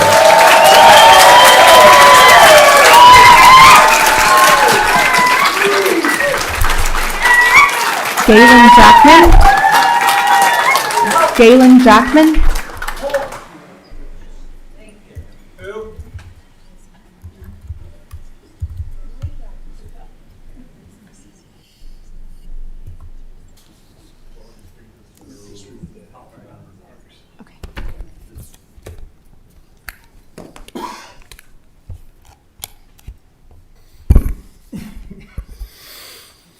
I'm Galen Jackman, 750 Summerwind Drive, Union Hall, Virginia. Good evening. I've attended these public board meetings since January. I've seen a lot of good people take the time and make a good citizen effort to address the board during public comment period. Here's what I don't see. I don't see any evidence of the board deliberating over the information, issues, and questions raised by those citizens. I don't see any evidence of the board taking any action. I don't see any feedback on these issues and questions to the general public, nor to the person raising them in the first place. It calls into question why we have public comment periods at all. Here's what I do see. I see a board who pretends to care what voters think. An apathetic board. I see a board who lacks transparency and operates in secrecy as a cover for unethical behavior, a board who ignores conflicts of interest. I see a board who applies self-serving rules of procedure, restricting the voice of the people. I see a board who has a toxic aversion to accountability. And I see a board who has done nothing to work with citizens to define a vision and goals for the future of Franklin County. I see a board devoid of competent leadership. So I'm going to give the board an opportunity to do what is right, to be transparent, and to be square with the citizens of this county. I have written a letter to the board, attention the chair, requesting that the board, at the August Board of Supervisors meeting, place on the agenda the inquiry conducted into the allegations forwarded by Supervisor Dan Quinn to the board on September 29, 2025, regarding the coerced removal of a Sean Davis campaign sign. The purpose of this agenda item is for the board to disclose the inquiry process used to determine the facts in the board's deliberations regarding the inquiry to the public. I have attached to my letter 22 questions a reasonable person would ask about such a serious matter in an effort to determine the process and sufficiency of the inquiry, how conflicts of interest were avoided, how whistleblowers were protected, and how the inquiry report was subsequently deliberated by the board. I understand the necessity to redact or withhold certain names like the county employee making the allegations. However, the board members and administrators who are or were government leaders should not be immune from disclosure. Let me leave you with a quote from a famous Virginian, one of our founding fathers, Patrick Henry. Quote, "The liberties of a people never were, nor ever will be secure when the transactions of their rulers may be concealed from them." I look forward to your August disclosure to the public. Thank you. Thank you.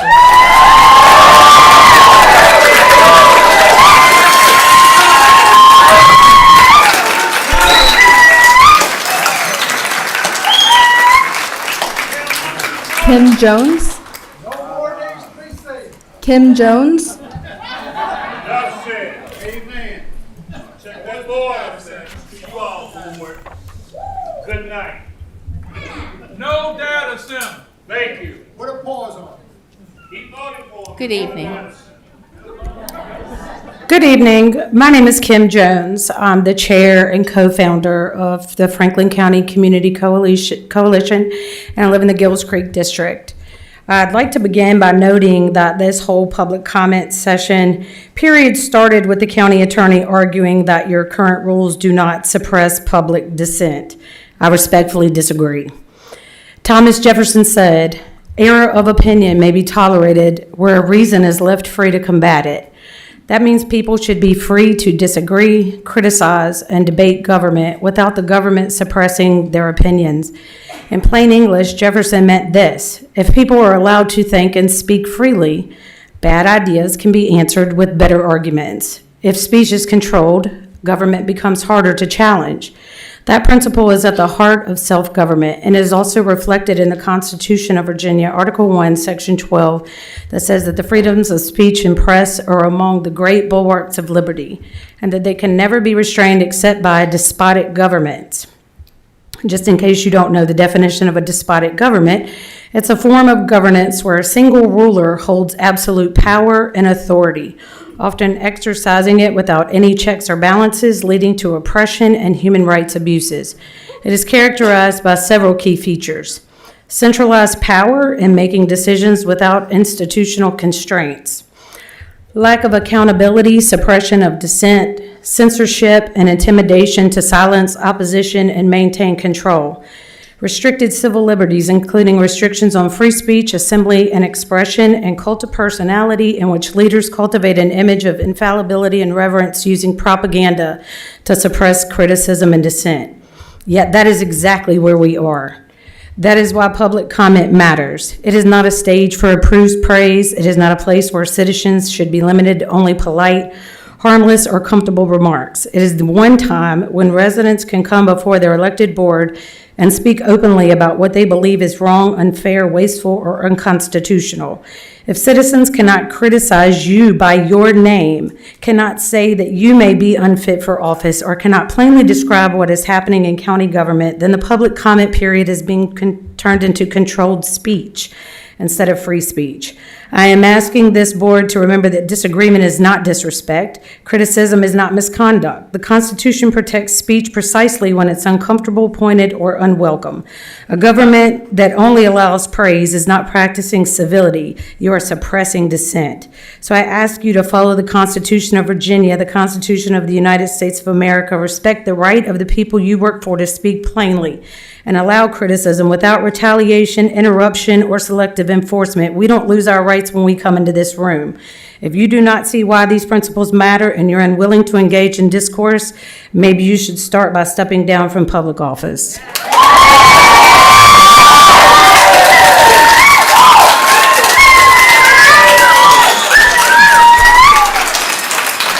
Will Cleveland.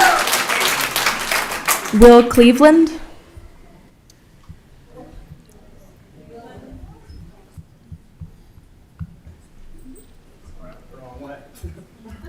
Good evening. Good evening. My name is Will Cleveland. I live in the Gogginsville district, about 1 mile from Summit View.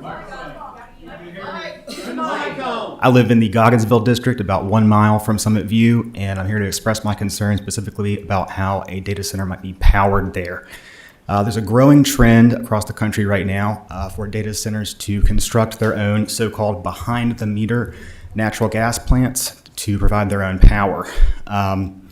This is a strategy that Crusoe has employed at their facilities and publicly praised, and I think that it is their intention at Summit View as well, especially considering their multi-million-dollar investment in natural gas turbines just last month, as well as the existing Franklin tap to the Mountain Valley pipeline at Summit View.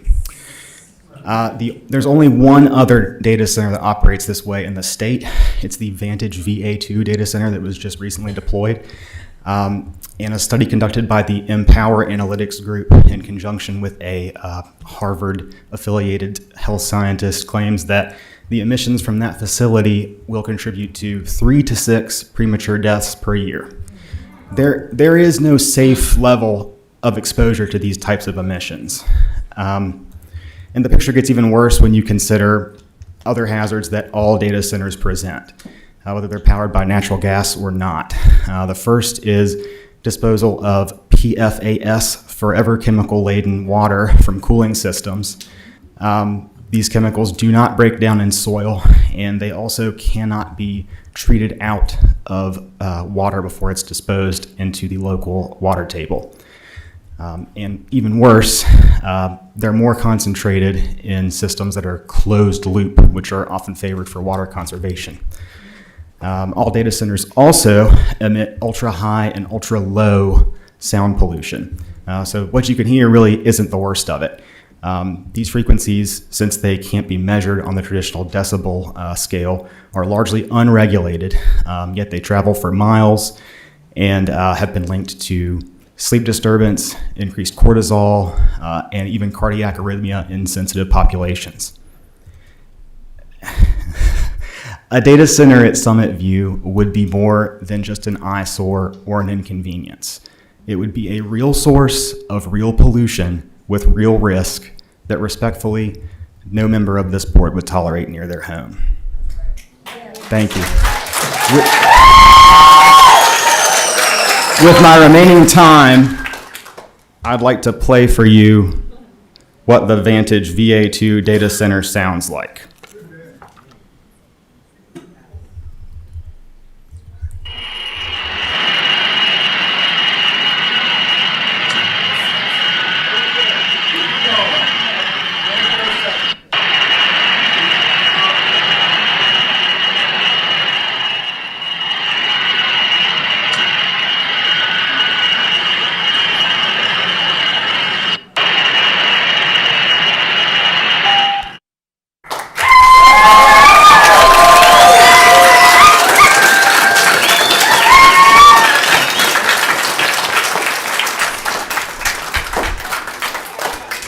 Daniel Cundiff. Daniel Cundiff. Good evening.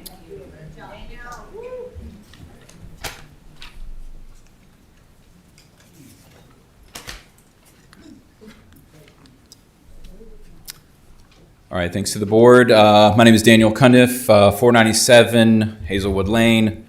I'm in the Boones District, planet Earth.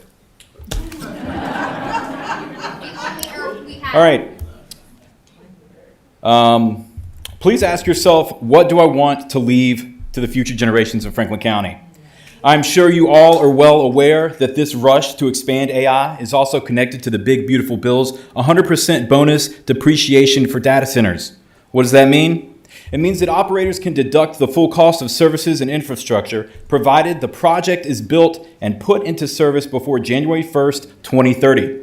Can we please take a step back and see that the AI bubble is about to burst and that Franklin County does not need to be a part of it?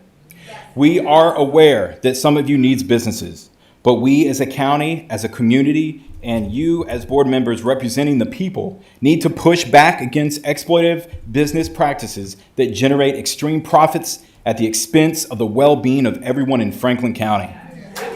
And not just now, but for our future. There are better options for our future. I also want you to ask yourself what other businesses will want to be included at Summit View after the data center is there. Some may have the opinion that buying the land for Summit View and using the courthouse complex, Essex Center, and Windy Gap Elementary as collateral was a bad business decision. Please do not put another bad decision on top of that, allowing a data center to exploit us for their own profit. We can do better. We are not anti-progress. We are anti-corruption. We are anti-secrecy. We are anti-being told that billionaire tech bros deserve more protection than the people who drink the water, breathe the air, pay the taxes, and live with the consequences. I am fed up. I'm here today because our communities are being hunted, not consulted, not respected, not protected. We can do better. Okay? While residents were working, raising kids, paying bills, caring for aging parents, and trying to survive, people in this building went to work for private companies in the data center industry. Deals were being made, promises being whispered. Our community was being sized up like real estate on a spreadsheet. We are all familiar with these companies, just like the Mountain Valley Pipeline. They want our land, they want our water, they want our electricity, they want us and our local governments out of the way, and they want working people to pay the price while they cash the checks. They hide the impacts, the rush of process. They court politicians, they divide communities, they promise jobs, they downplay pollution, they dismiss us residents. We can do better. The future we're fighting for belongs to the people who live here. So, to the Board of Supervisors and Planning Commissioners and lawmakers in this building, hear us clearly. We are not here to make nice. We are not here to beg. We are not here to plead for scraps of protection after the deals have already been made. We are here to demand what should have already been: transparency and a moratorium on data centers and complete ban in Franklin County. Franklin County belongs to the people. Let me say that one more time. Franklin County belongs.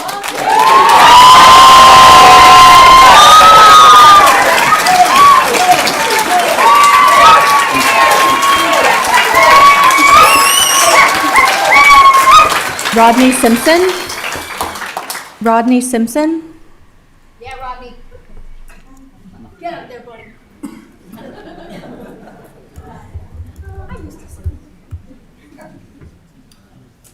Good evening. Good evening. My name's Rodney Simpson. I live at 140 Lookout Point Drive in Manita. I've heard a bunch of great comments from the people in this room, and it appears to me that the board has not hired a consultant to basically understand data centers. A working session without a consultant that's looking at what the data centers are proposing is totally worthless. You all need to look and find somebody that does that. I mean, I've been involved in data center development. Loudoun County made some big mistakes. Franklin County doesn't.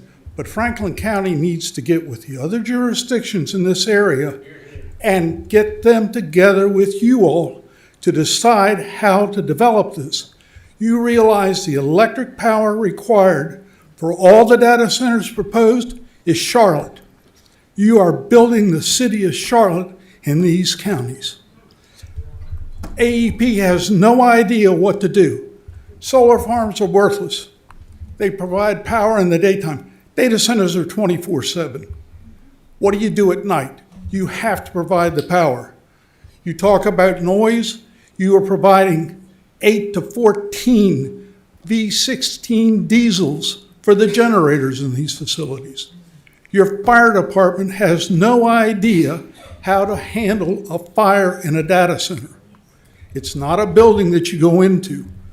There's no air in the room if there's fire. They are not trained to deal with this. Dealing with Scruggs Fire Department, they don't have a clue what to do with it. They would fight it from the outside. That is not what's going to happen.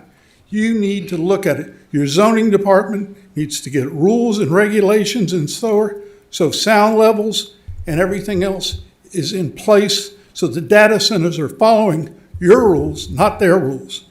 All they're concerned about is what they're building is cheap, not what the county wants. Outside of that, the other big issue that you probably don't even realize, somebody's going to store about 100,000 gallons of diesel fuel on that site for those generators. Think about what happens if that leaks. And if you don't control the water, you're going to have Love Canal in Franklin County.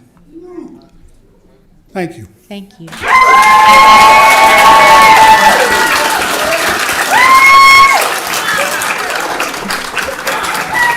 David Campbell. David Campbell. David Campbell. Can you say that again, Samantha? David Campbell. Okay. Good evening. Good evening. My name is David Campbell and I live in Ferrum. I'm a Franklin County resident, landowner, a journalist, and a taxpayer. Tonight, I'd like to talk about accountability. Over the past few months, I've spent countless hours reporting on issues before this board. As part of that reporting, I emailed every member of this board with questions regarding Project Flash and the proposed data center. Every member received the same opportunity to respond. Only one response came back, and it wasn't an answer to my questions. It was simply a publicly circulated attachment that addressed none of the issues that I raised. Since then, I have sent additional emails seeking comment. To the credit of 3 supervisors, they have responded, and they have been forthright and willing to answer difficult questions. But where have the other 4 been? Journalists ask questions because the public deserves answers. But I'm not just a journalist, I'm also a citizen of Franklin County. I have the same expectation that every citizen should have, that my elected officials will answer legitimate questions from the people they represent. And I'm not alone. I've heard from numerous citizens who have expressed frustration that they, too, cannot get responses from this board. The citizens of Franklin County demand and deserve better. Public office comes with public responsibility. Communication is not optional. Answering constituents isn't a favor. It's one of the fundamental responsibilities of elected office.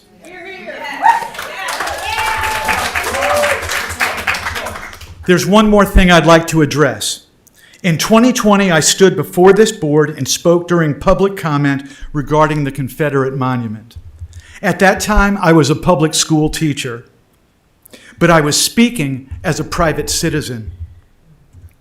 After the meeting, I was told by a school board member that a member of this board approached him and said that I needed to be reeled in because the Board of Supervisors and the school board were finally working together and that I could jeopardize that relationship. Shame on you.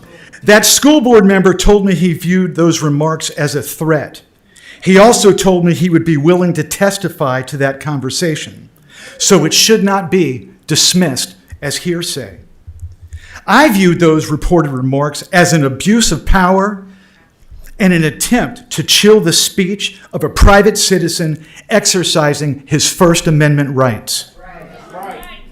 And the school board member implicated was the current chair. It's time to do right by your citizens.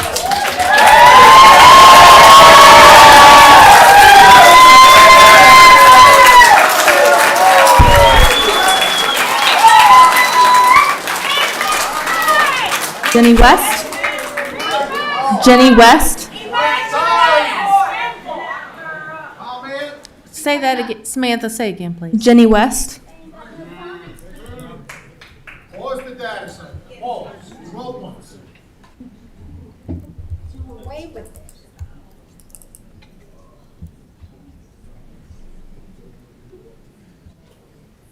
Good evening. Good evening. Jenny West, 2839 Beach Mountain Road, Ferrum. I would like to read to you your own mission statement, in case you haven't reviewed it lately. Quote, "Our mission is to provide services and leadership in order to protect the health, safety, and welfare of the citizens of Franklin County, and to promote an outstanding quality of life. We will balance the needs and desires of the public with available resources while administering policies and ordinances in a fair and courteous manner. We will protect our community and environment, preserve our heritage, and anticipate future needs, demands, and opportunities. End of quote. Just because something is an opportunity does not mean it is consistent with those obligations. While I personally slightly understand that very early talks with businesses and industries are a necessary part of your job, shouldn't you agree that a highly controversial project like a data center that affects our environment, our water, our air, our electrical grid, the value of homes, the health of all citizens, especially those living in close proximity, deserves and demands transparency and public input? In my opinion, you have failed by allowing this to go so far without our knowledge. We deserve a say in our environment and our future. Thank you.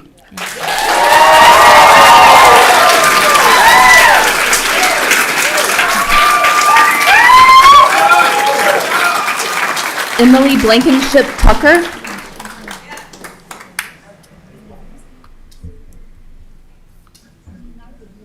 Good evening. Good evening. I'm Emily Blankenship Tucker.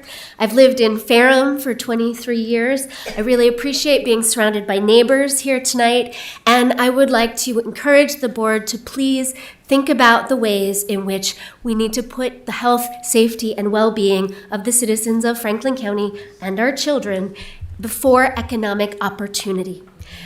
I would propose that by whatever means make it possible, Franklin County needs to adopt a policy prohibiting county representatives from signing non-disclosure agreements.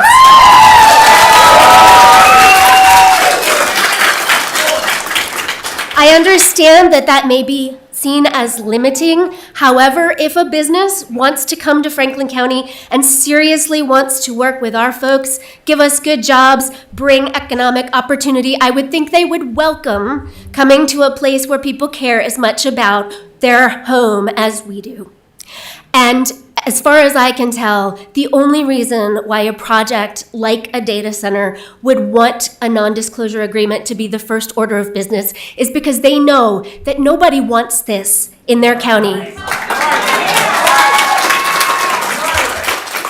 So please, we're asking you to help stand with us to figure out ways to protect the citizens of Franklin County. Thank you. Ed Saunders.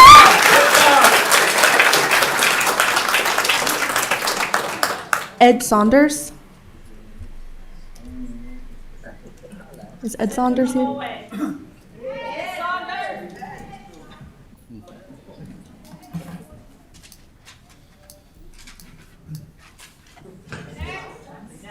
Okay. George Carnes.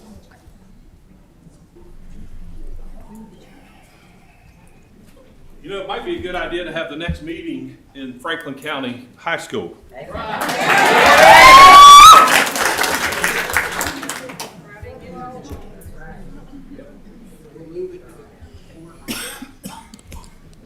Chairman Smith and members of the board, it's pretty warm in here. Are you guys feeling the heat yet? Good.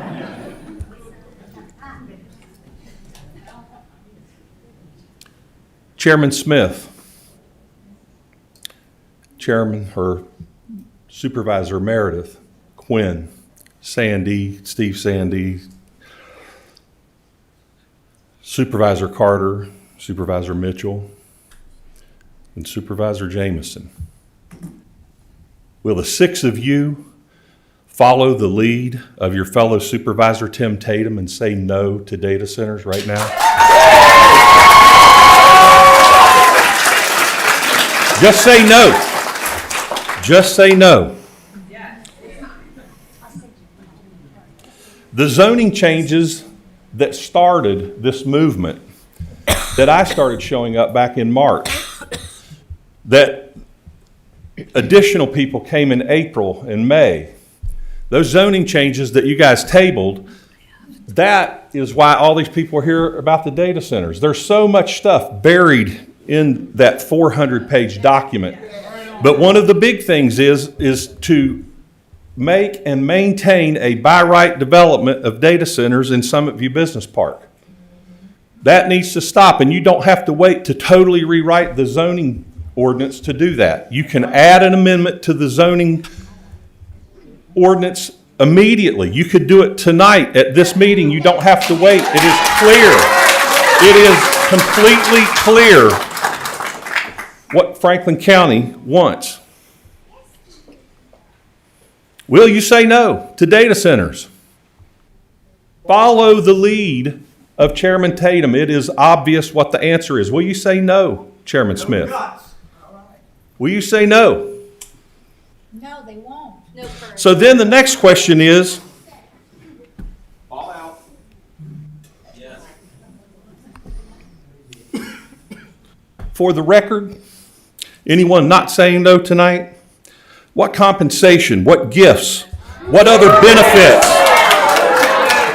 have you or any supervisor received from Caruso or another data center vendor to not say no already? Why are you not saying no already?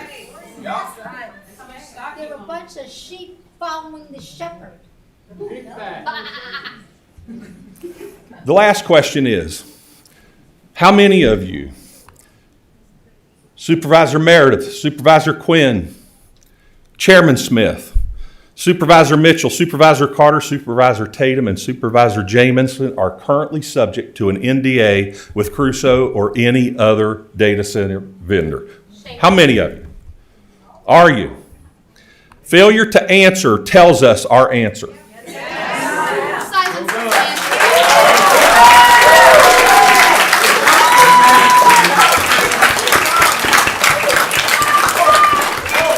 Peggy Newman. Peggy Newman. Is Peggy Newman here? Can we ask if she's in the hall? Can somebody ask if she's in the hall, please?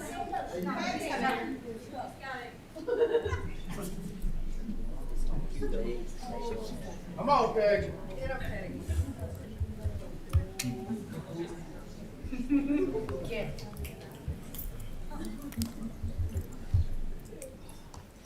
I was schooled on some rules. My name is Peggy Newman, and I live in Snow Creek District.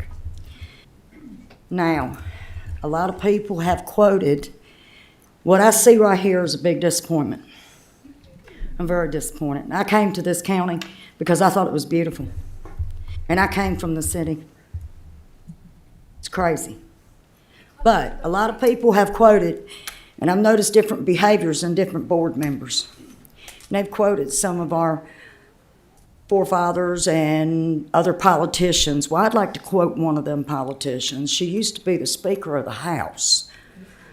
And she said, "You'll get to know what's in it after we pass it."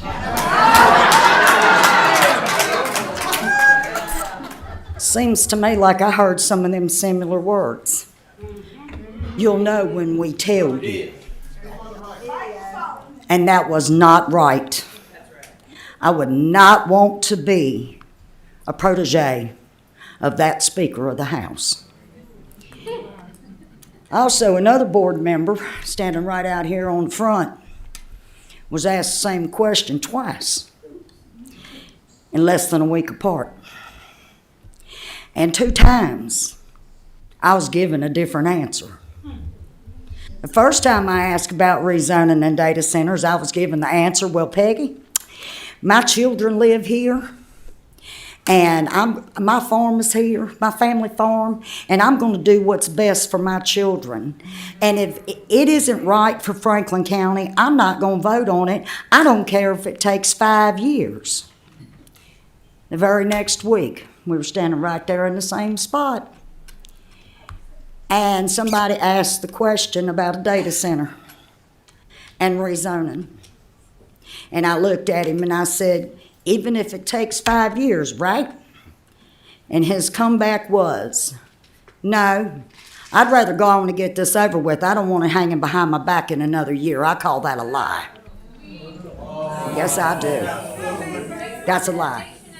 Now, you can't tell one answer and then tell something totally different and it both be true. It's impossible.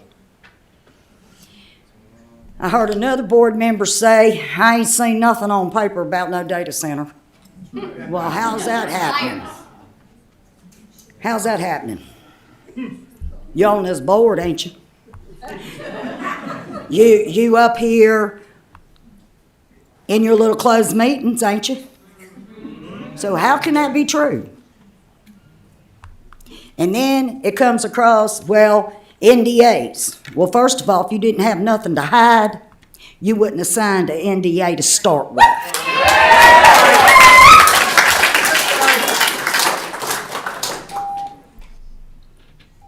Thank you.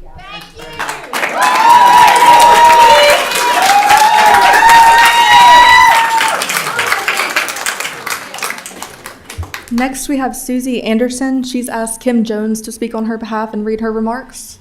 Okay.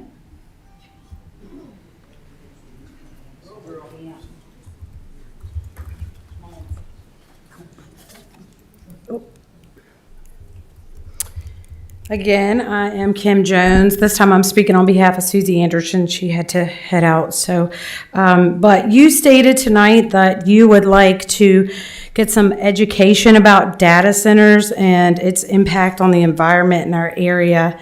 But I think what's hard for people here to understand is that we've been trying to educate you for months. We've been screaming at you, literally writing letters, showing up at your town hall, showing up here, and you're not listening. And now you want education. And the same way that all of us were forced to educate ourselves on data centers, you could have done the exact same thing. But you haven't. And now tonight, you say that you're being proactive. Okay. Do you call signing real estate documents, letters of intent, and exclusivity documents with Crusade AI being proactive? Is taking around $600,000 for this proposal being proactive?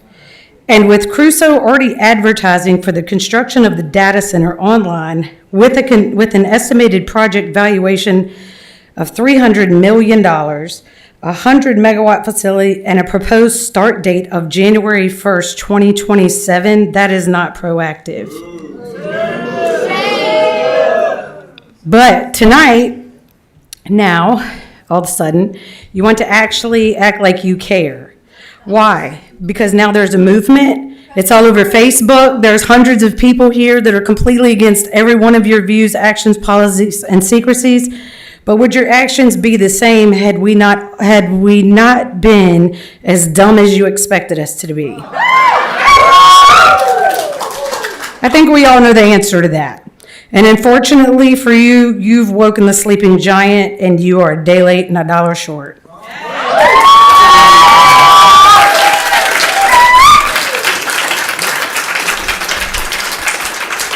Penny Hodges.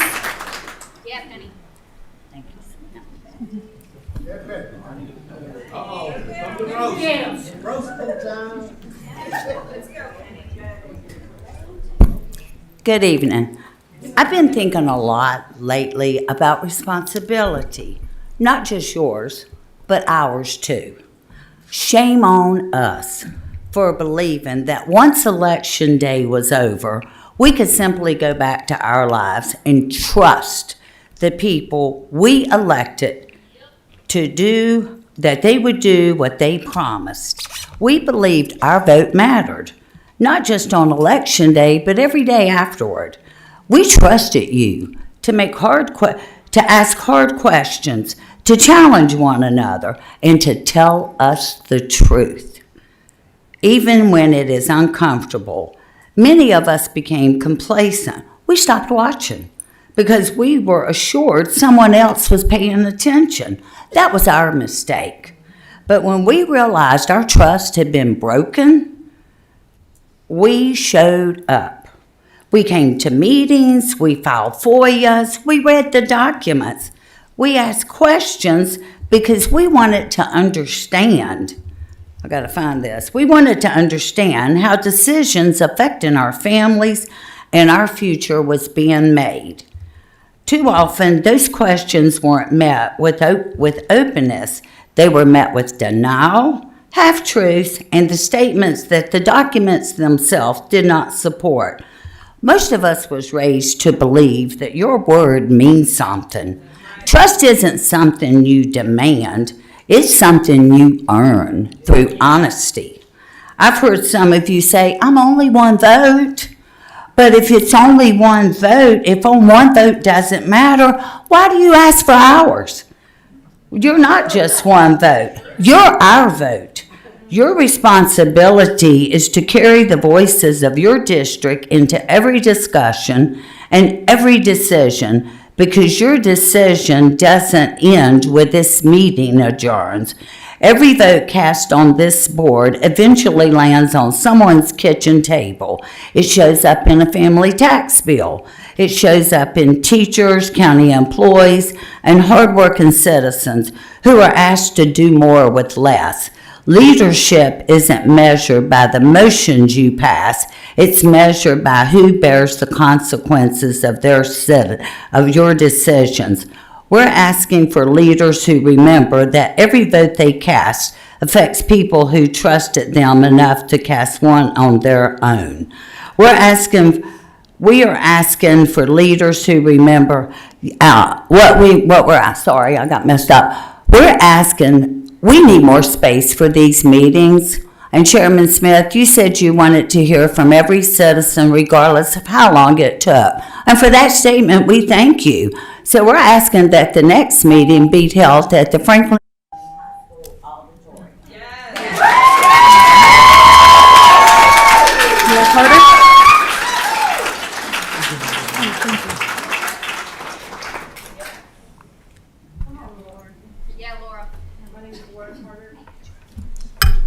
My name is Laura Carter, 1940 Altus Mill Road, Rocky Mount. So I've become convinced that the data center is merely a symptom of a much larger problem. It's about the leadership that we have. And whether you're a person of faith or not, most of us grew up knowing the story of the 7 deadly sins. They weren't meant to be a list for pointing fingers, but they were warnings about the kind of character flaws that can quietly take root when people stop remembering who they're accountable to. Pride is believing that you no longer need to listen because you think you already know best. Greed is measuring success only in dollars while treating our clean water, our productive farmland, and the future of the community as your bargaining chips. Wrath is meeting honest questions with irritation instead of honest answers. Envy is looking at another county or counties and seeing what they have and deciding, oh, we should have that too, without first asking whether it belongs here. Lust is not only about desire. It can be about unhealthy appetite for power, influence, recognition, or being remembered as the person who landed the next big project. Gluttony is never believing enough is enough. It's always wanting one more development, one more tax dollar, one more promise, regardless of who pays that price. And sloth isn't simply laziness. It's the refusal to do the hard work that the public service requires, listening, being transparent, following the law, and earning the trust of the people that you were elected to serve. And whether you agree with every concern raised over this past few months that we've been showing up isn't really the point. The question is whether we've seen the opposite of those things. Have we seen humility? Have we seen transparency? Have we seen accountability? Have we seen leaders willing to admit that they've gotten something wrong? Communities aren't built on incentives or economic projections alone. They're built on trust, and that trust takes years to earn, and as you know, only moments to lose. None of us are perfect. We all fall short, but public office isn't about being important. It's about accepting the responsibility of serving people whose lives will be shaped by your decisions. Long after every proposal, every presentation, and every headline has faded, we will still be here and still drinking this water, hopefully, farming this land and raising our families and living with the consequences that are made in this room. These aren't just religious ideals. They're the qualities of good neighbors, good leaders, and a county worth leaving to the next generation. And I believe we, as Franklin County, deserve nothing less.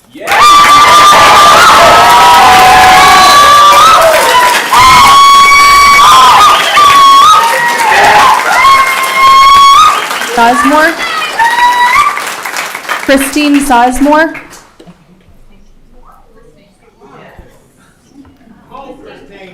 Good evening. Good evening. Christine Sizemore, Hardy, Boone District. The affairs of government are not intended to be conducted in an atmosphere of secrecy, since at all times the public is to be the beneficiary of any action taken at any level of government. Those are the words of the Virginia General Assembly. Tonight I have one question for the board. If government is not to be conducted in an atmosphere of secrecy, why has Franklin County adopted a level of public notice so much more limited than Virginia law requires? Virginia law requires that closed session motions must identify the subject and the purpose, in addition to the applicable exemption. In 2020, the Virginia Supreme Court affirmed this requirement in Cole versus Smith. 6 years later, Franklin County continues to use the same category-only description the court said were not sufficient. You must not have gotten the memo. After reviewing Franklin County's closed session motions, we wrote to the Franklin County's administrator and attorney to ask about the legal authority that governs this limited disclosure and requested a response within 10 business days. We received no response. Then we contacted the Virginia FOIA Council in Richmond, which confirmed that our interpretation of the law is correct. Franklin County's own records show that you knew that detailed disclosure is legal, but you only use disclosure when convenient. The extent of public disclosure for negotiation with data center was not dictated by Virginia law or by non-disclosure agreements. You could have added details such as negotiations with a data center builder, interest in Summit View Park as a business location, and so forth. We should not have to give you examples of what you could have written. You have a county attorney. A government can ask, how much information can we legally share with our citizens? Or it can ask, how much information can we legally withhold? Those are two very different approaches to public service, and you chose to withhold. You were elected to serve the people, not shield the government from the people. If you cannot do that, make room for those who will.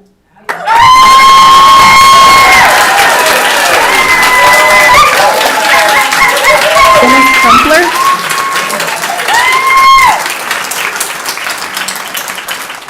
Dennis Crumpler.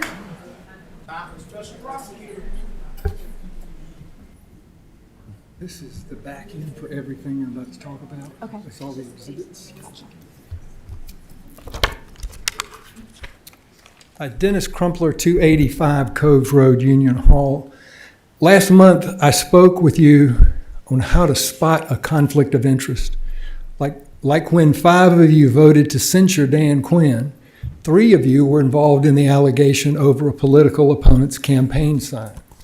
Under Virginia's conflict of interest law, that gave you a personal interest in the outcome. You should have disclosed it. You should have recused, but you voted anyway. The acting chair had a duty to recognize that conflict and to force recusal. She didn't. And a few weeks later, the same group elected the current chair. Ignoring those conflicts tainted both votes.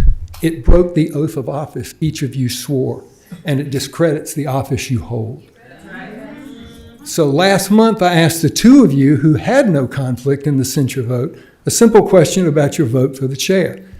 If you knew now what you knew then, if you then knew what you know now, would you still have handed the current chair control of this board's agenda?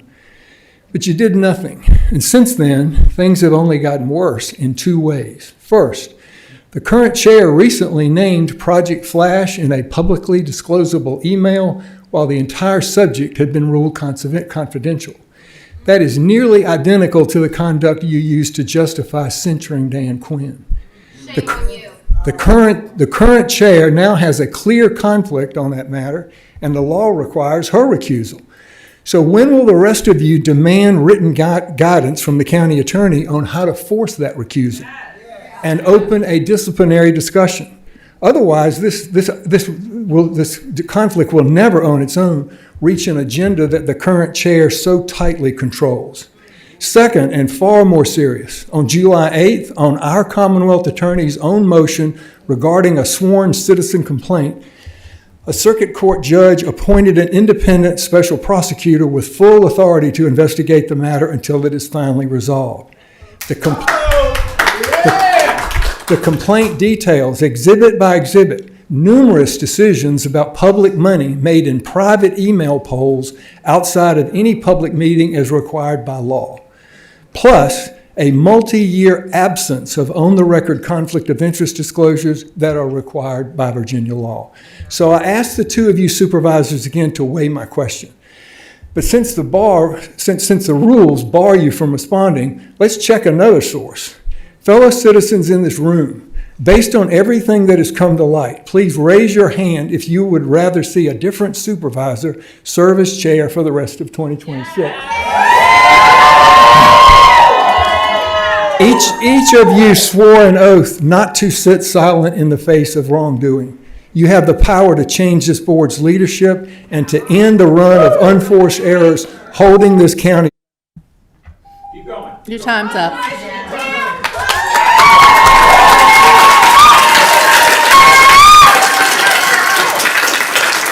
Keith Johnson. Resignation's also accepted.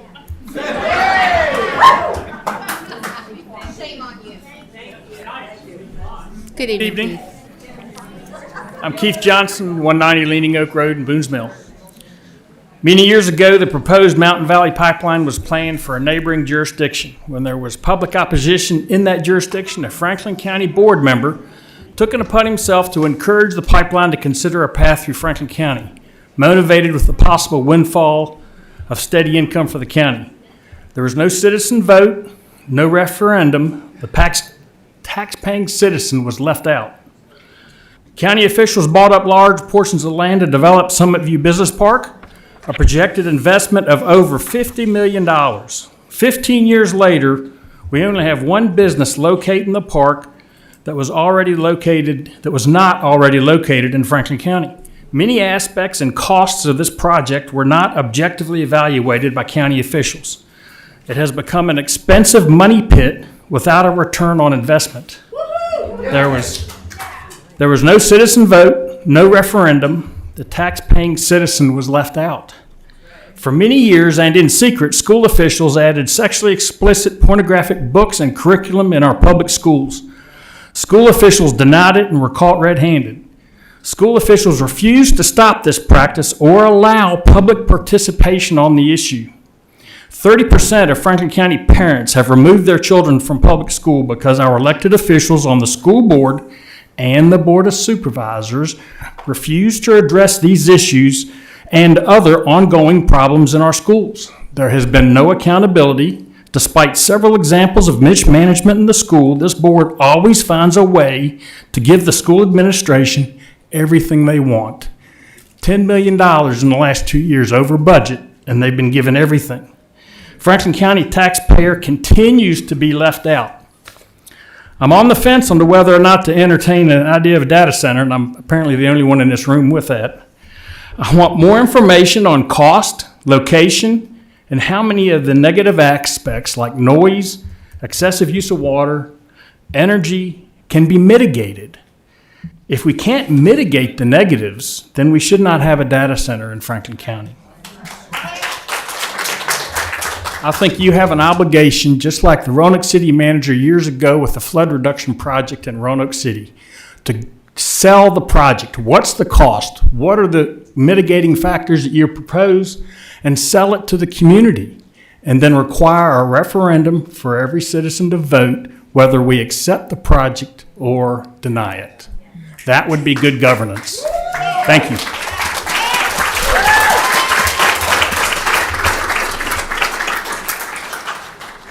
Sasha Smith.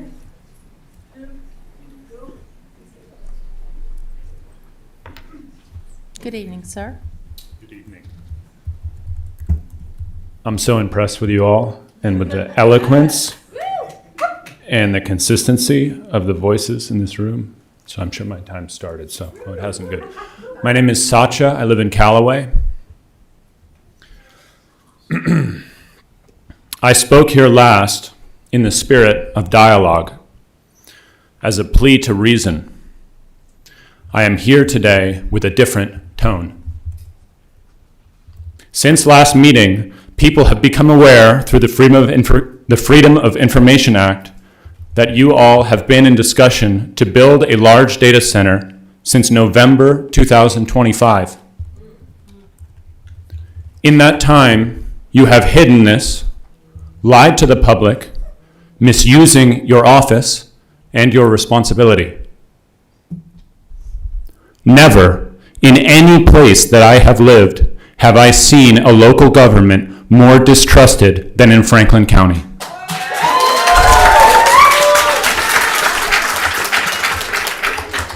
Why is the trust gone? Because you have not listened. Listen to this now. Do we want a data center here? No! Was that clear enough?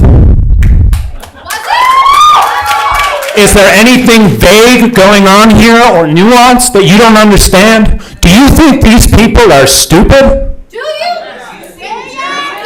What does it take to make farmers and teachers and tradespeople become politicians just to do your jobs for you? What does it take? I mean, it is miraculous that you have this many people out here, and it is not a testament to anything other than your incompetency. And you can sit there, and you can smirk, and you can look away, but you need to do your jobs, which is to serve these people. And you better believe I will finish. Whether that time runs out or not, I know how to speak loud. Do we trust this council with the responsibility of this county? No! Of our future here? No! I am here to warn you. Your conduct will cling to you like shackles. Even if you avoid a court of law, you will not avoid your responsibility to your duty. You have been warned. It is not too late to turn around. Put me in your shoes, I will face a lawsuit with Crusoe AI over facing the despoilment of duty. Behind me here are tradespeople, farmers, lawyers and teachers, parents, grandparents, blue and white collar, Democrats, Republicans, all here to tell you the same thing. We do not want a data center in this county.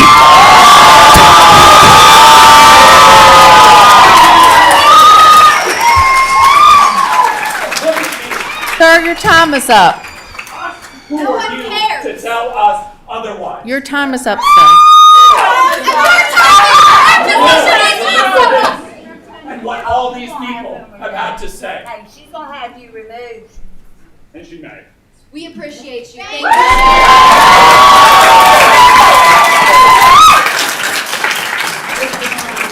Bhati Ananda.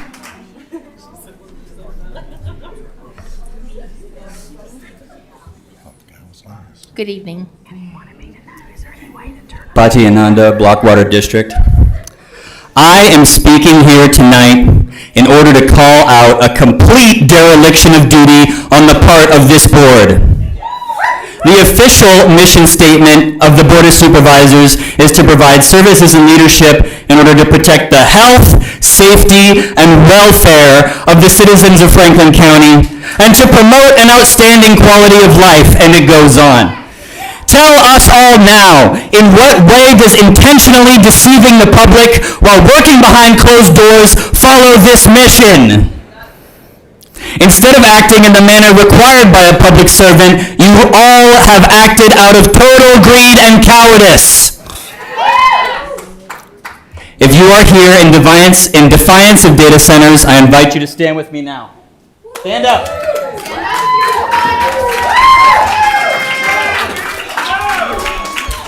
This group will continue to assemble here until there is no chance that there will ever be a data center in our county.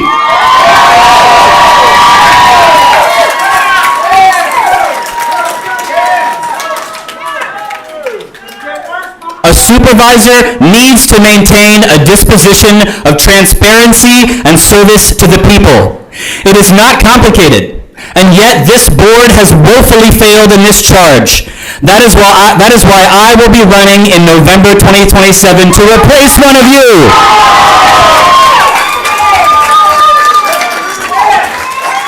I invite all of you now to look all of us in the eyes with the sacred assurance of God, if you truly feel that you have completed your duty adequately, and if not, resign.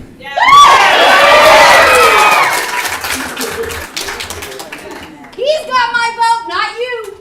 Mine too. I'm in Blackwater too.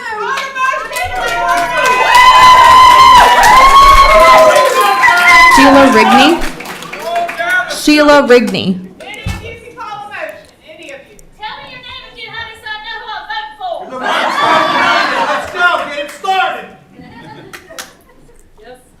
Good evening. Good evening. My name is Sheila Rigney. I live at 4171 6 Mile Post in the Blackwater District. A lot of things have been said here tonight, and I agree with a lot of them. I have a short speech, but I have more to say. The people of Franklin County hired you to represent us. You 7 people and you work for us. Country folk is who we are, and we do not quickly forget. We don't quickly forget, and we can and we will fire you. You don't deserve your position. Remember the oath you took. This county does not need, does not want a data center. Stop Project Flash before technology destroys our beautiful county permanently and contaminates our environment in multiple ways that none of you will be able to clean up. And none of you will be living long enough to see. And let me suggest a new project. How about Project Citizen? I have more to say, but 3 minutes won't cover it. And I will be voting for him.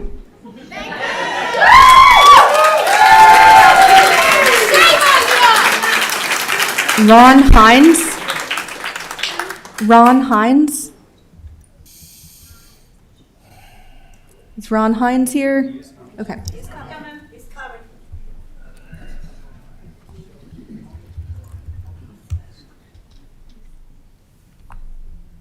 Good evening, sir. Good evening. My name is Ron Hines. Live at 420 Saddle Ridge Drive in Pinhook. I had prepared remarks tonight, but after listening to the previous commenters, I'm going to abandon those. I will just summarize those prepared comments by suggesting that unless it hasn't already been done so, that you have the power to stop this data center project by simply not approving the sale of the land. That is the final thing that has to be done. So if any time that you have this kind of public discourse and that it is opposed to that project, and clearly a project that is not or contradicts the values of the community, I think it is your responsibility then to not approve that kind of a sale. The other comment that I'm going to revert to is to rely on my past credentials. I'm retired now. I've been retired for 5 or 6 years, and I came to this community because of the lake and the beautiful area around it. Previous to that, I spent 35 years running a biomedical research laboratory in a medical school. In the last 7 years of my career, I managed the human health research for the U.S. Environmental Protection Agency. I can tell you, based on my experience and my knowledge, that everything that I heard today with regards to the adverse effects of a data center is true. So that's my expert opinion, and I have done the research. I've looked at the noise levels. Somebody said 80 to 100. It's 150 decibels that the size of this center will put out. It will completely disrupt the natural environment around it for miles. It will, even if you use a closed water loop, that just diverts that demand onto the electricity. AEP will have to then provide all the electricity to run that closed loop. It'll put a tremendous burden on our electric grid. So I think there's just no way that this community can't afford to have this kind of a data center put in. And I'll close it there. Thank you.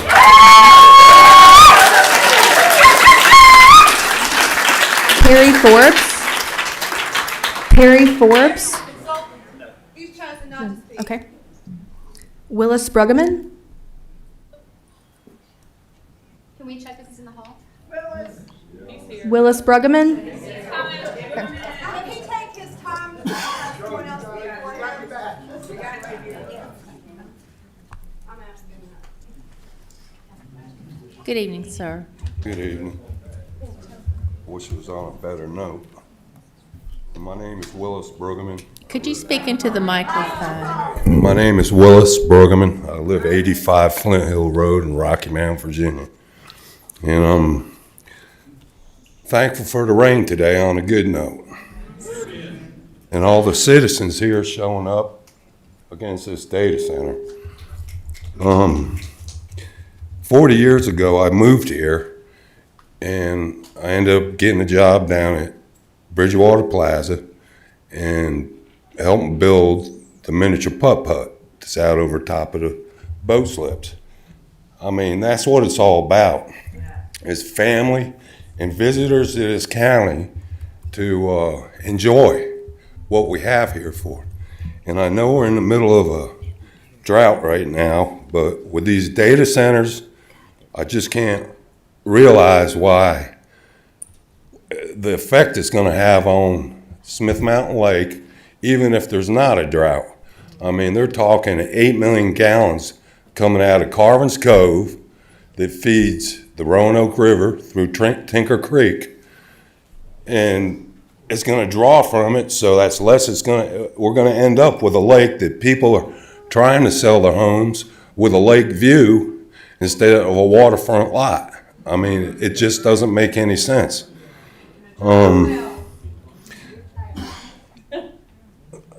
Another thing is there was a plan that I looked at, the plans for the business park, and it was a beautiful place for the families and everybody in this county to enjoy. Where this data center is now proposed to go, I looked 1 week, and it was a nice building with restrooms, probably a convenient area where they could buy hot dogs or whatever, and the parking lot with two soccer fields. And then I see all this bulldozing going on, and the barn and the old house being tore out and everything. And 2 weeks later, it was like, poof, gone. I mean, to me, I don't know how much was spent on the design of the architectural work and everything with the planning into that, but it was just thrown out the window. And now this data center. I think the citizens and looking out for the citizens is what it's all about. And I kind of think more should be looked at with what's going on around, not just in this county. With Google being built, In Botetourt County, they want to draw the water out of Carvin's Cove. Well, 8 miles down the road, they got the James River that has twice as much water, more than twice as much water. They need to draw water out of the James River instead of taking it from the lake. Thank you, sir.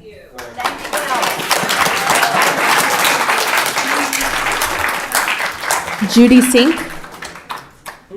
Judy Sink. That's me.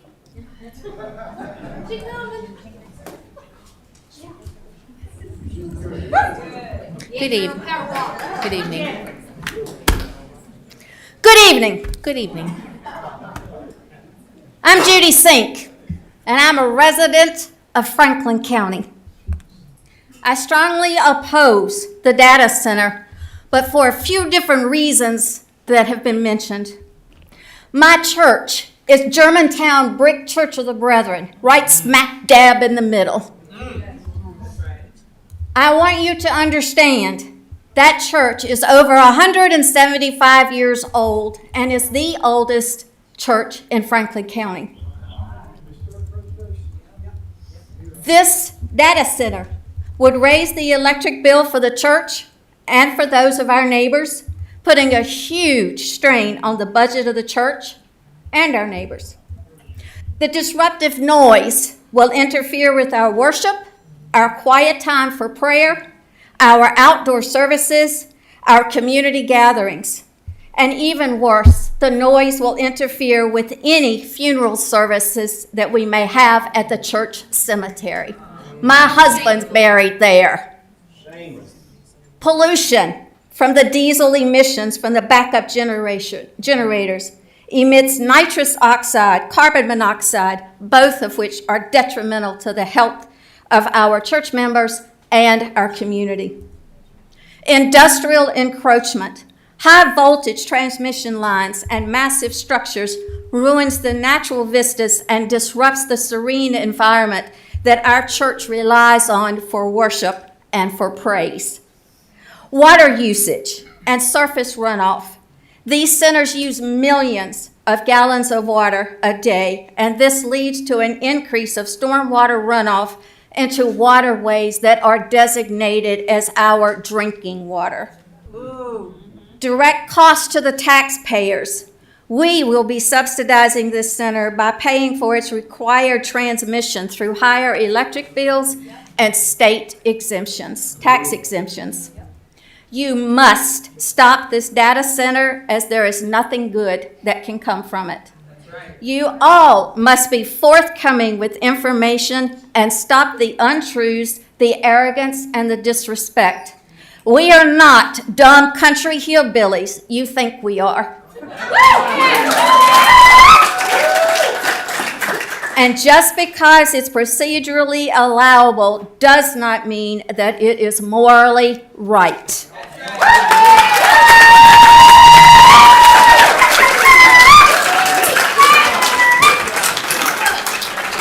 Lynn Wojno. Lynn Wojno.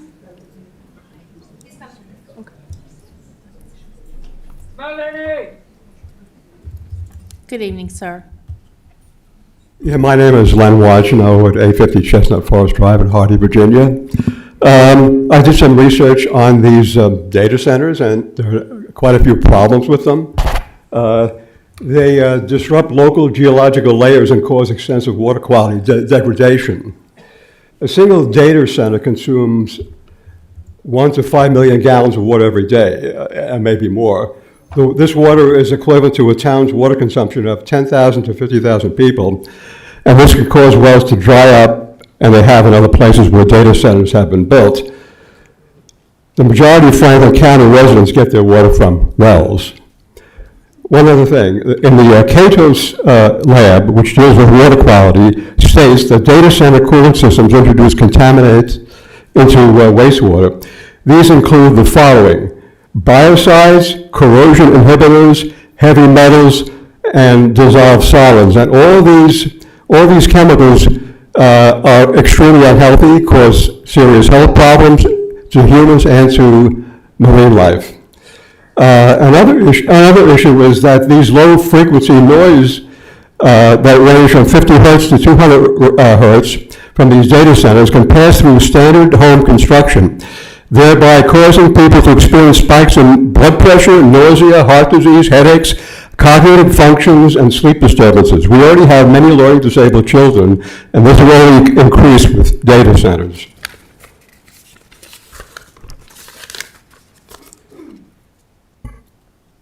Data centers also use diesel backup generators that emit tiny particles like black carbon, and these particles can penetrate deep into the lungs and bloodstream, causing COPD and blood disease. They produce nitrogen oxide, which reacts with the sunlight to create ground ozone layers, which trigger asthma and respiratory issues. And that's all I have to say. I wouldn't want to live near these, anywhere near these places, but thank you for listening. Thank you, sir. Sharon Wojno. Dan Wojno. Good evening, ma'am. Good evening.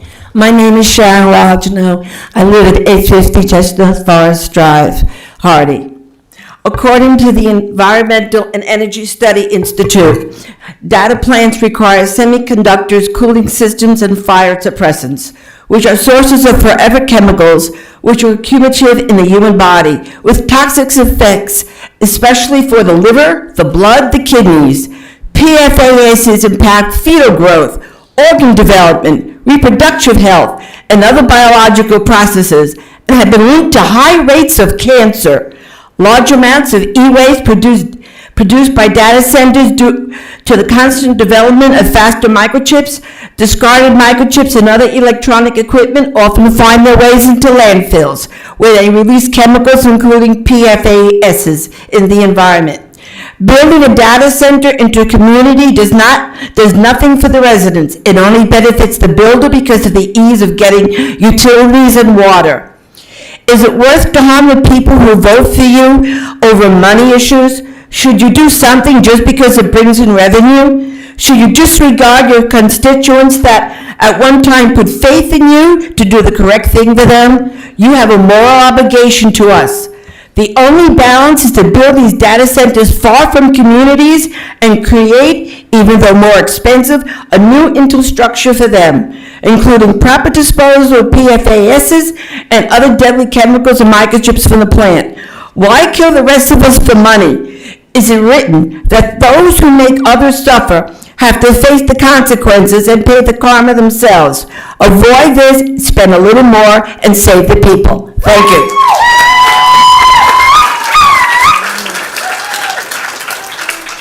Dawn King Greer. Dawn King Greer.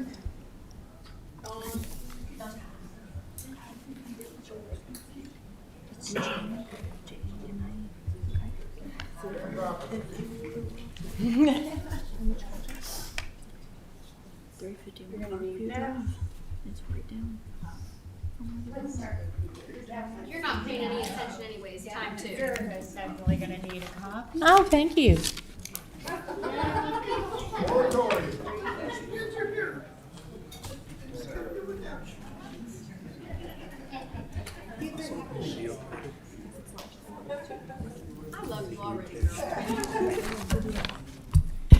My name's Dawn Greer. I'm from Ferrum.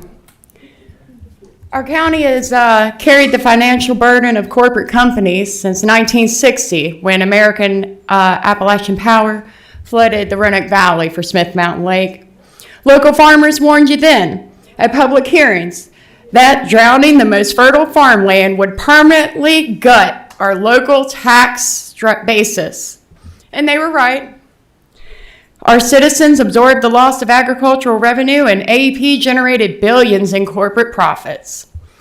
Vice Chair Lori Smith, you've had 3 months to place over the Citizens Zoning and Agricultural Heritage Act on this agenda. 3 months of silence while out-of-state developers mapped out our county and unzoned agricultural land in Ferrum. We're done. Tonight, we demand 2 immediate actions. First, immediate, reorganize the board. We demand that the leadership defends our soil rather than facilitating corporate sprawl. And in case any of you are afraid of Lori and the attorney and their tag team deal, any of you can call a motion. Any of you can call this. Be brave. Be strong. Be our voice. Change your vote. Act places regulations exactly where they belong. Zoning, Mr. Steve Sandy, is not for the people and the citizens and the landholders of Franklin County. Zoning is meant for industrial companies coming in, which means we don't need to discuss how many bees, chickens, how tall our house is, how many cars we have. That's called a homeowners association.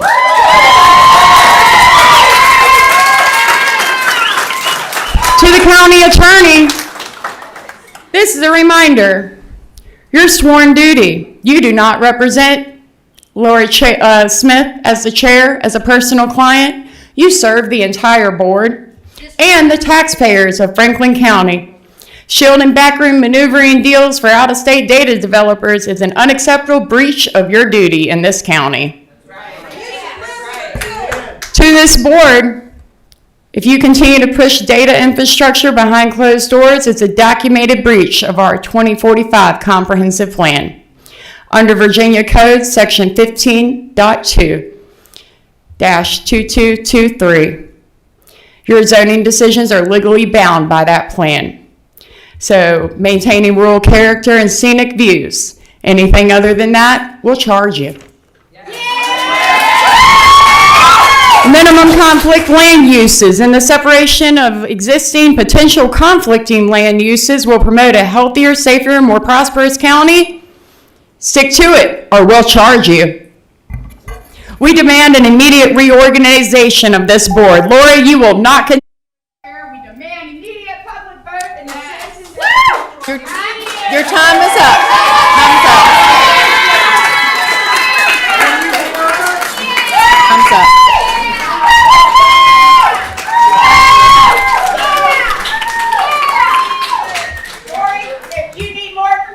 Ma'am, It comes out of your pocket, not our tax your dollars. time is up. Corcoran Tyson. Resignation's still accepted. You can still leave. No one wants you here. Read my sign. Woo. No one likes you.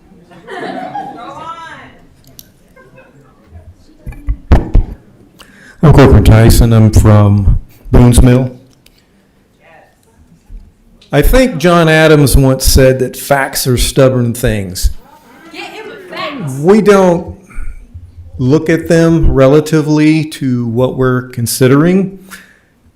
One thing that came up is, as was mentioned earlier about the big beautiful bill, the Fed basically wants to force data centers on us. What's interesting is if you watch any of the news releases, they all say the same talking point, and that is China. Okay, we have to stay ahead of China because China is doing all of this stuff with data centers. We have to be ahead of the grid. Well, it's interesting. If you go online into a number of different sources, the United States within its boundaries has 5,330 data centers. China has 477. Wow. I think we're ahead of the Chinese. And per Compass is a site that that construction people use to post their next construction activity. They're showing this data center with possible construction beginning in January 2027. Project Flash. One of the problems is, or one of the arguments is construction. And it's supposed to supply all of these jobs. Well, as we know from the pipeline, all of those construction people are going to be coming from out of state. They're going to be here for about 15 minutes, finish up, and see you later. Data centers hire only 10 to 15 people tops. And that's about all that they will provide.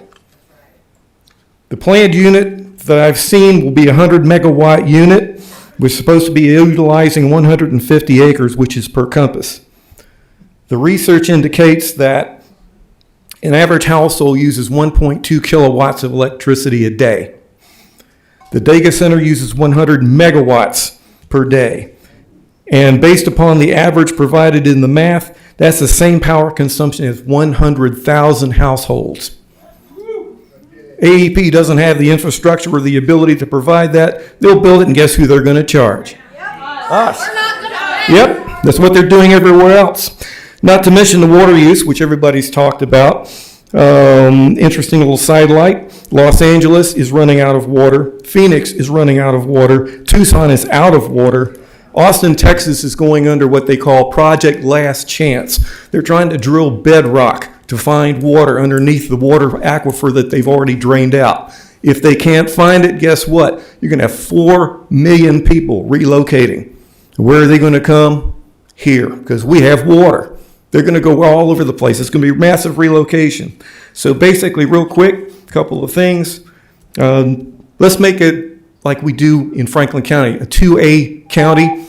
Make it with data. Unacceptable. Thank you, sir. Thank you, sir.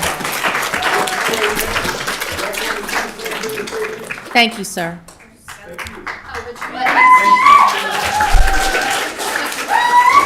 Krista Ayers. Krista Ayers.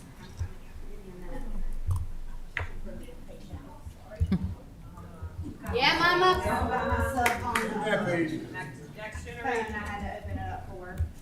She's got our next gen. I had it ready. I really did. So just give me a minute before you start my time. You got this, Mama. Let me go ahead and start. My name is Krista Ayers, and I have it written down because I'm not good at speaking on the spot. I get nervous. And I wanted to add in, I really liked what Mr. Tatum said earlier about his view on data centers, and I appreciate that. But with everything that's been done in the dark, it's very hard for me to really trust anything that any of you say at this point. So I wrote this before he said that, and if you meant what you said, you can recluse yourself from this. If not, you're still included. All right. Let me preface this by saying, when the zoning issues blew up, I didn't blame you all. I wanted to hear where you stood as individuals and make judgments there without judging the group by a few bad apples, because we know there's some in there. I spoke directly to some of you and listened to others speak. I made judgments, some good and some bad, by your answers to the questions and how you personally conducted yourselves. But now much more has come out, and what was done in the dark is slowly coming to light. There have been some great points made by all of these folks who have spoke before me, and will no doubt be plenty more. But unfortunately, it's clear to me that you don't care about points or what any of us have to say as far as making decisions for this county. Look on your face. Yep. Liz! Maddie, stop.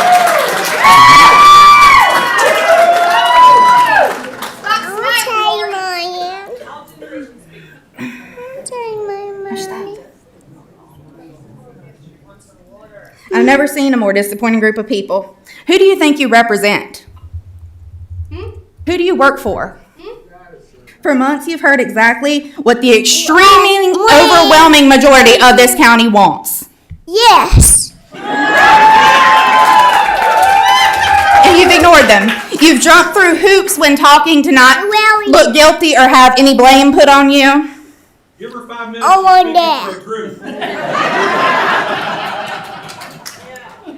So what I'm asking is that all of you that are in agreement with this, all of you that went behind our backs behind closed doors, step down. All of you. We'll find people who actually care about this county to take your place and sit on this board with integrity, because you don't have any.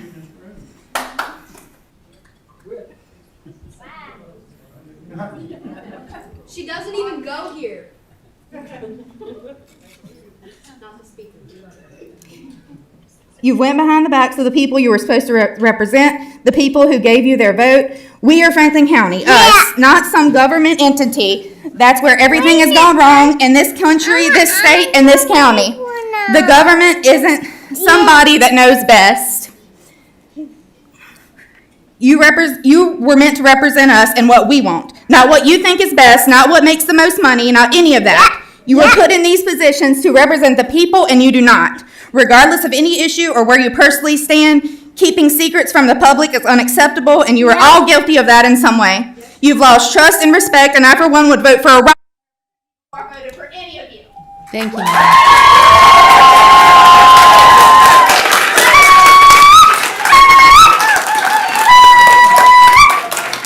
Lauren Walk. Lauren Walk. Go, Lauren. Good evening. Good evening, Madam Chair and members of the Board of Supervisors. My name is Lauren Walk, and I am a resident of Boone District. I spoke at the last Planning Commission meeting about pushing for data center regulations sooner than scheduled. Since then, additional information has become available to the community through Construct Connect, showing a conceptual Project Flash data center in Franklin County associated with Crusoe Energy Systems at Summit View, referencing potential 100 megawatt data centers and a Project 2027 start. This project has not been approved, but the information closely aligns with details previously obtained through FOIA and reinforces the urgency of putting appropriate regulations in place. As mentioned earlier tonight, Crusoe identifies natural gas among the energy sources it may use for data center infrastructure. While we do not officially know what power source would be proposed here, that possibility is one example of why standards addressing power generation, emissions, and related impacts should be established before a project reaches approval stages. We need more protection than simply voting no on a single proposal. Franklin County needs clear, legal, defensible standards that provide a consistent basis for reviewing data center projects and helping to reduce the county's legal exposure when decisions are made. With Boone's Mill Elementary School, a church, homes, and established neighborhoods near Summit View, those protections are especially important and should be comprehensive. The county should require special use review for data centers with meaningful public input, appropriate buffers, and enforceable protections addressing noise, lighting, emissions, generators, traffic, utilities, storm and groundwater impacts, emergency planning, monitoring, and decommissioning. Proposed power sources, on-site generation, and projected water use should also be disclosed. The county's zoning regulations should provide strong site-specific protections for Summit View because of its proximity to the school, churches, homes, and neighborhood. At the same time, Franklin County should also consider county-wide baseline protections where permitted by the state law so that residents in unzoned areas are not left without safeguards simply because a project is located elsewhere in the country. I have put together documents listing public studies and government reports on health hazards that have been reported from the 24/7 exposure to existing data centers, policy framework drawing from other parts of Virginia, regulations that are currently in use in Virginia, and policies being considered in other communities. I've emailed those materials to the board and the Planning Commission as a resource. Franklin County needs a stronger and more transparent process for major economic development projects, particularly when county-owned property is involved. Virginia law allows for certain discussions to remain confidential, but the county should lead through establishing a defined limit on early confidentiality, such as 30 days, followed by public disclosure once zoning, infrastructure, and environmental impacts or public resources are being evaluated. The public should have enough information early enough for their participation. Thank you. Camille Solil. Camille Solil. You guys are turning the microphone off 3 seconds before the 3 minutes are up. Nah, they're just lying. Good evening. That's what they do. Good evening, ma'am. Hello, my name's Camille Soleil. I'm a Franklin County resident and I own property in Union Hall. I am here because of your secretive rush to attract a facility that threatens our community's water, physical and economic health, and our properties. Earlier today, I was reading an article by the Brookings Institution regarding data centers in rural communities, and they said, data center opposition often feeds off distrust, misinformation, and opaque negotiations. Confidentiality agreements that developers pursue with local officials can make residents feel blindsided and at a disadvantage. Anyone feeling that? Yeah! Also in the Brookings article, infrastructure, and resource demands, including electricity, water, public services, and even environmental and housing pressures are critical considerations for local governments when evaluating the long-term viability and sustainability of data centers, especially where systems are already strained. Local governments generally have limited authority over these impacts, yet their residents are affected by changes in prices, service demands, and environmental impacts.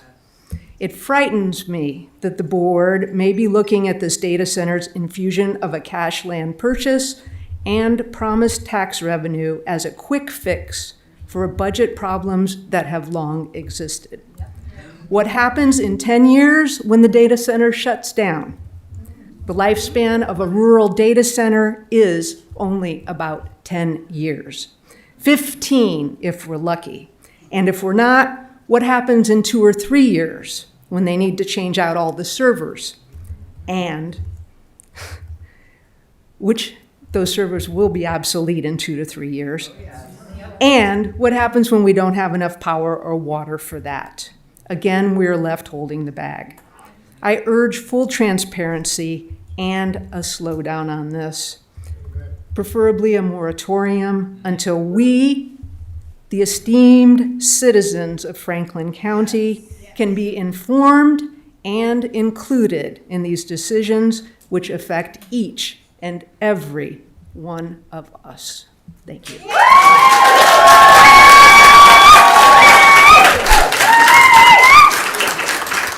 Michael Kraus. Michael Kraus. Yeah, buddy. Good evening, sir. My name is Mike Kraus. I'm from West Virginia, not West Virginia, just saying. My wife and I have been coming to Smith Mountain Lake since 2003. We liked it because of the rural area, the people, taxes and electric were reasonable, and the freedom of life, liberty, and pursuit of happiness. People moved here not because they had to, but because they wanted to. We purchased the house in 2018 and became permanent residents in 2020. We left the communist state of Maryland to escape to a better life. But here we are in 2026, 6 years later, dealing with changes to the planning and zoning and talk of a data center. It seems like when you think you found paradise, someone comes along and messes it up. Lori Smith. I think Joni Mitchell said it best. Don't it always seem to go that you don't know what you got till it's gone? They paved paradise and put up a parking lot. In this case, a data center. Are any of you experts in data centers and the long-term effects of one? AEP already sells power to other states. The lake is already 5 feet down. What do you think will happen if a data center is built? Our grid is already taxed with adding in electric cars. The governor just came to Smith Mountain Lake asking citizens to conserve water, but data centers can use millions of gallons of water, and that's okay. One of the Board of Supervisors stated on Wastebook that we can't stop data centers or the county would be sued. I'm not sure that is correct. In Harford County, Maryland, they just banned data centers. Last I checked, you can't drink data. I think the reason there's a push on data centers and flock cameras is to monitor the citizens. We don't need that. Maybe put flock cameras and rulemakers in government so we can see what's going on. As far as rewriting the planning and zoning, it is simple. Make a list on one side that is for the people, on the other side for the government. Throw that side away. What happened to for the people and by the people? I guess some of you has built it and they will come, like Field of Dreams. It's turned into Field of Nightmares. How's that working out for you? Trying to save face by putting in a data center. They're saying, look what we did. You need to be good stewards of the county. It seems like you can spend money, and when it doesn't work out, oh well, let's raise taxes. While you expand your budget, you expect us to tighten ours. Please don't turn Franklin County into Northern Virginia, or worse, Maryland. The farmers and moonshiners built this county. Don't undo what they worked so hard to make. I think you're all getting paid to be here tonight. We're not. We're here because we love and care about community and the way of life. Thank you for listening.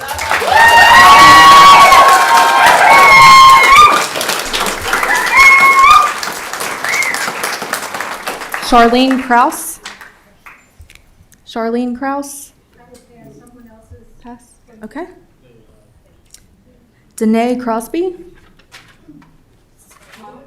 Danae, I don't know if I'm saying it I'm right. right here. Okay.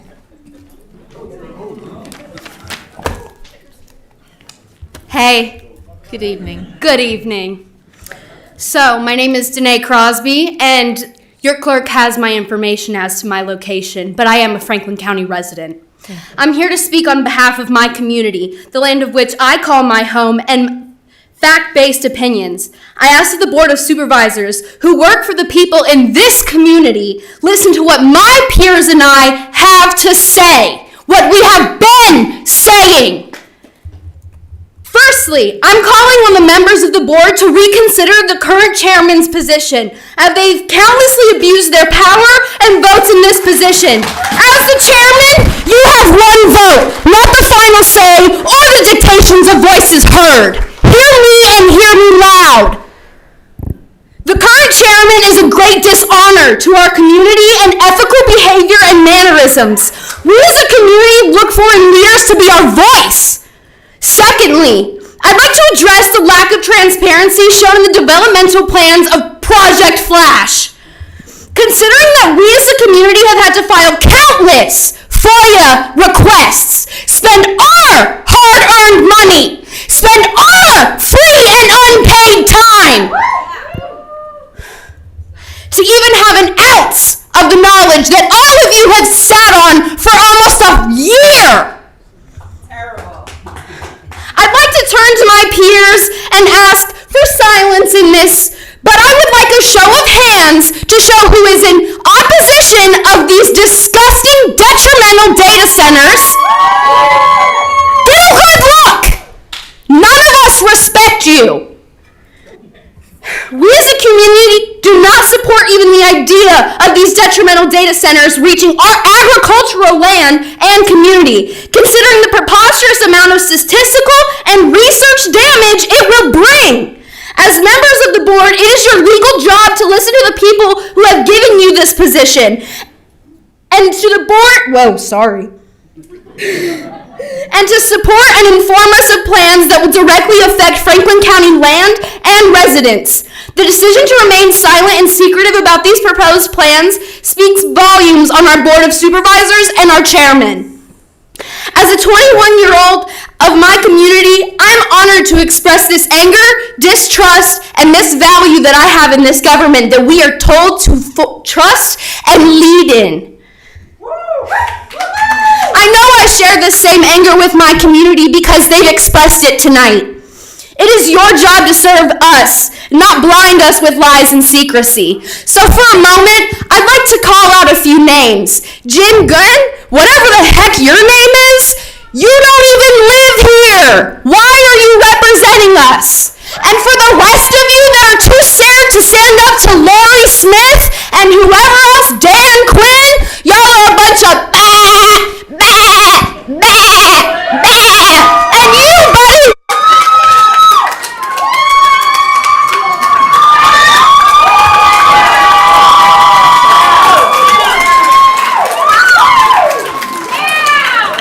Erica Cundiff. Erica Cundiff. Bye-bye, girlfriend. Thank you. Okay. Honey, you need to be our next chairwoman. I love her energy. Good evening. Not you. I have a question for you too. My name is Erica Cundiff, and I am a small business owner in Franklin County. I'm in the Boone District under Mr. Meredith. Data centers and by right zoning are counterintuitive to long-term economic development efforts, in case anybody needs a lesson in economic development, especially if your goal is to attract and retain outside talent while nurturing the brilliant folks we already have living and working right here in the county. Sorry, I'm nervous and I've been sitting on the floor all night. Lately, my work has focused on helping independent farms and local food producers be discovered by consumers more easily online. We should be proud that Franklin County supported 886 farms in 2022. Even if those numbers are down 13% from 2017. Agritourism is a rapidly growing industry, and people are keen to learn more about where their food comes from. Recent outbreaks of a parasite in monoculture farms and processing facilities at Taylor Foods have exposed just how impaired our nation's food systems really are, and recalls are driving folks to consider alternatives.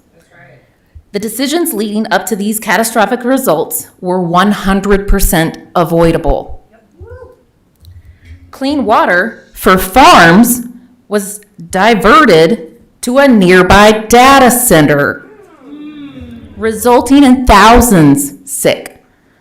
Thousands sick, recognizable brand names scrambling, and poop lettuce trending on social media platforms. It's honestly shameful that we have to live like this.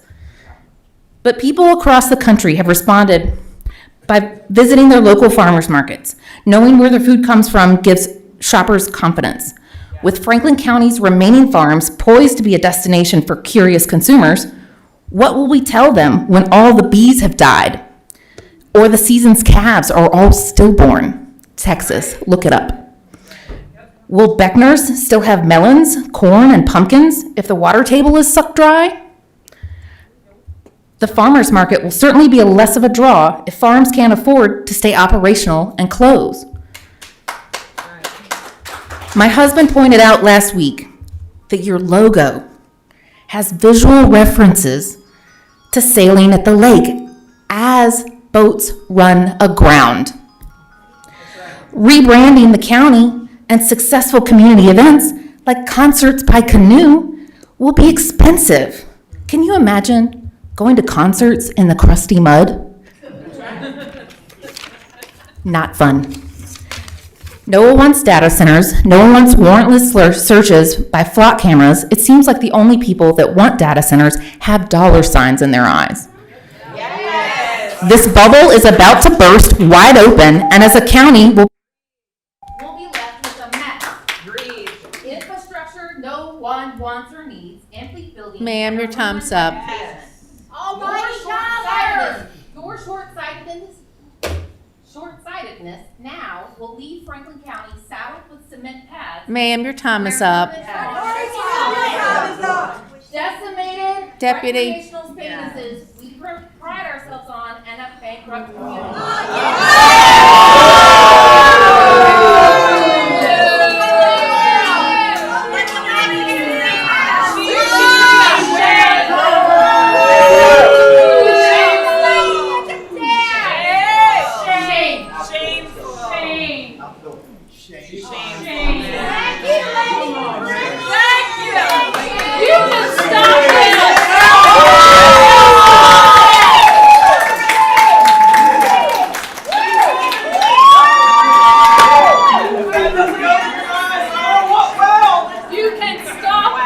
Christy Keenan? Christy Keenan?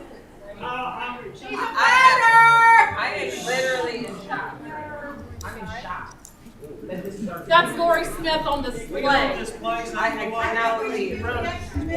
Good evening.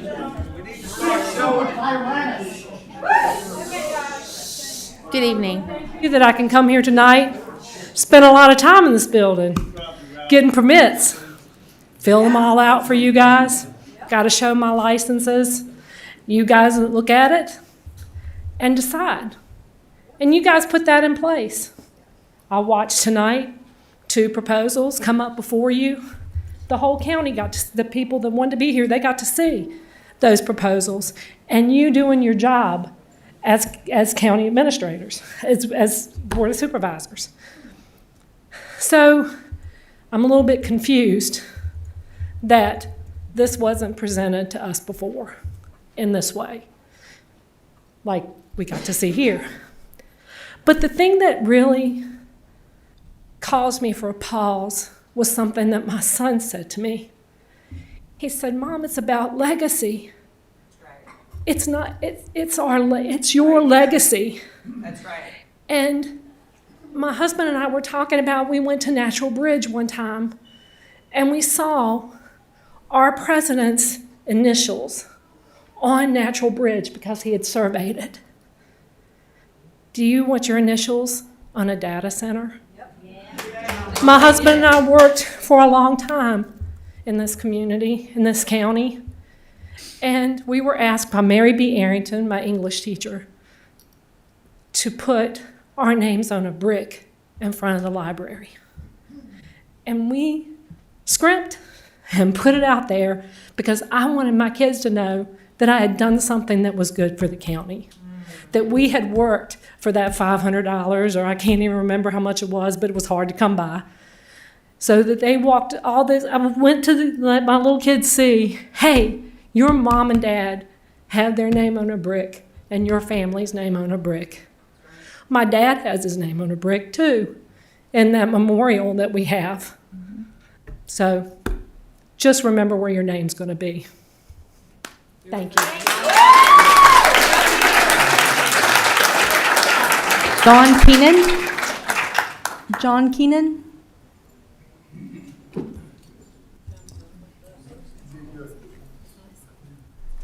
Good evening, sir. Thank you.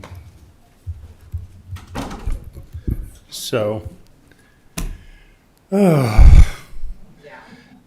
I just look at this whole thing and I'm not happy.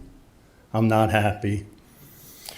We had this Summit View Park here, and it was supposed to be a nice business center, and we all saw it. We've all driven by it, and we've looked at it in anticipation of what it would do for Franklin County. That's right.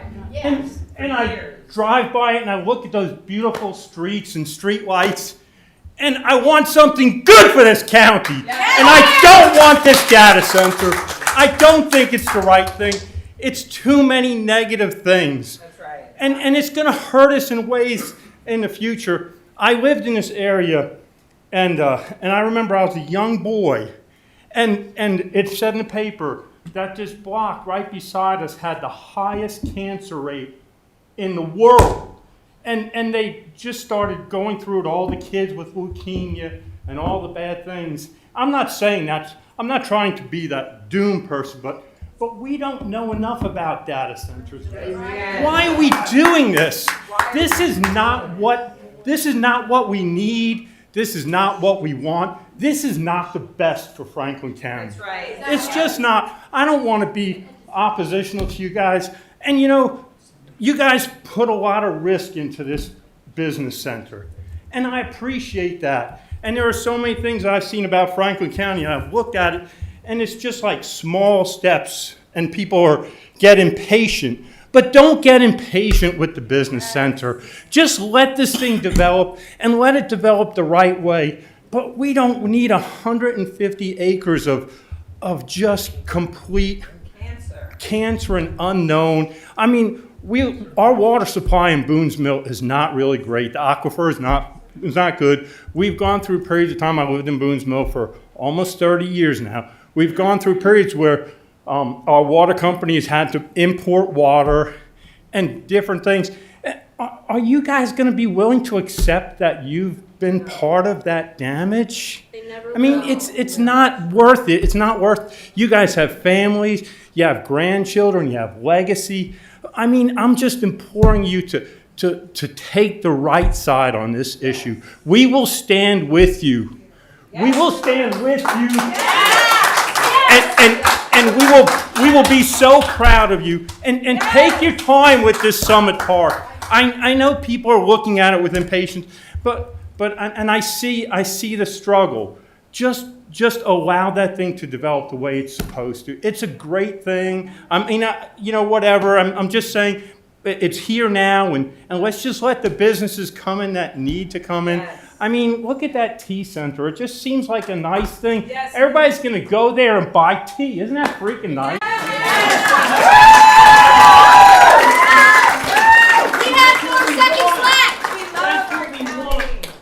Sir, your time's up. He had 4 seconds left. That's all right. I appreciate it. Thank you. Love our county. Eric Akers? I'll see you smoke. Eric smirking Akers? out. Eric Akers. Is Mr. Akers here? No. Robert Iupa? Robert Iupa? No.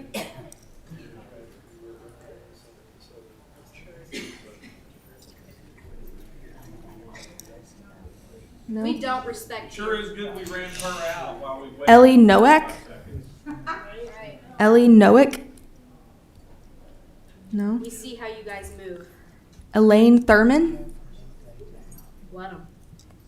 Elaine Thurman.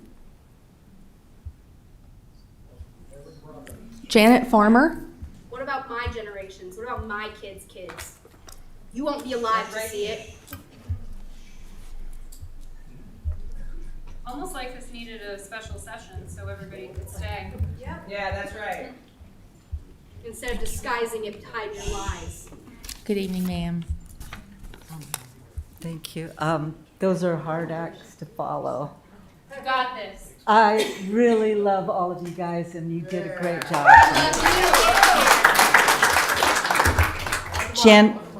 Janet Farmer, 916 Somerset Cove Road, Union Hall. I want to speak tonight about trust. A few months ago, at a town hall meeting, the chair told the citizens of this county that the board was not in discussions with a data center developer. That statement was not true. Through FOIA requests, we now know the board has in fact been in negotiating with a major data center developer in a project known as Flash. That is not a misunderstanding. That is a deliberate withholding of the truth from the citizens of Franklin County. This is the same chair who voted to censure Supervisor Guynn for violating the board's rules of procedure and then disclosed Project Flash herself in an FOIA discoverable email, an identical breach to those same rules. Think about that. The citizens of Franklin County are angry, and rightly so. When you hide information, you create fear, and in this case, that fear is justified. Across Virginia and the country, communities are dealing with the real impacts of large data centers, excessive noise, significant water usage, and strain on infrastructure. And now we discover that this project might include a natural gas combustion turbine on site. A natural gas combustion turbine is not a harmless backup plan. It is a large industrial generator that provides continuous noise, air emissions, and operational impacts that will directly affect nearby residents. Nothing about this data center is something you quietly and secretly explore behind closed doors. Based on what I've seen, I do not believe this board fully understands the magnitude of what is being considered, nor am I confident it is prepared to protect the community from the long-term consequences.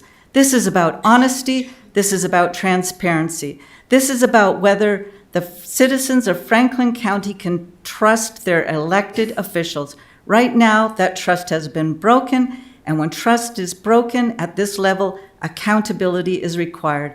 Madam Chair, for the good of this county and to begin restoring even the smallest measure of public trust, I am asking for your resignation.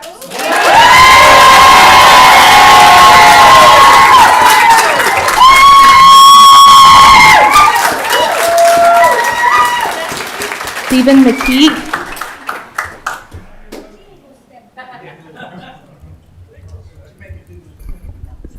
You Madam Chair, Board, I'm Steve McKeague. I live in Union Hall. Recently relocated to this area in Franklin County in September permanently. We had property we purchased back in 2016 and have developed here. Up in Prince William County, they're experiencing supernormal growth of data centers.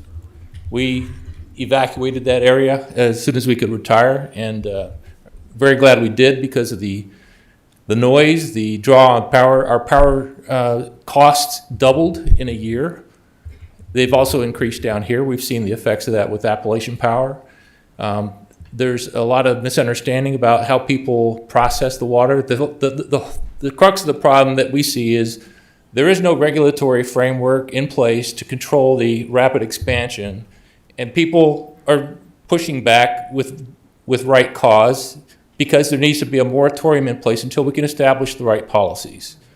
Give people a chance to do the right thing, listen to them, because it does impact quality of life. I have friends back in Iowa where I grew up that put a moratorium in place on a data center that wanted to process cryptocurrency in our small town there.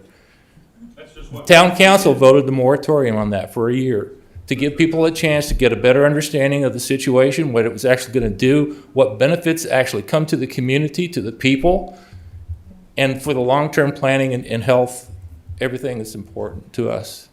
So I can't even begin to come close to the eloquence of the previous speakers in exercising this right, and we appreciate the opportunity to have our voices heard. So thank you so much. Thank you, sir. Colleen McKegg. Colleen McKegg.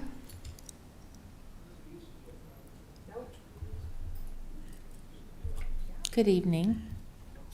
Good evening. Thank you for letting me have a voice. Colleen McKegg. We're in Union Hall. This was our dream for years, and mine since I was a little girl, because I came out with a family, and I stayed with a realtor that had purchased out here. And so it was my goal. If I had known there's a data center that was going to be here after living in Northern Virginia, I would have never come here. Never. It's wrong. These people are not, I've heard other people say it, they're country folk, but they're not ignorant. I have seen such eloquence in some of these deliveries tonight. Hear the voices. Do what the people ask. I've moved too many times. Material things are not what's important in life. Thank you.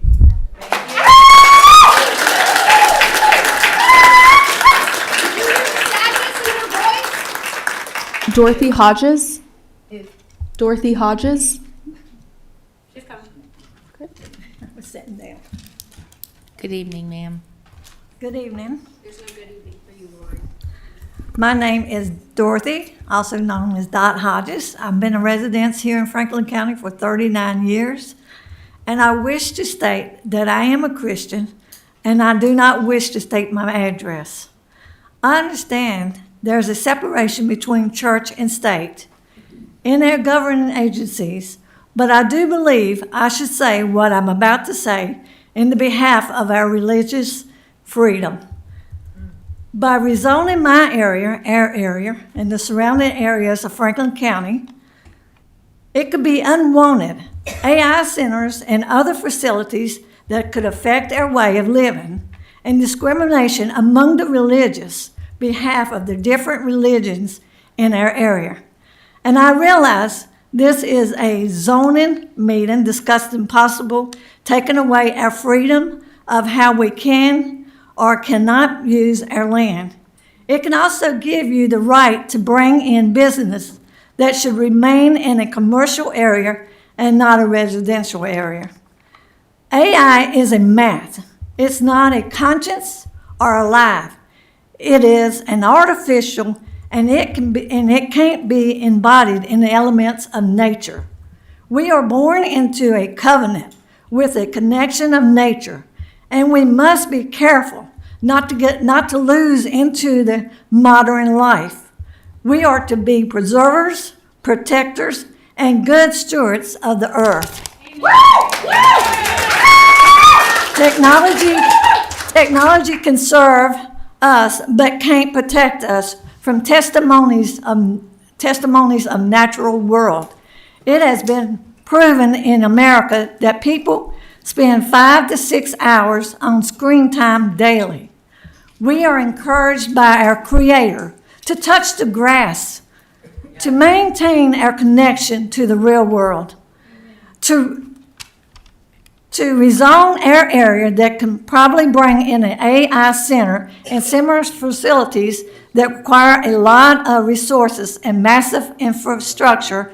We must use wisdom and use caution for a nature environment to expect the usage of AI. As a Christian, we are to be good stewards of our land given to us. We are to use the land wisely, not taken away from nature or our environment. Speaking to all who give here, always remember, efforts of a few, great results can come about. Thank you for your time. My Creator is your Creator. He gave you the job that you have. He can also take it away.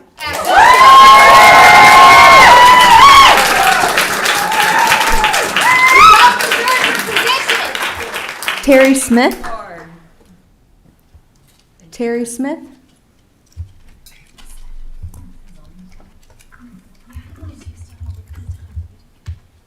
Good evening.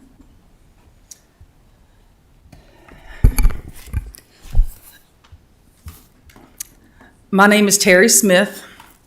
I live with my sister Sherry at 453 Little Mountain Drive, which is directly impacted by this data center. Yes. It's in our backyard, literally. Yes.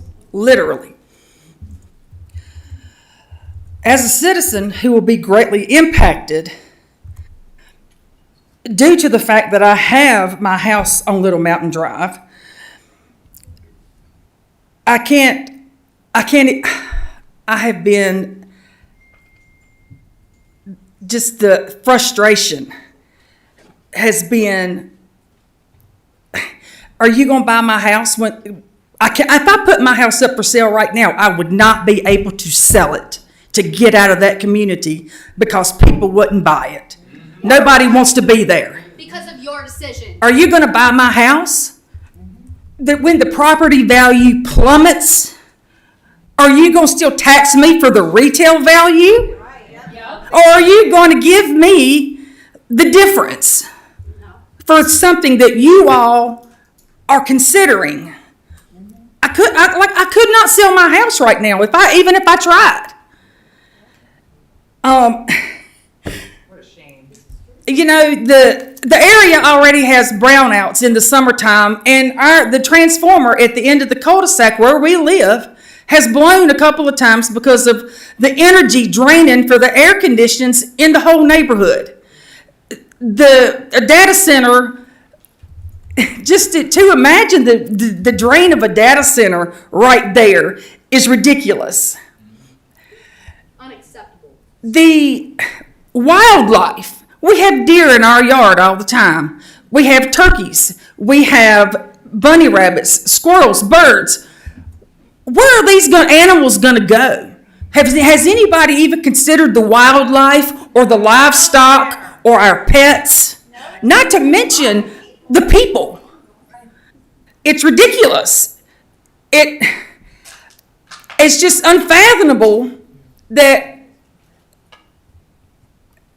it's not even considered, and it's unfathomable that the residents who are directly impacted have no say.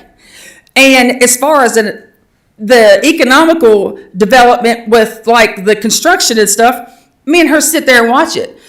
The medicinal medicine, traditional medicinals or whatever that's going to call, they have brought everything in prefabbed. They have hired no construction company. They have brought it in there prefabbed, set it up with cranes, and it's not providing jobs. It's not providing at least a little bit of economic stimulant, yes, to our location. And the data center is going to offer even less, and it's not going to hire but just a handful of people. Thank you.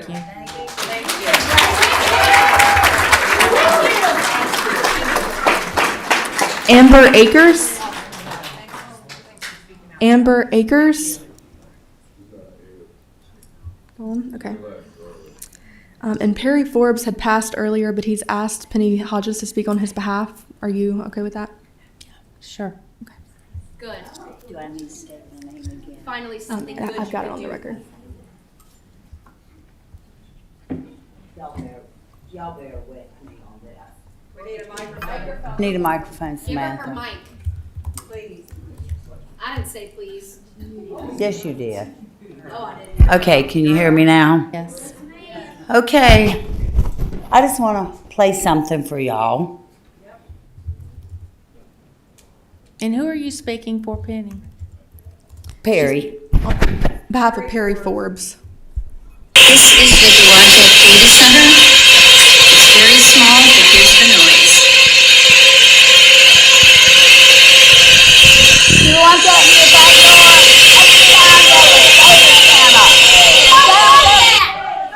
I don't want it in my county. This is the Duarte Theater Center. It's very small, but here's the noise.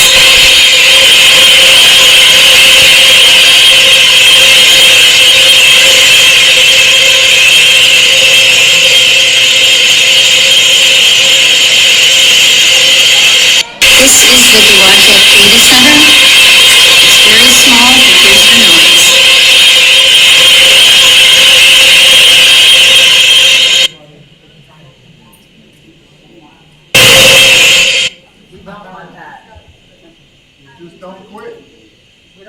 This is the Duarte Theater Center. It's very small, but here's the noise.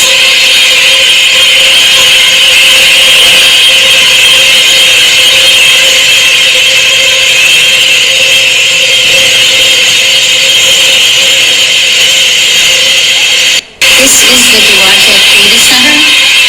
It's very small, but here's the noise.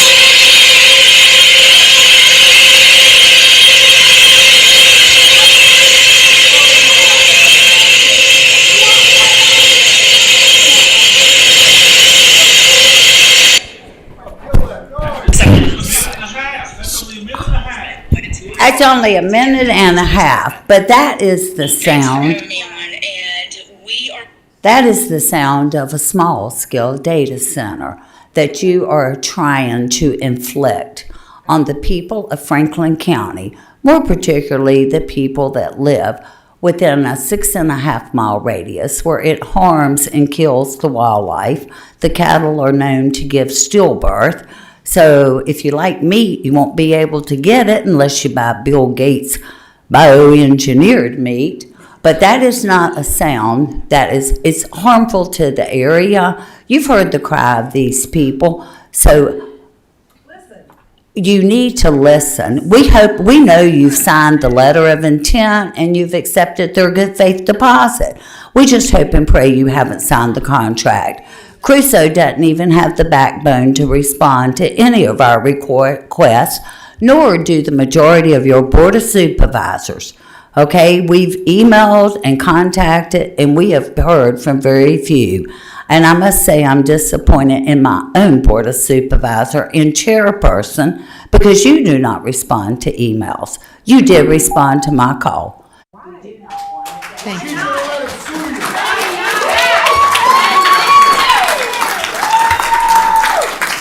Jamie Florio? Jamie Florio?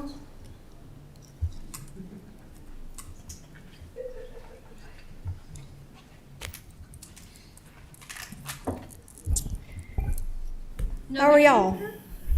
Good evening, ma'am. How are y'all?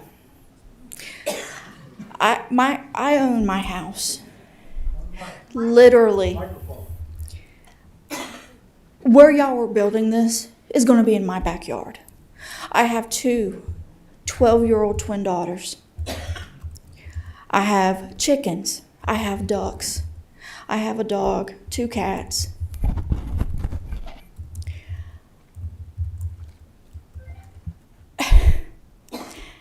I work 12 to 16 hours a day at my job. I don't want to be hearing that at night, day.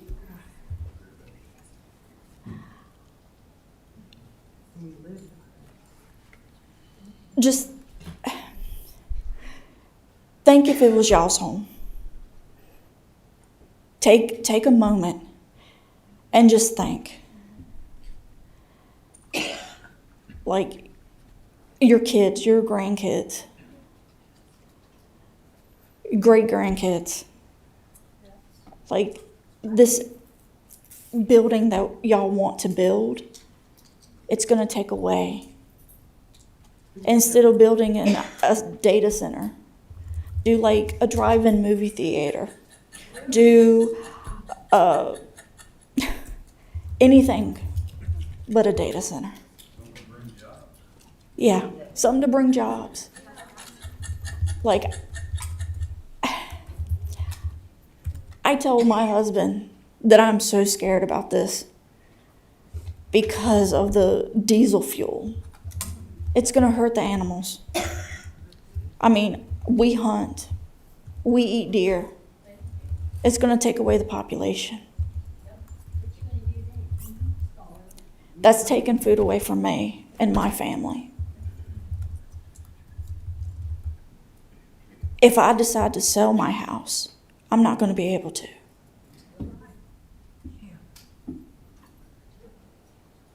I want to be able to have family get-togethers at my house instead of hearing this noise.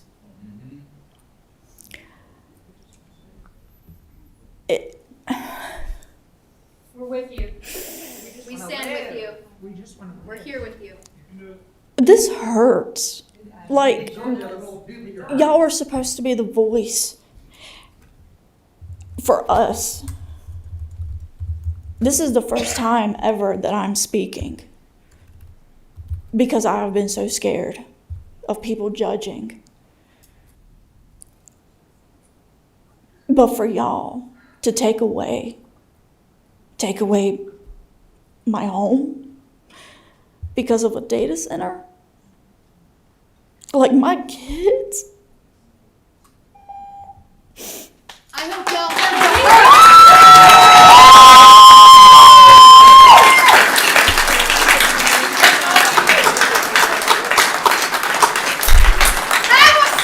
That is all who signed up and listed the required information. Sorry, That is all who signed up and listed the required information. None of us respect you. Okay, that concludes our public comment for this evening. Good, you'll silence us again. And we're gonna, at this point, I think that is the last item on our business agenda for the evening. I'm sure you feel blessed. And we are going to adjourn the meeting and recess until Thursday, July 23rd at 3 p.m. Recess!